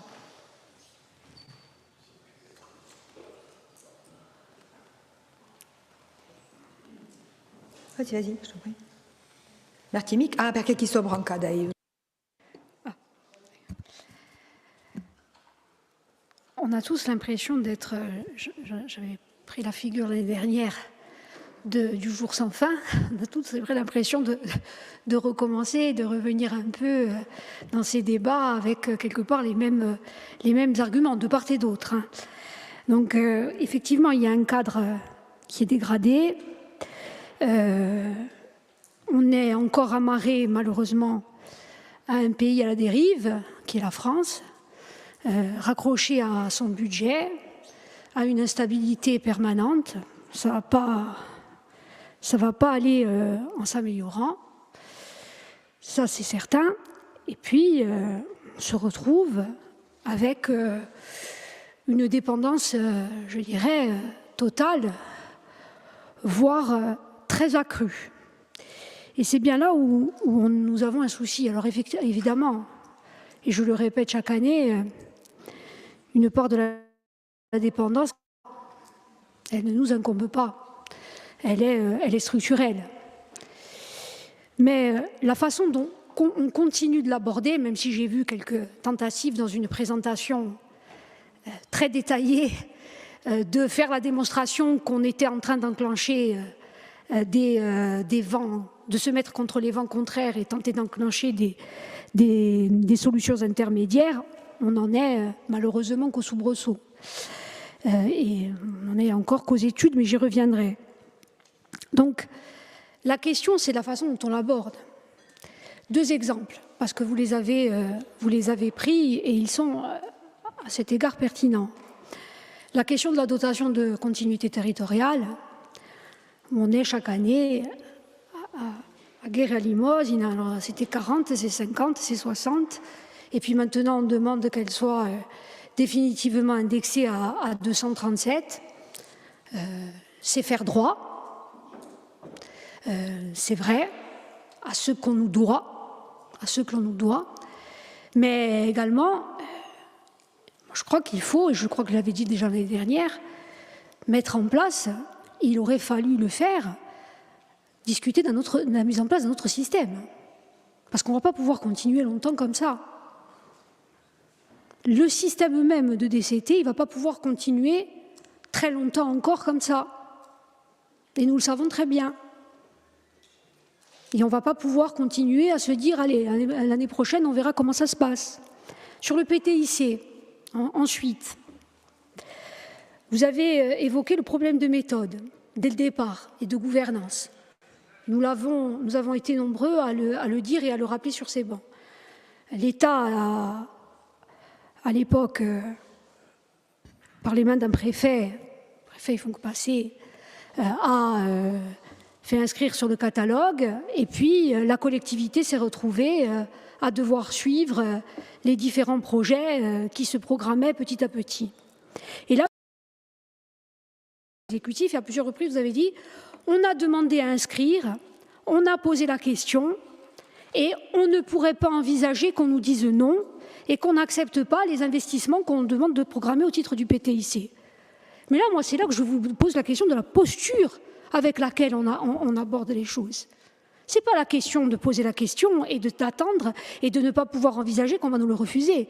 C'est l'essence même de la gouvernance et de la nécessité de la codécision dans la question du PTIC qu'il faut poser. Moi, je ne vous reproche pas de négocier avec Paris. Non. Il faut bien négocier avec le camp d'en face, pas négocier avec soi-même. Mais en revanche, c'est d'avoir tout misé sur Paris et d'attendre perpétuellement les réponses. Et de manière très pratique et pragmatique. Là, je ne suis pas dans la symbolique politique. Je vous ai donné différents exemples. Parce qu'en attendant, le PTIC, ça va programmer, ça va avancer, et ça va avancer sans cette collectivité, qui va devoir après rattraper le coup, évidemment. Et là où je vous alerte, ce n'est pas pour faire la liste, c'est que je vois dans votre document le pacte budgétaire que vous souhaitez faire porter, où il va falloir vraiment être dans une négociation de ce qu'on nous doit, de ce à quoi nous avons droit. Et pour ça, il ne faut pas aller les dossiers vides, et souvent comme on est monté place Beauvau, pour l'avoir vécu douloureusement. Il faut qu'on fasse des démonstrations. Il faut qu'on fasse des démonstrations concrètes, et il faut qu'on soit fort d'un certain nombre d'éléments. Parce que sinon, on sait très bien comment ça va se terminer, le pacte budgétaire. À l'aune des deux exemples précédents que je vous ai donnés. Ça ne va pas aller bien loin. Ensuite, sur la question de l'autonomie. Je ne vais pas aller sur le volet institutionnel, vous savez ce que je pense de ce qui est en train de se profiler. Mais moi, j'ai peur qu'on l'ait déjà entériné. Parce que moi, ce qui m'a gêné un peu dans la présentation, c'est que vous avez évoqué l'autonomie en la mettant un petit peu en parallèle avec un grand mouvement de décentralisation à la française qui est en train de se profiler et qu'à un moment donné, parce qu'il faudra que chacun prenne ses responsabilités, eh bien la Corse, finalement, va rentrer dans ce grand mouvement de décentralisation avec peut-être un petit étage en plus, un petit pas de plus, parce que déjà notre statut nous le permettrait. Vous pensez très certainement que je caricature vos propos, mais moi je suis désolée, moi c'est un peu ce que j'entends. Alors ensuite, vous avez parlé, vous allez voir, je vais équilibrer, mais à un moment donné, c'est un peu ce que j'ai entendu. Si c'est une décentralisation améliorée, on est bon, hein, qu'on continue comme ça, on y va. L'État, l'éthique de responsabilité, il va se débarrasser de... Bon, je m'arrête là, mais à mon avis, on ne va pas avoir les mêmes perspectives. Je vais terminer, justement, vous avez parlé de la mise en œuvre des outils. Parce qu'à force que ça vienne dans le débat à chaque budget, et vous avez raison de l'avoir rappelé, ce sont des fondamentaux que nous avons en commun. Vous avez évoqué la question très brièvement de l'épargne, et je l'ai vu inscrit dans le rapport. Là, aujourd'hui, on est déjà très en retard, parce qu'on sait qu'aujourd'hui, notamment les États, commencent à regarder l'épargne avec gourmandise, parce qu'effectivement, ça épargne en période de crise, et que nous allons devoir proposer des produits suffisamment concurrentiels et donner confiance, et avoir de réels outils de levée de cette épargne. Et on en est au stade des études. Sur la Banque territoriale d'investissement, même observation. Vous nous annoncez là l'été 2026, c'est Ria perché non se che la mette in piazza che la potessi produrre qualcosa, siamo di al di là di un retard. Alors je vais m'arrêter là. Moi, ce qui me pose problème aujourd'hui, c'est que les défis, les dangers, les enjeux sont face à nous, alors que les moyens d'action sont toujours soit à l'étude, soit en attente de réponse de l'autre côté de la mer. Seria ora tempo di cominciare a ruzzicare vune. J'ai dit qu'on était amarré au pays d'en face, et ora tempo di cominciare a ruzzicare vune di maniera più combattante, posto che ha amintata spesso una politica di combatto.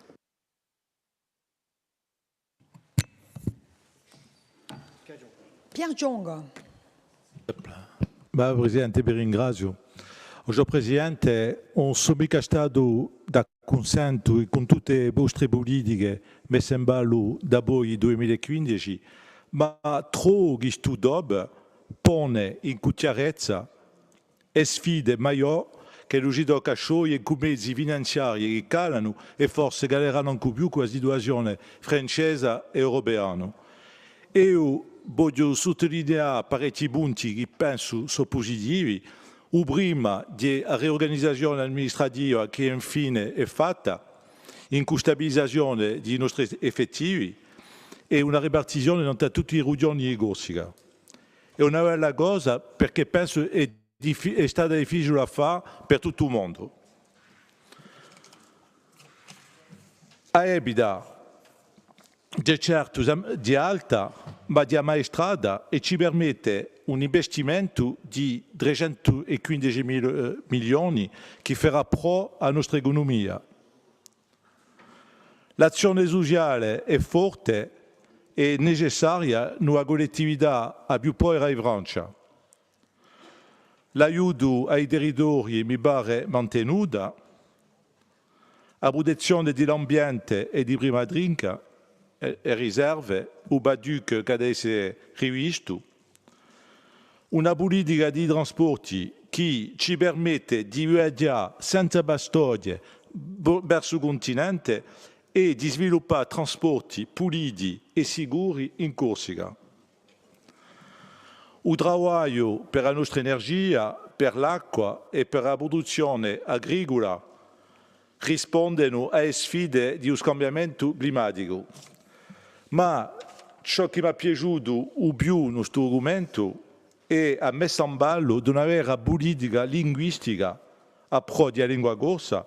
Parecchi qui diranno che la lingua non è mica emerge, ma io penso il contrario. Penso che la lingua corsa sarà un puntello maggiore del bene economico e sociale di quest'isola. Per compiere, dicerà che questo DOB è una bella preparazione per il prossimo statuto di autonomia e con statuto fiscale. Vi ringrazio.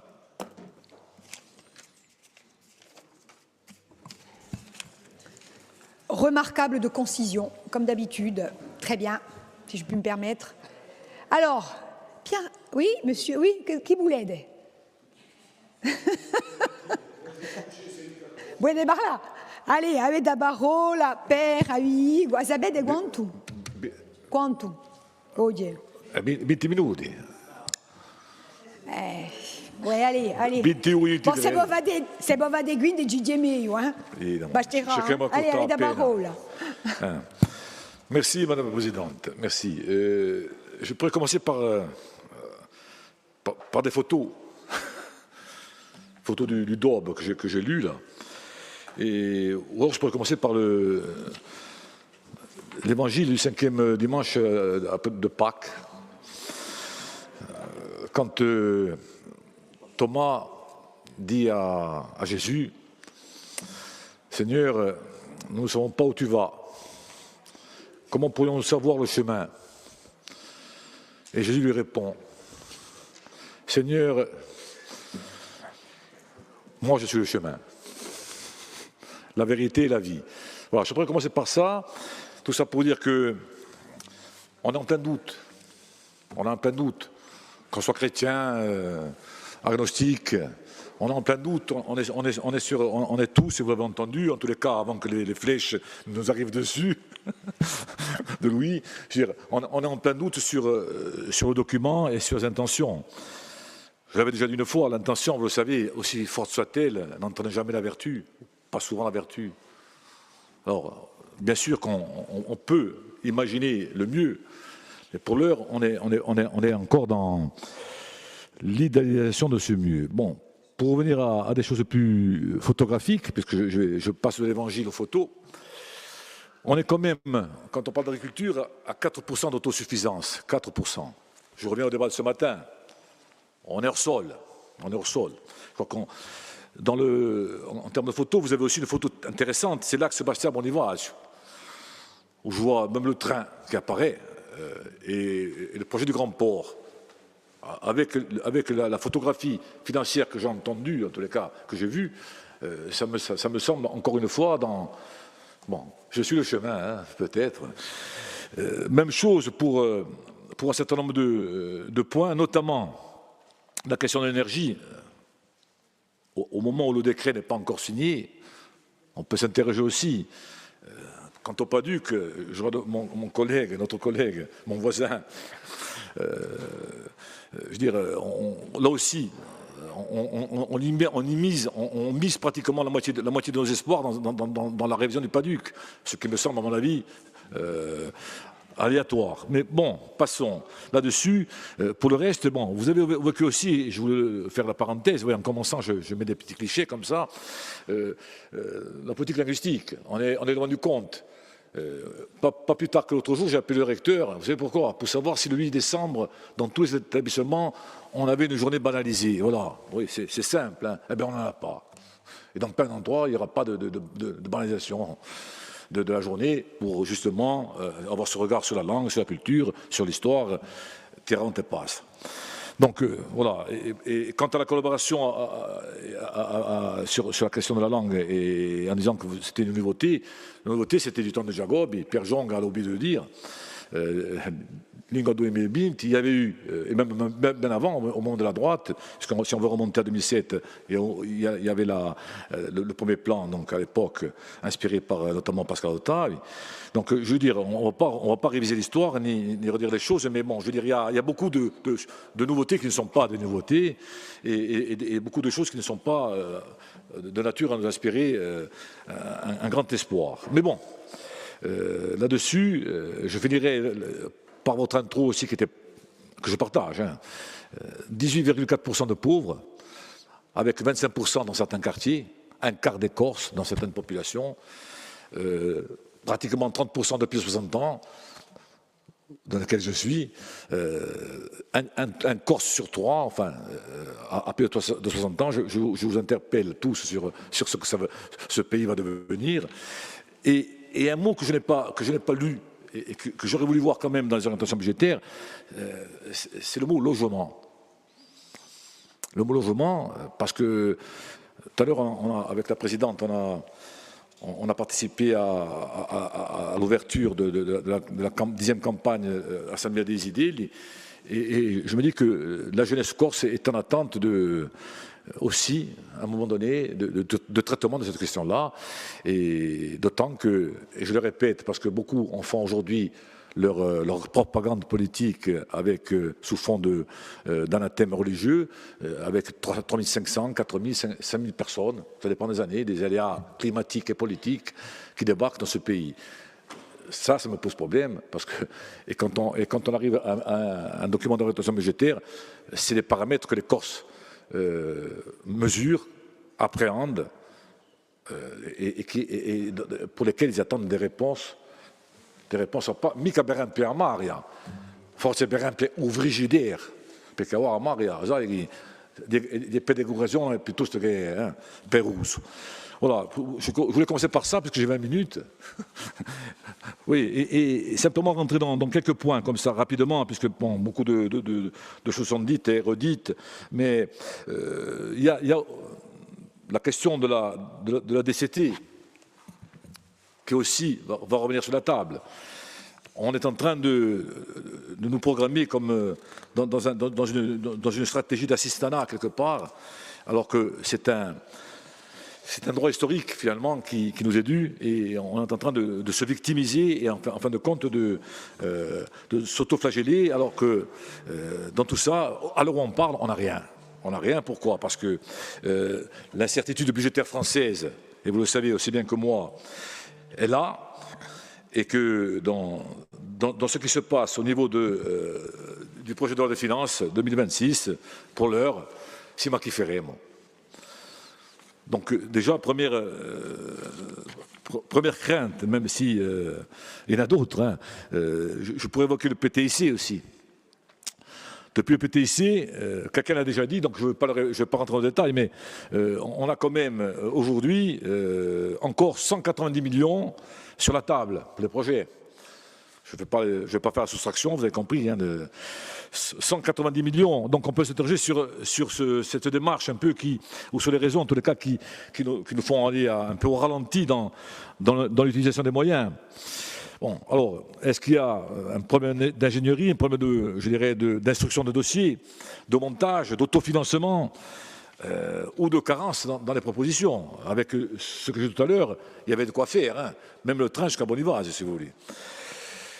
La trajectoire après, budgétaire à 3 ans, 2028, cette trajectoire, je lis le constat, hein, l'épargne diminue année après année et la capacité de désendettement, 4 syllabes, est de plus en plus longue.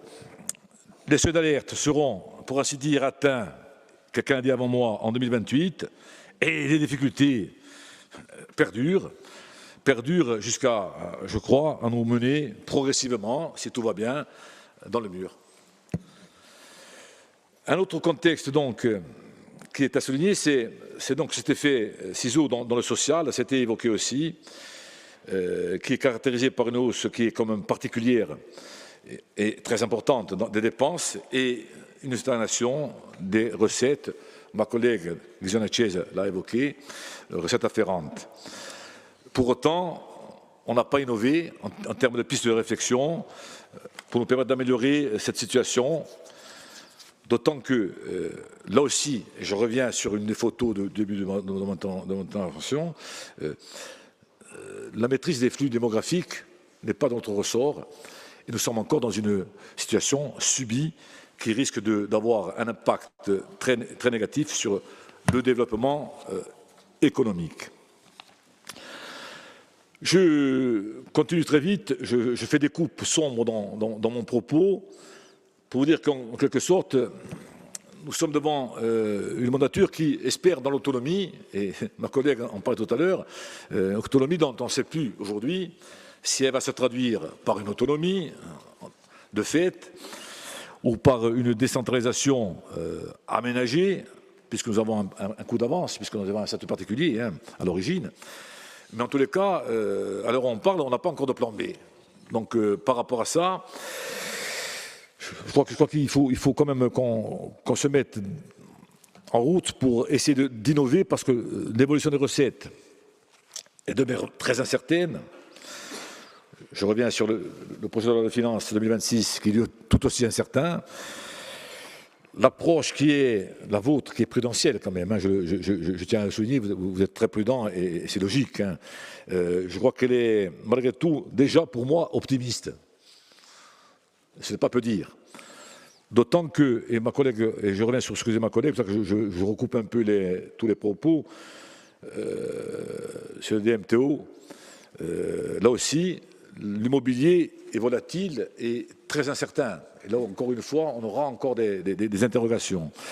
Tout ceci pour vous dire que on a de quoi débattre, et on débattra certainement encore plus au moment où nous aurons l'examen du BP. Voilà. Après, je crois qu'il y a une satisfaction quand même, c'est le stock des AP qui diminue, mais est-ce que ça aura une incidence financière directe sur les exercices à venir? Rien de moins sûr. Pour finir sur le volet financier, le montant de la dette sera donc fin 2025 de 1,17 milliard, soit en gros 50 millions de plus qu'en un an, si les calculs sont bons. Ça veut dire que il y a quand même encore une fois des points qui sont très délicats à traiter, surtout pour vous.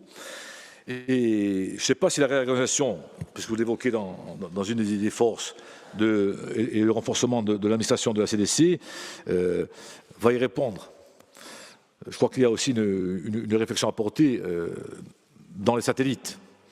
On a vu ce matin la question du prix de l'eau, qui va avoir un impact, qu'on le veuille ou non, sur le BP de la CDC. Je crois qu'il y a une réflexion très forte à pousser et à développer sur le devenir des agences et offices et sur leur fonctionnement, et sur leur optimisation aussi.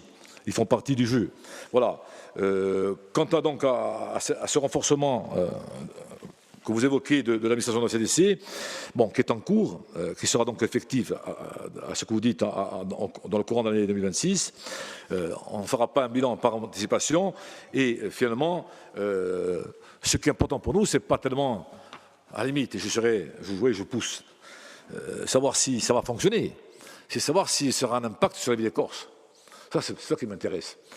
À 4 ou 5 mois des municipales, c'est peut-être important d'y penser, parce que ce sont des priorités. Est-ce que le fait vous dites notamment les politiques publiques priorisées et renforcées sont les suivantes, je le lis, hein. L'aide aux communes, intercommunalité, territoire, politique sociale, sécurisation des moyens dédiés à la sécurité civile, etc.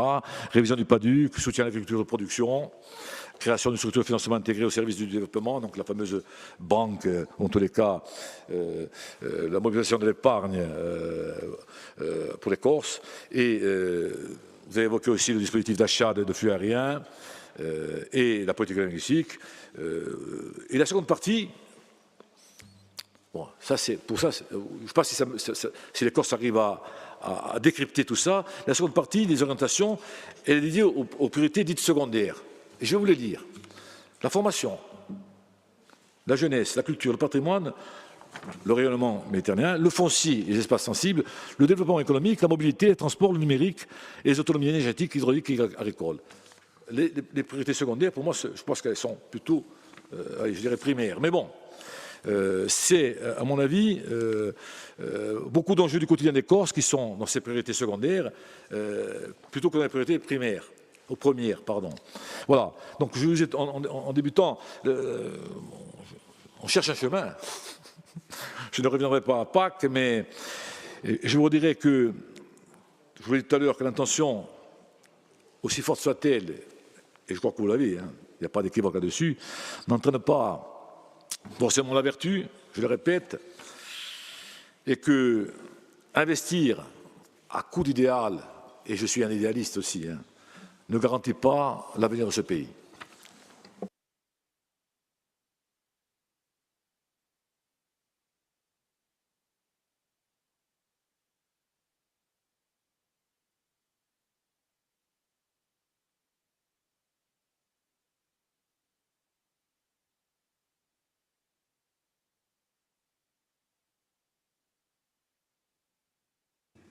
Alors, d'autres interventions. Donc, Robin Desbois.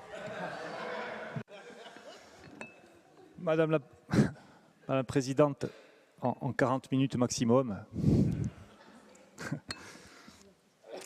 Non, alors une intervention sans doute un petit peu à contre-pied de ce qu'on a pu entendre. Hein. Je reviendrai un peu plus tard sur ce qu'on a pu entendre, justement. Moi, je pense qu'il faut partir du plus loin. Archer, c'est à vous.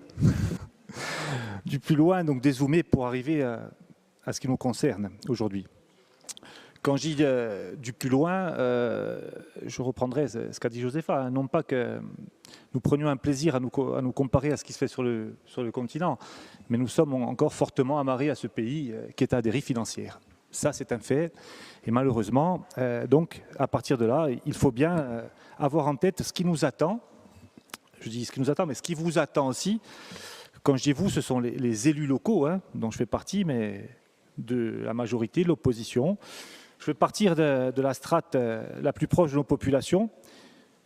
Ce sont les maires. Hein. Aujourd'hui, nous avons l'Association des maires de France qui lance un cri d'alerte, un SOS. Hein. Pourquoi ? Eh bien parce que si en 2024, 5200 communes voyaient leur épargne nette dans le rouge, au vu du PLF 2026, ça sera le double. Environ 10 000 communes qui seront dans le rouge au niveau de l'épargne nette.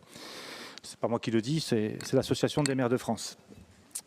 Les mesures qui vont nous conduire à cela sont très simples. Hein. C'est le gel de la DGF, qui constitue eh bien, une part très importante de nos budgets communaux. Et quand je dis eh bien, une baisse de la DGF, c'est la moitié des communes qui verront leur DGF baisser. La moitié des communes. Et si elle ne baisse pas, elle va être gelée, donc il n'y aura pas d'augmentation. Vous avez aussi ce fameux fonds vert qu'on a distribué un petit peu partout, mais qu'on n'a jamais vu le premier euro, dont on n'a jamais vu le premier euro. Il va baisser de 500 millions d'euros cette année. Vous avez aussi le doublement du DILICO, qui est le dispositif de lissage conjoncturel des recettes fiscales des collectivités. Un exemple simple sur la CAB, c'est moins 1 million d'euros cette année. Moins 1 million d'euros. Quand je dis ça, je ne vais pas être rébarbatif sur les chiffres et les dispositifs, il est tard. Mais en revanche, je vais vous citer une petite phrase. Il aurait pu être de notre majorité. Hein. Antoine Aume, vice-président de la commission des finances de l'AMF, de l'Association des maires français, qui a dit « Ce système est jacobin, directif et infantilisant. » Quand même. Voilà où nous en sommes au niveau des communes. Une fois qu'on a dit ça, je passe à la strate supérieure, je dirais. Ce sont les intercos de France qui seront, je pense, les plus grandes victimes de ce PLF 2026. Et une tribune est à la signature de tous les présidents d'interco en France pour dénoncer ce qu'ils appellent une saignée et une mise à mort de cette strate. Donc, nouveauté aussi, le gel, la non-redistribution du FCTVA sur 2026.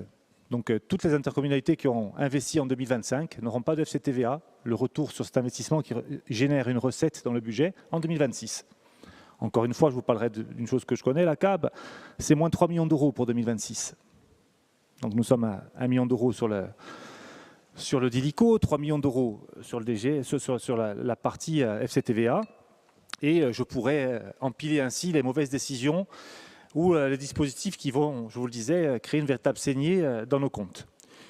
Pourquoi je vous dis ça? Parce que derrière ça, même si ça ne nous concerne pas directement ici, encore que nous le verrons tout à l'heure sur nos compétences, nous sommes directement concernés, les départements aussi appellent à l'aide. Hein. Je l'ai dit lors d'une précédente séance, la Gironde, 6e département le plus peuplé en France, présente cette année un budget déficitaire de 98 millions d'euros. Je vous parle de la Gironde. Et bien là-dessus, l'épargne brute des départements va baisser en 2026 de 23% en moyenne et l'épargne nette de 55%. D'ailleurs, ces chiffres, vous l'aurez compris, hein, que j'énumère à dessein, c'est bien vous faire une photographie de ce pays auquel nous sommes rattachés, qui sombre, qui sombre financièrement et en sombrant entraîne les strates les plus importantes, celles qui sont au contact de la population et à qui on confère de plus en plus de compétences. Donc quand on a fait cette photographie-là, eh bien forcément, on doit se dire aussi qu'ici comme ailleurs, et je parle encore des départements, aujourd'hui le budget d'un département, il est composé à 70% de dépenses non pilotables. C'est ce qui nous arrive ici. Le social notamment, je ne vais pas revenir dessus, j'y viendrai tout à l'heure, mais voilà, 70% des dépenses des départements aujourd'hui sont des dépenses non pilotables. Nous sommes dans la même configuration au niveau de la collectivité de Corse. Et enfin, bien entendu, dernière strate, les régions. Région de France, Carole Delga, je citerai simplement une phrase qu'elle a pu prononcer. Elle a dit, au vu du PLF 2026, ne pas faire peser l'effort sur ceux qui agissent sur le dernier kilomètre. Je ne fais pas allusion route, vous l'aurez compris, mais à tout le reste des compétences que nous devons mettre en œuvre pour nos administrés. Alors je vais m'arrêter là et la comparaison avec ce qui se fait ailleurs, mais quand on a cette photographie, eh bien on se dit, sauf à vouloir ignorer la situation, on ne peut pas imaginer qu'ici, on soit mieux loti qu'ailleurs. L'honnêteté intellectuelle nous conduit tout de même à nous dire, eh bien, au vu de ce qui se passe ailleurs, ici, ça ne peut pas être mieux, ou très difficilement mieux. Pourquoi? Nous le savons, nous sommes dans un territoire qui est sans doute le plus pauvre, ou un des plus pauvres de France. Nous avons aujourd'hui 3, 4, 5 000 arrivants chaque année, et il faut se le dire, ce n'est pas un tabou de le dire, en tout cas pas pour moi. Ça nous conduit aussi à l'augmentation des dépenses sociales, parce qu'on sait aussi, et quitte à choquer, je le dirais quand même, parfois la misère est plus douce au soleil. Et oui. Donc là encore, on ne maîtrise pas, ça a été dit, on ne maîtrise pas cet apport de population qui aujourd'hui nous contraint à nous réinventer. Et en tout cas, pourquoi je vous parle de ça? Parce que si la dépense sociale a longtemps été pour nous une volonté assumée de faire le mieux possible, elle est en train de se transformer en contrainte. Et ça, d'un point de vue idéologique aussi, c'est très difficile à envisager et à assumer. Là-dessus, je vais simplement maintenant faire un parallèle simple. Quand on a des communes que l'on met, des intercos que l'on met au pain sec et à l'eau, sur notre territoire, elles vont se tourner vers qui? Elles vont se tourner vers nous, vers la collectivité de Corse. Elles ne peuvent se tourner que vers la collectivité de Corse, vers personne d'autre. Ça, c'est une réalité de terrain. Donc aujourd'hui, j'ai entendu hier, lors d'un échange sur un plateau télé, le conseiller exécutif Gilles Giovannangi débattre avec Paul Félix et Jean Martin. Et Jean Martin, ce n'est pas sous un angle critique, je dis ça, comparait les finances de la collectivité à la finance d'un ménage, en disant que lorsqu'on n'avait plus d'argent, on n'allait pas au cinéma, on s'habillait moins, parfois on ne mangeait pas. Sauf qu'ici, ça doit être tout l'inverse. Argent ou pas, on doit assumer nos responsabilités. Et pour assumer ces responsabilités, il faut justement faire des choix forts. Le choix fort, c'est de prendre des risques aussi. Est-ce que la dette est un risque aujourd'hui? Mais bien sûr qu'elle est un risque. Est-ce que la trajectoire que l'on présente pour 2028, c'est un objectif à atteindre? Certainement pas. C'est ce point, non pas de non-retour, mais ce point inquiétant que nous ne voulons pas atteindre. Mais par honnêteté intellectuelle, on l'affiche, Paul Félix le disait, sous le ton de la boutade. On aurait pu ne pas le mettre. Mais non, on le met. Pourquoi on le met? Parce que collectivement, on ne doit pas arriver à ce schéma-là. On ne doit pas arriver à cet exercice qui nous mènerait au bout du système. On doit trouver les voies et moyens collectivement pour que dans les 2 à 3 ans à venir, nous ayons des nouvelles recettes, nous puissions piloter certaines de nos dépenses. Mais je le dis là aussi, l'expression n'est pas très jolie, mais on est quasiment à l'os. Sur quoi voulez-vous que nous agissions aujourd'hui? Sur le social, on a dit on ne peut pas agir là-dessus. Sur la masse salariale, alors il y a 4300 agents, c'est vrai. Moi aujourd'hui, je dis très concrètement, hein, on peut sans doute faire mieux. Il y a déjà du mieux, on a une masse salariale qui n'a quasiment pas progressé, malgré un GVT qui galope, le dégel des points d'indice. Nous avons réellement piloté la masse salariale sur 2025. Nous avons aussi piloté les dépenses à caractère général sur 2025, malgré l'inflation et malgré un besoin croissant dans les interventions de la collectivité de Corse. Ça, ce sont des faits qui sont aujourd'hui dans le DOB, que l'on démontrera lors du budget, mais surtout lors du compte administratif. Une fois que l'on a dit ça, je vous ai parlé du social, je vais vous parler aussi, mon collègue ami à Sainte-Vanne ici, hier on n'a pas pu intervenir sur les 6, mais les 6, la sécurité de nos populations, j'irai très vite là-dessus. Moi j'ai connu, en tant que pompier professionnel depuis 25 ans, j'ai connu des saisons qui duraient 2-3 mois. Aujourd'hui la saison, elle dure quasiment 12 mois. Il n'y a plus de saison encore sur le risque. On a des dispositifs au mois de novembre qui sont les mêmes qu'au mois d'août, Hyacinthe. Véro est là aussi, donc là aussi, c'est une nouvelle dépense que l'on doit assumer. Que fait-on? On laisse brûler, on ne secourt pas les gens, ce n'est pas envisageable. Donc il y a des nouveaux besoins. Qui dit nouveaux besoins dit nouvelles recettes. Et les nouvelles recettes, nous n'avons pas de leviers fiscaux aujourd'hui à activer, on l'a vu. On parle de carte grise, on parle de 2 centimes sur l'essence. La volonté, ce n'est pas d'aller prendre l'argent dans la poche des Corses. Et après, je vais revenir un petit peu sur ce qui s'est dit aussi. Alors, je ne vais pas décocher des flèches, Georges. Je vais manier l'arbalète avec les carreaux. Tel un Suisse très célèbre, Guillaume Tell, qui visait des pommes, mon cher Georges, mais là. Mais en tout cas, je vais essayer avec beaucoup de respect, vous le savez, et d'humour, et de répondre aussi au Persaverio, car vous savez, avec vous, les fidèles dimanche, le seul chemin qu'ils trouveraient, c'est les antidépresseurs. Après ce qu'on a entendu, il devient difficile de se projeter, effectivement. Mais en tout cas, plus sérieusement, nous sommes aussi dans des ratios qui évoluent, non favorablement. J'en suis conscient, nous en sommes conscients. Mais malgré tout, je le disais, ce qui doit nous interroger aujourd'hui, ce n'est pas ce point d'arrivée qu'on ne souhaite pas, c'est comment ne pas y arriver. Eh bien, premier point, et là, je vais reprendre ce qu'a dit Paul Félix, on a besoin de tout le monde. Quand on parle de la DCT, il devient gênant d'avoir l'impression de normaliser le fait, et excusez-moi le terme, de quémander ce qui nous revient. Si la DCT avait indexé sur l'inflation et sous toute autre hausse depuis 2009, on ne serait pas, année après année, en train de batailler via nos représentants à Paris pour obtenir 40, 50, 60 millions d'euros. On n'aurait pas à faire ça. Pourquoi? Parce que c'est indu. Quel autre territoire en France a vu une telle dotation gelée? Mais ce n'est pas possible. 2009-2025. Donc aujourd'hui, cette DCT, elle doit être réanalysée, indexée peut-être à 237 millions d'euros, et ensuite elle doit suivre le cours d'inflation, tout simplement. Tout simplement, mais arrêtons de dire si vous n'avez pas la DCT, c'est pas sinon on n'a pas la DCT. Si nous n'avons pas la DCT, c'est une catastrophe. Et ça serait surtout une injustice. Ça serait surtout une injustice. Donc là-dessus, je pense qu'il faut clore ce débat. Ce qui est indu est indu. Ce rattrapage historique, on le disait, 100 millions, 50 millions par an, c'est un rattrapage à faire. Mais ce n'est pas pour moins bien dépenser ou plus dépenser. C'est parce que dans les schémas actuels, en dehors du champ de l'autonomie, j'y viendrai tout à l'heure. Aujourd'hui, on peut faire les efforts que l'on souhaite ou que l'on ne souhaite pas. On n'arrivera pas à éviter l'effet ciseau.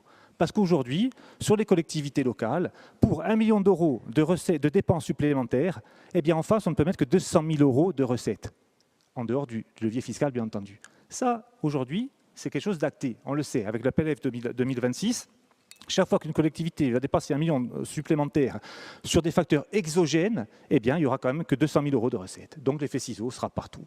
Donc aujourd'hui, je pense que sur ce point-là, sur ce pacte fiscal que nous souhaitons, nous, dans le champ de l'autonomie, d'une autonomie beaucoup plus large, beaucoup plus complète, et loin d'une décentralisation, Josépha, très sincèrement. Mais malgré tout, il y a la temporalité. On sait qu'on a cet horizon 2028 qui commence à s'assombrir. Mais je vous rappelle aussi que lorsque Xavier Lacombe se transformait en homme sandwich, en 2021-2022, eh bien, nous prédisait un crash pour 2024.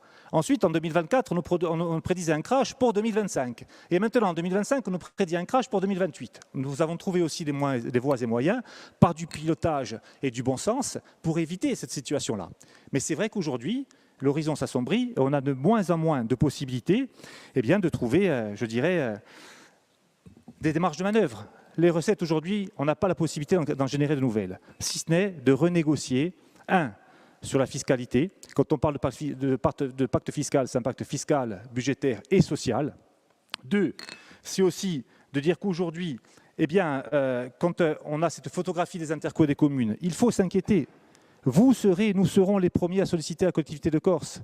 Parce qu'aujourd'hui, que ce soit sur le PTC ou d'autres financements, il n'y a plus aucune certitude, mais bien des incertitudes. Donc je pense qu'il y a l'aspect politique et les échanges sont pour le moins respectueux et chacun, je dirais, a sa vision, mais il y a quand même des domaines, notamment sur la fiscalité et les recettes, où on doit avancer ensemble.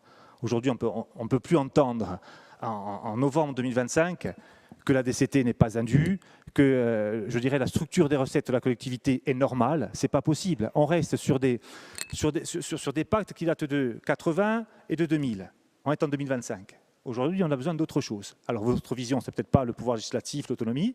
La nôtre, oui. Mais en tout cas, là-dedans, on doit trouver un chemin commun. Voilà. Je ne veux pas être beaucoup plus long parce que je pense que tout le monde est fatigué. Simplement vous dire que nous avons un DOB aujourd'hui qui met quand même l'accent sur des politiques fortes. On l'a dit, que ce soit le social, les transports, la sécurité, la langue, la culture, où on va encore augmenter nos taux de participation. Alors, on aura le temps d'échanger au moment du budget. Mais je pense que la sagesse doit nous mener, sur certains sujets, à porter la même voix auprès des gouvernements qui vont se succéder. Et enfin, Annette, je ne suis pas notaire, loin de là, mais c'est quand même drôle que vous parliez d'alléger les frais de succession dans certains cas, quand du côté de Paris, je dirais, vos partenaires au niveau national, notamment Gaël Brun privé, oui, disaient que ce qui tombe du ciel, cet héritage, ça suffit. Voilà. En tout cas, je vous dis juste que ce qui se passe à Paris, on ne peut pas dire exactement l'inverse ici. Voilà. Mon cher Louis, je vous engage à lire un peu ce que j'ai écrit sur les successions. Très bien, voilà. Donc voilà, je vois qu'on peut s'entendre. Donc je n'irai pas plus loin.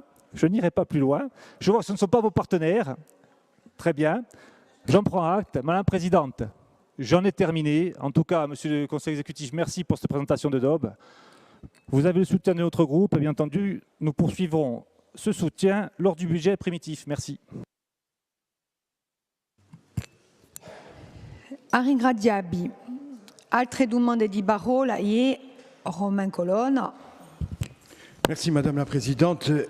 Difficile d'intervenir après mon ami Louis Pozzo-di-Borgo qui maîtrise ce dossier parfaitement, mais je vais essayer de dire très rapidement un certain nombre de choses avec mes mots à moi, ma sensibilité et celle de Fabo Boulouinsem en complément de ce que vient de dire Louis. On a un document, Monsieur le Conseil exécutif, en 2 parties. Une première partie technique qui détaille toute la structure budgétaire de notre collectivité et une partie politique où on se projette. Mais moi, quand j'ai lu avec attention, Monsieur le Conseiller exécutif, la partie technique et la partie politique, je me suis dit que finalement, on avait un document qui était exclusivement politique. L'erreur que l'on ne doit certainement pas commettre, c'est de penser que cette première partie qui nous offre un certain nombre d'éclairages, une photographie et un certain nombre de schémas et de courbes relatives aux dynamiques financières serait exclusivement des chiffres, serait exclusivement des courbes techniques.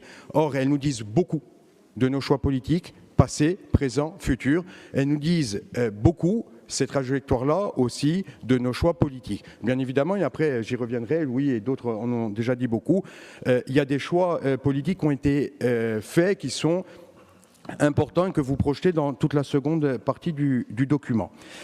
Moi, je voudrais, notamment, je regarde notre ami Georges, poser un certain nombre de questions que Louis a soit effleurées, soit prononcées très clairement. Et on répond ensemble, si vous le voulez bien, à ces questions. Est-ce qu'en Corse, il y a mécaniquement, chaque année, depuis des années maintenant, une augmentation de la population? Oui. Est-ce que cette population en Corse vieillit et affiche des seuils de vieillissement qui sont, comparativement aux autres régions, je ne vais pas dire alarmants parce que ça serait irrespectueux, mais qui en tout cas montrent une pyramide des âges qui va dans un sens qui ne favorise pas forcément la croissance. Totalement. Est-ce qu'il y a une augmentation? Louis a insisté dessus, je voudrais vous donner un ou deux chiffres à mon tour. Est-ce qu'il y a une augmentation, cher ami, des charges sociales? On a dit oui, mais moi je me suis juste intéressé à lire dans le document, à extraire plutôt quelques chiffres. Je vous livre ces chiffres.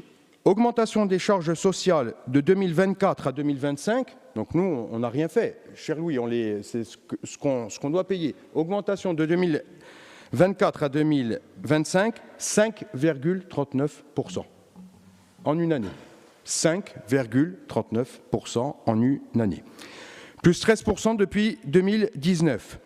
L'APA, par exemple, pour ne retenir que cette aide-ci, est passée de 64 millions en 2019 à 81 millions en 2025. Et on pourrait égrener tout un certain nombre de chiffres sur lesquels c'est des dépenses obligatoires. Alors, cher Georges, et je le dis, je sais qu'on va pouvoir s'entendre, je n'en doute pas une seule seconde, du moins je l'espère. Vous avez dit dans votre propos que nous avions absolument voulu, notre majorité, je mets tous les nationalistes dedans, notre majorité, nous avions voulu absolument absorber les deux départements, conseils généraux, qu'on le brandissait comme une victoire politique, donc maintenant il fallait qu'on assume. Nous, on revendique la fusion des trois collectivités parce qu'on pense que pour des raisons politiques, d'identité, de rationalisation, tout en disant que ça peut être toujours amélioré, mais on assume parfaitement, politiquement, la fusion des trois collectivités. Mais ce qu'on n'assume pas, c'est tout ce que je viens de dire. Ce n'est aucunement lié à la fusion des collectivités. L'augmentation de la population, le vieillissement de la population et l'augmentation des charges de 5% rien que pour cette année, 5,39% rien que pour cette année, n'est en rien lié à la fusion, qui est une fusion politique et administrative, qui est en rien liée je veux dire, à l'héritage politique que l'on a à revendiquer ou assumer. Ça, c'est lié à des faits sociaux qui auraient concerné les départements s'il n'y avait pas eu de fusion. Donc, ça, c'est la première des choses. Donc, je disais augmentation de la population, vieillissement de la population, augmentation des charges sociales. Est-ce qu'on est d'accord pour dire aussi globalement, et Louis a fixé un certain nombre a détaillé un certain nombre de choses, pour dire que globalement, il y a une baisse du concours de l'État? Manifestement, oui. Et enfin, est-ce qu'on est d'accord, ça sera la dernière question, pour dire que notre collectivité, ses recettes, procède de recettes d'une collectivité de droit commun? On a quasiment, je parle sous votre contrôle, cher Louis, vous êtes président de la Commission des Finances, on n'a quasiment aucune marge de manœuvre. On a une petite marge de manœuvre. Une petite, on l'a, cher Louis, les cartes grises, me semble-t-il. Et il me semble que la session précédente, c'était la session précédente, on les a un petit peu augmentées. Vous avez voté contre. Vous avez voté contre. Et nous, il n'y a personne ici qui est pour dans les bancs de Fabo pour augmenter la carte grise. Personne. Vous ne trouverez pas une personne de Fabo pour vous dire oui, c'est bien, on augmente la carte grise. Nous disons simplement qu'il y a une dotation des baisses d'État. Nous disons qu'il y a une augmentation des charges sociales et que nous n'avons pas aucun, voire si peu, de leviers fiscaux. Et que le tout petit levier fiscal que nous l'avons activé, et certains, et c'est tout à fait leur droit, votent contre, et nous, en responsabilité, vous l'avez dit, on a voté pour. Ensuite, et je ne suis pas là pour répondre ou décocher des flèches, bien évidemment, mais j'ai entendu aussi ce que nous a dit Paul Félix Benedetti en disant vous comparez aux régions françaises, mais ce n'est pas la bonne échelle de comparaison. Il faut se comparer aussi à l'Italie, à l'Espagne, à l'Allemagne. Et il a sans doute raison. Moi, je dis très franchement, je ne suis pas spécialiste de tous les statuts fiscaux, je ne sais pas s'il y en a, de toutes les régions européennes et de tous les pays européens. De ce que je sais des régions allemandes, des régions italiennes et des régions espagnoles, c'est qu'elles ont un point commun, c'est que pour la plupart, elles vivent dans des régimes ou sous des régimes d'autonomie, de fédéralisme, de décentralisation, plus. Et donc, ça serait intéressant, effectivement, dans nos travaux futurs, de comparer ce qui est comparable, mais nous, la Corse, on est une région certes décentralisée, je parle non pas d'un point de vue politique et de mes aspirations personnelles, je parle de la règle de ce qui est en matière budgétaire. On a des recettes fiscales de droit commun. Donc, j'en arrive, et je ne serai pas tellement plus long, pour dire que Louis Pozzodiborg le disait. Nous, la question, là, c'est même plus de dire, monsieur le conseiller exécutif, de savoir si les ratios sont bons ou mauvais. On a compris, on vous l'accorde et on est parfaitement d'accord avec vous, que les ratios qui sont présentés sont bons par rapport aux seuils critiques qui sont communément admis en la matière budgétaire. Et vous nous dites aussi qu'il y a des dynamiques qui, elles, ne sont pas bonnes. Et là aussi, on est parfaitement d'accord et je pense qu'on fait tous ici preuve d'une certaine honnêteté intellectuelle. Ça a été fait précédemment. On est d'accord pour dire qu'il y a un certain nombre de critères budgétaires qui montrent que dans les années à venir, il va y avoir forcément, mécaniquement, par rapport à tout ce que je viens de dire, une dégradation. Et donc, la conséquence, si on est d'accord, et je crois sincèrement qu'on l'est sur beaucoup de choses, ou qu'on peut l'être en tout cas, si on dit qu'il y a des effets mécaniques sur lesquels on n'a pas beaucoup la main, voire pas du tout, que ces effets mécaniques-là vont aller croissant dans les années à venir, alors on pourrait être d'accord, j'en suis sûr, pour dire que si l'on ne change pas en profondeur la structure budgétaire de cette collectivité, alors on va revenir l'an prochain, on va revenir dans 2 ans, et d'autres majorités reviendront dans d'autres années, dans 10 ans ou plus, pour faire à peu près les mêmes constats que nous. Nous n'avons pas de leviers fiscaux et on a des mécaniques contre nous qui font que forcément un certain nombre de choses s'aggravent. Donc, nous, ce que nous proposons, au-delà des orientations, et le Conseil exécutif est largement revenu dessus, Louis Pozzodiborg aussi, sur un certain nombre de dossiers sur lesquels je ne reviendrai pas. J'arrêterai mon propos en disant, si l'on ne modifie pas en profondeur la structure budgétaire de notre collectivité, alors les mêmes effets produiront les mêmes causes. Et pour modifier, j'ai entendu parler de rapport de force. Nous, le rapport de force, aujourd'hui, on le veut en tout cas démocratique et politique au sein de cette Assemblée, à travers notamment un vote. À travers un vote notamment, celui des écritures constitutionnelles. Et celui des écritures constitutionnelles, elles ont consacré à la section 1 de ces écritures constitutionnelles, l'existence d'une communauté historique, insulaire, linguistique, qui devait bénéficier d'un certain nombre d'évolutions. Et cette section 1 a été votée par 98% de cette Assemblée. Donc, l'horizon de la modification de la structure budgétaire peut paraître lointain, mais je termine en disant que le Premier ministre actuel, il va peut-être changer bientôt, mais pour l'instant, il est là, Sébastien Lecornu, a annoncé une réforme ou le dépôt de la réforme constitutionnelle pour la Corse à avril.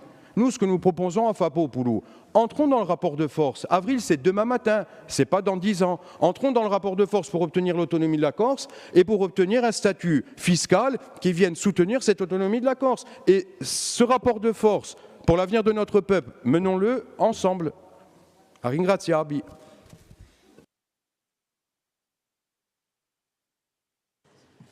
D'altre domande di parola? più nimo. Allora, Presidente di la DEC, vi diamo la parola. Mica di la DEC, vi diamo la parola.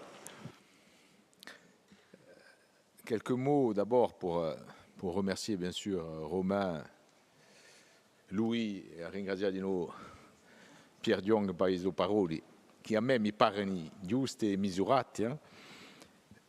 Dire aux autres intervenants bien sûr que beaucoup de choses ont été dites de juste et se recoupent, et puis quelques points de différenciation.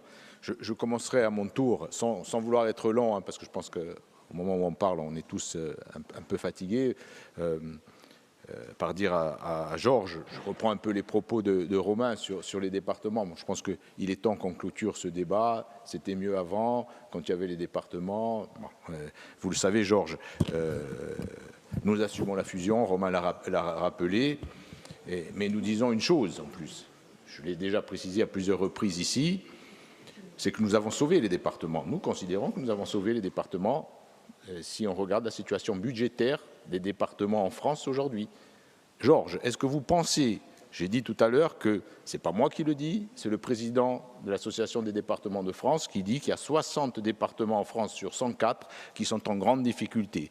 Pensez-vous, Georges, que les 2 départements de Corse, s'ils avaient préexisté, seraient ou pas dans les 60, ou ils seraient plutôt dans les 40, d'après vous? Moi, je pense que... Attendez, laissez-moi terminer. Ce n'est pas le principe d'échanger avec un membre du conseil exécutif, mais je pourrais dire moi-même, l'objectif de la fusion, c'était lequel? Ne n'oublions pas. C'était de maîtriser de façon de maîtriser le nombre d'agents et surtout d'opérer des mutualisations. Est-ce qu'elles ont eu lieu? Non. Georges, vous y avez avait-il un meilleur service à la population? Est-ce qu'on l'a eu? Non. On va laisser répondre le conseiller exécutif. Mais... Non, mais il fallait que vous ayez le même comportement lorsque Romain Colonne m'a interpellé. Georges. Il faut que j'ai la possibilité moi aussi de répondre aux questions qui me sont posées, ou sinon de les anticiper. Excusez-moi, Georges, vous connaissez mieux que quiconque le fonctionnement d'une assemblée. Le conseiller exécutif était en train de répondre. On le laisse finir. Vous n'avez plus la parole. Je vous remercie. Merci, Madame la Présidente. Donc, je continue. Donc, je pense, moi, qu'il y a tout loisir de penser, justement, que la Corse aurait été dans les départements, malheureusement, en grande difficulté, compte tenu des contraintes que l'on connaît aujourd'hui. Sur le PTIC, c'est aussi une réponse en miroir à Josépha. C'est paradoxal, mais c'est normal aussi, quelque part. D'une part, vous nous dites, du côté des bancs de la droite, écoutez, arrêtez cette posture revendicative. Après tout, la codécision, c'est derrière nous. Il faut mobiliser ces moyens, faites des demandes et puis on verra. Et rentrer dans le cadre que vous impose l'État, c'est la posture habituelle, c'est la position habituelle, mais ce n'est pas celle que nous partageons. Josépha, contrepoint, nous dit arrêtez de demander, la codécision, ce n'est pas d'aller demander. Bon, là aussi, on est plus équilibré, on est à peu près plus équilibré, on se veut un peu plus équilibré. Nous, on milite, on demande de manière constante depuis le début de ce plan d'être associé à la décision et donc le principe de codécision. Ce qui ne nous empêche pas de dialoguer avec l'État parce que c'est aussi normal que nous le fassions et que nous ayons un certain nombre de demandes à leur faire, mais sur la base de projets dont je vous ai parlé, structurants, globaux et pluriannuels. Georges, sur l'endettement, de manière générale, et à d'autres aussi qui l'ont soulevé, moi, là, j'ai une position qui est ferme, parce que ce n'est pas la position du Conseil exécutif, c'est la position des experts, de ceux qui font l'analyse financière de la collectivité de Corse. Aujourd'hui, la situation d'endettement, on peut invoquer le milliard 2, le milliard 3, la situation d'endettement de la collectivité de Corse, elle n'est en rien alarmante. C'est les experts et l'analyse financière des experts. Et je vais vous faire la confidence. Monsieur le Président, je me permets à nouveau de citer la BEI. Nous avons eu la chance de rencontrer les représentants de la Banque européenne d'investissement. Nous avons abordé un certain nombre de projets structurants pour la Corse. Et bien sûr, nous avons parlé de la situation financière de la collectivité de Corse. La BEI, elle investit partout en Europe, dans toutes les régions d'Europe. Elle investit aussi de manière importante en France, dans des régions françaises. quand on a présenté notre situation financière et notre situation d'endettement, Monsieur le Président, vous étiez là, Monsieur Paolini, vous étiez là, Monsieur Acquavive aussi, la réponse qui nous a été faite, mais elle a été extrêmement claire. Mais votre situation, elle ne pose aucun problème. Elle pose aucun... Au contraire, elle est très satisfaisante. Donc, moi, je veux bien qu'ici, on nous explique, c'est le mur de dette, on est dans une situation, intenable, et quand on se confronte aux experts qui financent, des banquiers, ils nous disent, mais ce n'est pas du tout le cas, vous pouvez tranquillement venir nous voir parce que nous, on sera au rendez-vous du financement. Donc ça, c'est une réalité extrêmement factuelle. Elle est aujourd'hui à 7 ans. On projette une stratégie de dégradation, on le voit bien, à 2028. 8 ans, ça reste, aujourd'hui, c'est satisfaisant. 8 ans, ça reste acceptable. Donc, je crois qu'il faut être mesuré. Il faut être mesuré. La situation de la collectivité de Corse, de manière budgétaire, elle reste saine. La trajectoire, elle est sur une tendance de dégradation, c'est ce que l'on dit. Et aujourd'hui, moi, ce que j'ai essayé de vous montrer, c'est la réponse aussi à Savir. Je suis surpris quand on dit que ce n'est pas lisible. C'est très lisible, au contraire. Il suffit de regarder, c'est très lisible ce qu'on présente. On présente une projection à 3 ans, on vous dit qu'on part d'un point aujourd'hui qui est satisfaisant, qu'on arrive à un autre point qui est acceptable, et si vous me dites dans 10 ans, mais dans 10 ans, qui peut prévoir ce qui sera dans 10 ans? Mais nous, par contre, on y est, et Louis l'a répété de manière très juste, ça a été dit aussi par Romain, on a ces 3 années, et aujourd'hui, de revendications, y compris s'il faut être un peu plus dans le rapport de force, on l'entend bien, pour pouvoir à la fois négocier le pacte fiscal, budgétaire et financier, et bien sûr accéder à l'autonomie. Les deux vont ensemble, ils ne peuvent pas être décorrélés. Donc ça, c'est important. Je ne vais pas passer sur les effectifs, ça a été dit. La situation de gestion des effectifs aujourd'hui, elle est remarquable aujourd'hui. Moi, je peux le dire, il y a des efforts importants qui ont été faits, ça a été souligné. 4 368 agents au 31 décembre 2024, 40 de moins que l'année précédente, 40 de moins. On ne remplace pas tous les départs à la retraite. J'ai entendu, il ne faut plus les remplacer. Mais ça y est, hein, on le fait, on ne les remplace pas. Je vous ai dit, on organise, y compris les mobilités internes, on ne remplace que ce qui est extrêmement nécessaire. Et ce n'est pas facile. Et ce n'est pas facile parce que, vous le savez, on a des partenaires sociaux, il faut discuter, et c'est normal, et qu'il y a besoin aussi d'assurer un service de qualité et efficace. Et c'est essentiel. De même façon, on ne pourvoit sur les nouveaux besoins que sur des besoins extrêmement spécifiques. L'année blanche, je termine pour les remarques de Georges May, l'année blanche, elle n'existe pas. Hein. Je crois qu'on sait, Julien Paolini est parti, mais l'année blanche pour les collectivités, cette année, c'est 40 millions tout dispositif d'aide aux communes qui ont été versés. On est même plutôt dans un bon millésime, j'ai envie de dire. C'est plus de 20 millions sur l'aide aux communes. Donc tout ce que nous avions annoncé, nous l'avons, ou 25, pardon, nous l'avons tenu. Et on prépare un nouveau règlement d'aide aux communes qui, globalement, ne va pas remettre en cause les volumes, financiers. Donc c'est un effort que nous faisons et que nous assumons. Net-Pierre, et juste deux remarques, on ne peut pas rentrer dans le détail, le temps presse. Mais on peut partager à la fois sur la taxation des résidences secondaires. Il y a certainement, vous êtes technicienne, d'autres dispositifs, et aussi sur la taxe sur les logements vacants. Deux remarques d'abord. Hein. Vous ne savez pas qu'on n'est pas en compétence directe, il faudrait certainement aussi travailler sur des modifications législatives, en tout cas sur la taxe d'habitation résidence secondaire, c'est une compétence des communes. Hein. Vous le savez aussi, c'est important. Sur les logements vacants et les zones tendues, vous avez évoqué le fait que nous soyons en zone tendue, ce n'est pas de notre fait, ce n'est pas notre choix. C'est l'État qui a classé le territoire corse en zone tendue. Nous étions défavorables. Nous l'avons fait savoir, je crois, au ministre Darmanin à l'époque. On voulait bien sûr, on voulait un système différencié. Et par ailleurs, vous savez aussi que, en tout cas les maires le savent, qu'on peut toujours, sur demande du contribuable, faire une attestation comme quoi le logement aujourd'hui il n'est pas habitable et que ça peut permettre d'accéder à des dérogations. Alors c'est peut-être fini, ça fait longtemps que je ne suis plus maire, mais à l'époque on pouvait. Pardon si ce n'est plus le cas.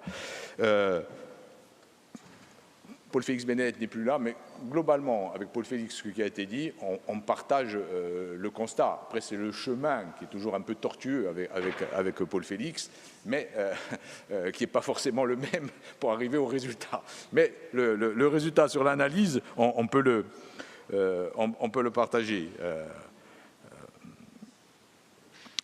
Mais la même réponse que j'ai faite tout à l'heure, je crois que, par contre, on n'est pas d'accord sur le fait que dans 3 années, on serait face au mur. Ce n'est pas du tout le cas.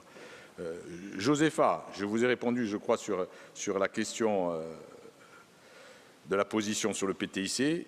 Après, vous m'avez posé une deuxième question que j'ai retenue, c'était celle du parallèle entre la vision de décentralisation que l'on soutient forcément pour l'ensemble de la France et l'autonomie. Moi, je pense que c'est le principe qui nous semble intéressant aujourd'hui, de la revendication de différenciation. Je pense que c'est ça qu'il faut retenir. Alors c'est vrai qu'on n'est pas au même niveau. Nous, on a d'abord la réalité historique, politique de la Corse, y compris avec la nécessité de solder un conflit des 60 dernières années. On le porte, mais on porte aussi, de manière aussi très opérationnelle, on le voit bien, comme les autres, comme les régions françaises, plus exactement, la problématique du budget, des recettes à mobiliser, etc. Donc, je pense que je voulais surtout signaler à la fois le principe de différenciation qui était assumé, me semble-t-il, et intéressant, y compris en termes d'évolution politique par les décideurs nationaux au plus haut niveau. Voilà ce que je voulais dire. Simplement, Romain a terminé là-dessus. Et je le reprends à mon compte. On le sait bien que la situation, de toute façon, elle est bien sûr difficile, parce qu'on est dans un cadre qui nous contraint, et on voit très bien que la crise française n'est pas terminée et que fondamentalement, on devra continuer à assumer ces difficultés. Raison de plus, et je le reprends à mon compte, pour qu'on soit ensemble mobilisés pour, dans les prochains mois, réussir à obtenir l'autonomie pour laquelle on se bat depuis tant et tant d'années. Ringrazio.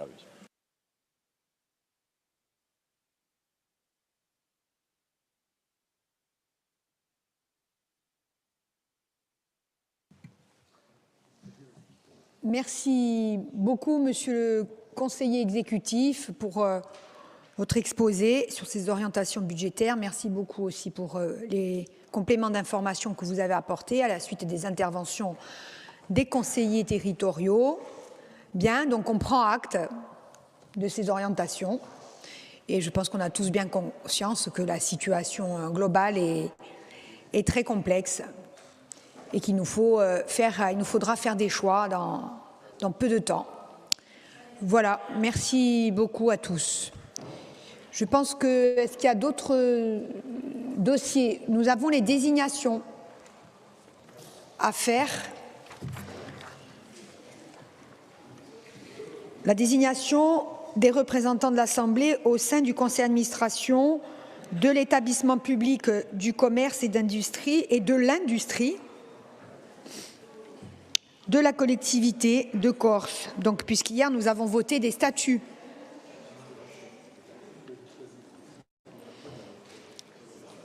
Alors, je vous propose, puisque vous avez su vous coordonner et anticiper sur ce que nous vous demandions, ou nous aurions à vous demander,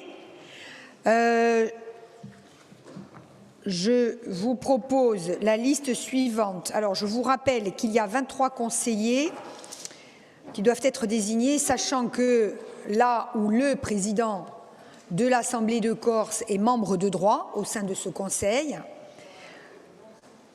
Alors, pour le groupe Fapo Bulu Insem, je vous demande s'il vous plaît d'écouter pour vérifier si c'est bien le cas. Je demande au président de groupe au moins leur attention. Donc, pour Fapo Bulu, il y a 11 représentants avec Romain Colonne, Hyacinthe Vagne, Véronique Arrighi, Hervé Valdrighi, Jean-Marc Bori, Jean-Charles Jabiconi, Louis Pozzo di Borgo, Evelyne Galloni-Distria, Jean-Paul Panzani, Daniel Antonini et Paola Mosca. C'est bon? Merci. Pour un sauf uno, 5 représentants avec Angèle Tiapini, Jean-Martin Mondoloni, Christelle Combette, Pierre Guidoni et Cathy Cognetti. C'est bon?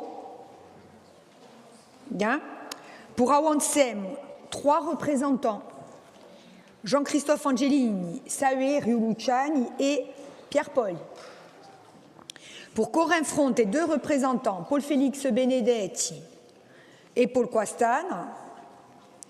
Pour un'altra strada, Charlotte Terrighi. Pierre, c'est Charlotte qui siégera, merci. Et Josefa Giacometti qui était là encore il y a quelques minutes. Voilà. Voilà pour l'ensemble des représentants. On peut faire un vote, on fait un vote sur l'ensemble, hein, sur la liste.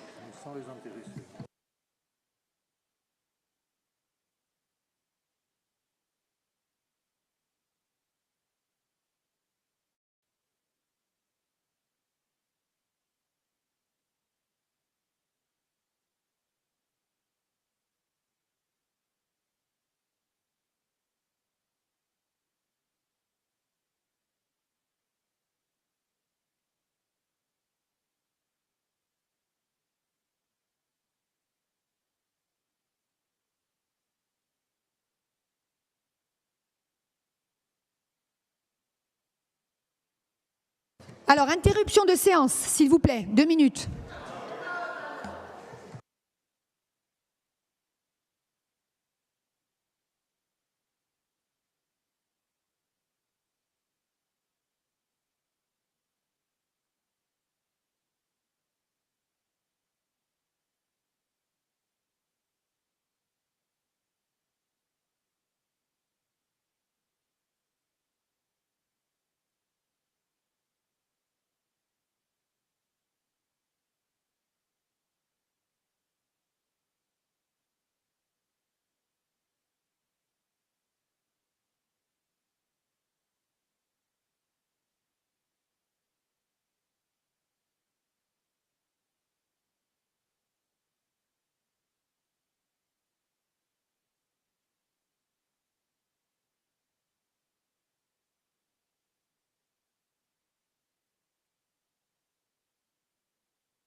Alors, s'il vous plaît, asseyez-vous, reprenez vos places.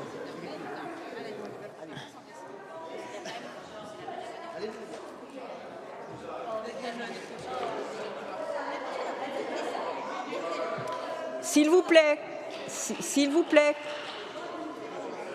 reprenez vos places. Metti devi appusare.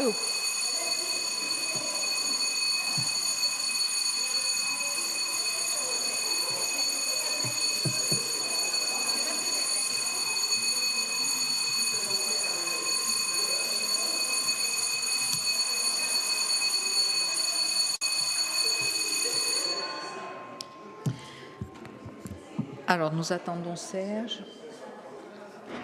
Nous allons pouvoir voter à main levée. Je vous soumets le vote des membres du conseil d'administration, constitué de 23 conseillers et de la présidente de l'Assemblée de Corse, membre de droit. Alors, je ne vous relis pas toute la liste. Nous passons au vote. Nous votons d'abord l'urgence, excusez-moi. Qui est contre? Qui est pour? Non participe, tout le monde est pour. Très bien. Je soumets donc la liste des membres au vote. Vote contre, non-participation, abstention, vote favorable à l'unanimité. Je vous remercie. Buona serata, a Beggi, buona strada.